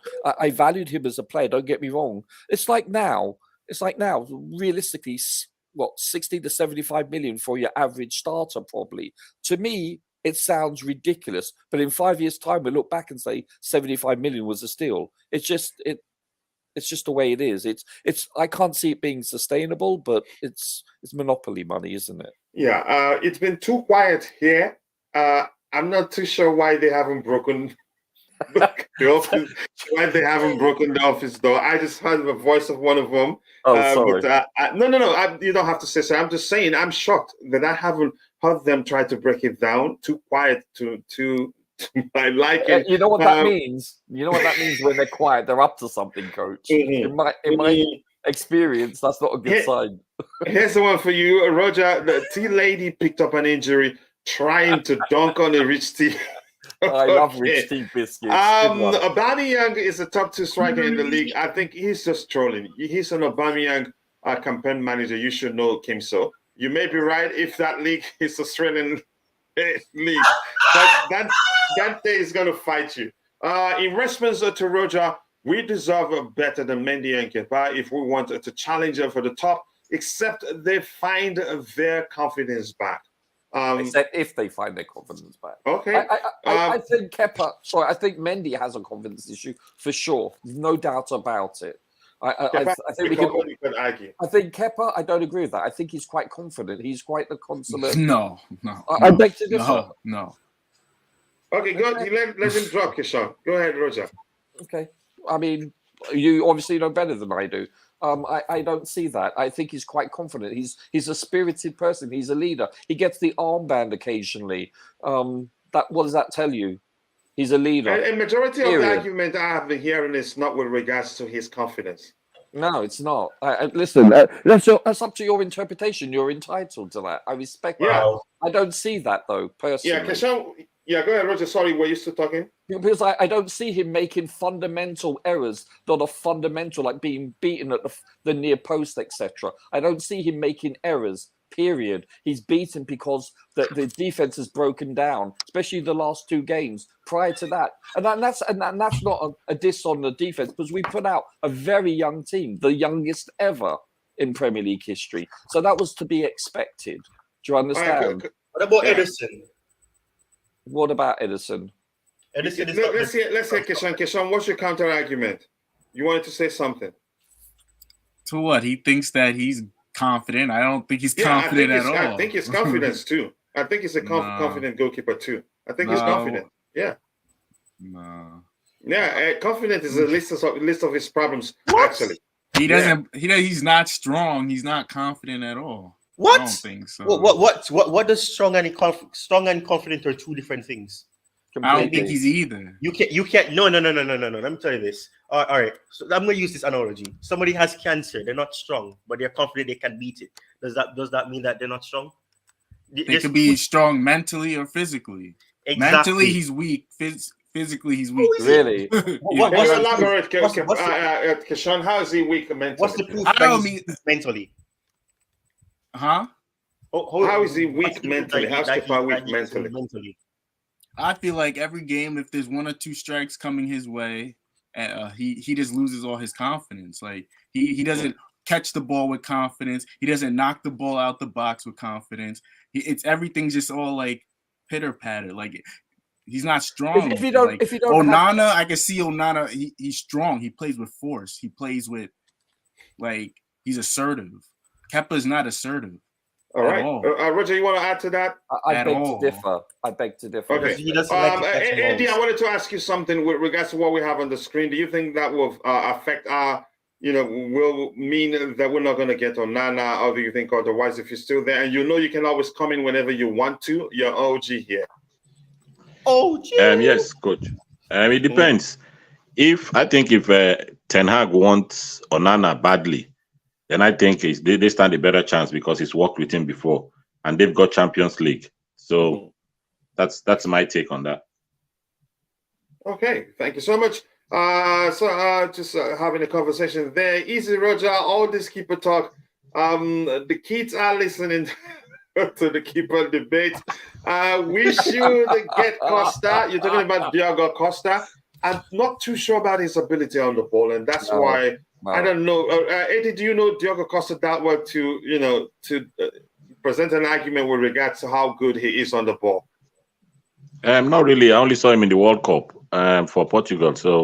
And he made one mistake, and that's it. I don't know. I've not watched him closely, but I think Man U are in for him as well. But maybe if the price is too high, that's why they're linked to Onana. So, but I think I don't know about his ability on the ball. Yeah, thank you so much. I don't know either. That's the only question I have. I haven't paid attention to that. Kepa has been making errors upon errors, and if Roger doesn't see that, then we are in serious. No, you cannot be in trouble for what you believe Roger didn't see. I'm not sure what you mean. Are you saying because he is the goalkeepers union chairman, if he doesn't see that, then we're in trouble? What errors are you talking about? I don't know. What the errors? Yeah, Kepa hasn't made too many errors, really. Yeah, the only argument you can bring that he's considered long-range shots, which there's also an argument to why the player, in most cases, the player shouldn't actually get the chance or stand. You have all the spaces in the wall to shoot, if that makes sense. Just a quick, Roger, were you saying something else? It doesn't matter. I want to ask, Keyshawn, have you played keeper before? Do you know what to look for?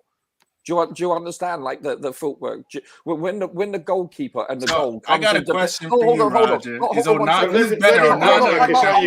Keyshawn, hold on. I asked first, Keyshawn, so don't go ahead, Roger. That way. When the goalkeeper / goal comes into view on the camera, or if you're at a game, do you watch what they do? Do you understand what they're doing? Have you ever played keeper before? Have you coached that position? I haven't coached that position. Have you played it? I played it a few times, yes. A few times. So now can I ask you a question? Okay, a few times. How many is a few times? I want to ask. How many is a few times? A few enough to know what I'm talking about. How many is a few times? Now can I ask you a question? No, you're not answering. Is it less I answered your question. Is it less than 10? Is it less than 20? I want to know, sir. Yes, it's less than 20. Okay, I've played hundreds, so experience matters. But now can you answer my question? Yes, I may. Yes. Who's a better keeper, Onana or Kepa? I haven't seen enough. I've seen every single game Kepa's played for Chelsea. That is. How many games of Onana have you seen? And probably about, I'd say, half a dozen. So there's not enough, shall we say, data for me to base opinion. What I have seen is, as an experienced keeper, I feel like you should know with a handful of games who would be a better prospect. As I said, it's not enough to extrapolate an honest opinion. I would say they. Oh no, Rogers, I disagree. Rogers. If you were sent on a scouting mission, you don't need 100 games to scout a goalkeeper. No. Okay, listen. First of all, but I think Roger. Okay, go ahead. Roger's trying to make another point. Go ahead. Let's move on from that one. We have to round up. A scout goes to a game and can actually watch every single second of every single game. You only get to see a keeper probably a quarter of the time because of the camera angle. Does that make sense? So yeah. Well, how many times have you seen Onana from Ajax and going to Cameroon and all? How many times have you watched him? So Ajax, Ajax, I've seen him a couple of times. Internationally, I don't remember him ever playing, to be honest with you. And obviously for Milan, I've seen him, I don't know, maybe 5-6 times, give or take.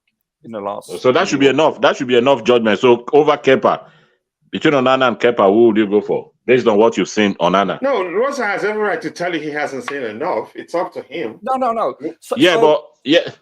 So distribution-wise, they're both equal. Okay. No way, Rogers. No way. I will not be with you. No way, Rogers. Distribution-wise, no way. Can I talk? Okay, look at distribution. So if you want to look, I'll extrapolate one pass. He bloody put a ball out of bounds in the final that was a miskick with his left foot. So, based on one game, I can say, but I'm not going to base it on that because you have to be fair and impartial. Okay, you don't see Kepa usually messing up a pass just to the sideline with his left foot, for instance. Okay, it's that simple. And he doesn't play in the same league. It's a difference. You play in the Premier League, it's different than playing in a bloody Italian league. But you remember, you know the price tag for Kepa. You know the price tag for Kepa. No, but you're comparing apples to oranges. No. I mean the price tag. We should be getting more than what we've got. Right or wrong? We overpaid for Kepa. I don't believe. Like I could see us paying. Was it 71 or 72 million? I forget the amount. I apologize. 72. Like a player for like Courtois. I could see that. I consider Courtois the last few years to be the benchmark, the gold standard. I think he's the best goalkeeper in the world, personally. So say we didn't have Kepa on our books, yeah? Would you say we go and pay 50 mil for Kepa or 40 for Onana? That's a hard one. I still think that's a lot of money. Listen. This is a good conversation, but we're going to 5 hours. We'll go ahead, Roger. Let's round up. No, you don't have to. It's not your fault, bro. Go ahead. Listen, Kepa is playing in the Premier League. Okay, so let me see. Onana could come out and be within 12 months. Let's say hypothetically Chelsea purchase him. He could turn out to be the best goalkeeper in the world. I'm not disputing that. I don't have an agenda against Onana. I'm saying you're comparing apples to oranges. Let Kepa play in the Italian league and Onana play in the Premier League. Then let's see, because it's completely different. And I've always seen Roger's argument as the goalkeeping department isn't a priority for us right now. But I don't have an agenda for a player. I understand. For bad or worse. For you to, I look at a player, especially a keeper, slightly differently than most people do because it's the position I only played. Does that make sense? So I see things that you. All right. Let me. That's why you're the chairman. I played in goals too, Rogers. I did too. Okay. Yeah. What? How many games? Yeah. Oh, loads. Over 100 games. More than 10 or below 10? Over 100 games, coach. Yeah, so over 100 games. Yeah, that's. I'm just trying to be Roger there. Yeah, I got the diss. Let's round up, please. Let me catch up with the time. Let's call it a day. It's too much now. I have to take a break, so we'll be able to go tomorrow. I need a lot of rest because it's cold, symptoms and all that. I will suck it up. Am I wrong, or is it correct that anytime you praise Kepa Arrizabalaga, it brings out emotions? That's the truth. We'll have to be honest. But it's good, always good for a debate. Looking at Onana, you never would think he is a 6'4". Honestly, though, the guy was short and now is tall. I'm not sure what to make of that comment. Joy the boy. Keep dropping the likes on the stream. Cannot blame me, Roger. He's just comparing Kepa to what league divisions he played in. Okay, maybe he will have the best Premier League rate if he joined us. I heard Onana, his agent, put it out there. I heard his agent saying, he did talk about it, but I can't recall what exactly. If Ten Hag wants and wins Onana, make a deal for Magic Mike, not 80 million euros. Would you guys want him over Kepa? I wouldn't want Mike over Kepa. Kepa is a better distributor. I'm going to say that. Coach, I thought I told you when Roger comes on to not bring... to not discuss goalkeepers. Coach, at this point, I would gladly give Roger a 3-year deal, 3-year contract on 100K per week rather than keep Kepa for another season. Start practicing. Start practicing. Let me reply. The kids, there isn't a big difference between Onana and Kepa. Yeah. Onana, a position in the end anticipation is just about better than Kepa, but definitely not worth a 50 million to invest. That's being truthful there. I would like a Gwen. Kepa's commanding of the ball during crosses, all corners, and great. But he has amazing reaction shots. Yep, that's the truth. Thank you for being truthful there. And amazing. He has potentials too. Yeah. Right. If someone said, what does Kepa have to improve on?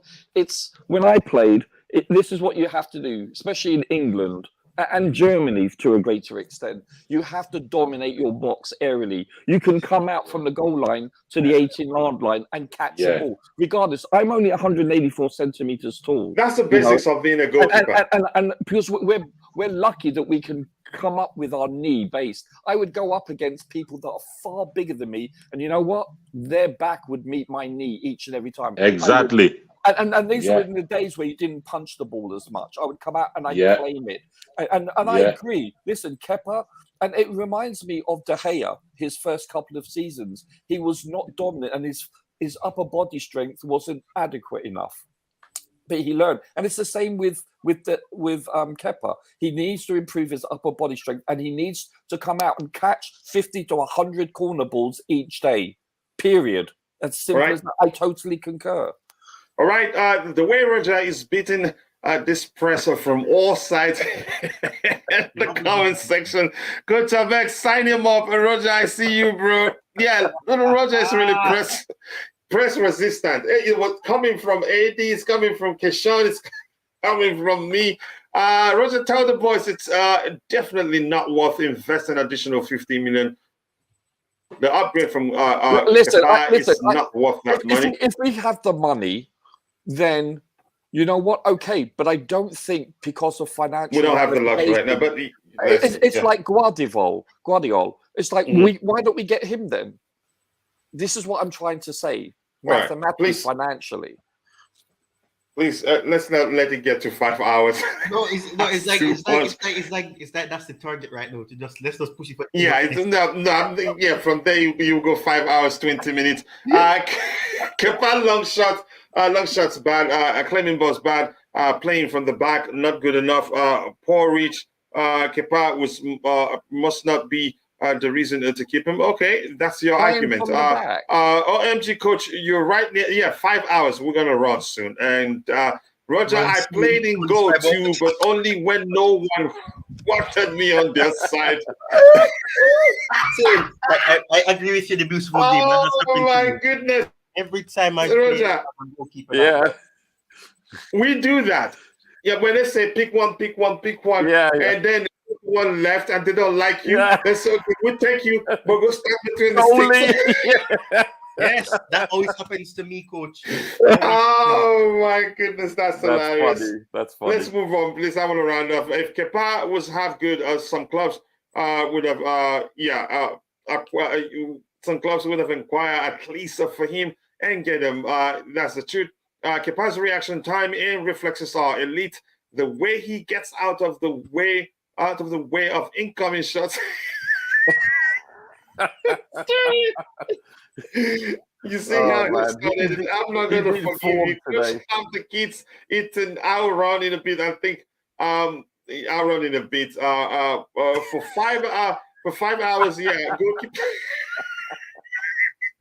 Oh man, you guys are. And the super chat to say thank you for the goalkeeper talk. We have to run, people. Kepa is mentally strong and physically weak. But players like Lukaku and Maguire are opposite. Okay, I have to run.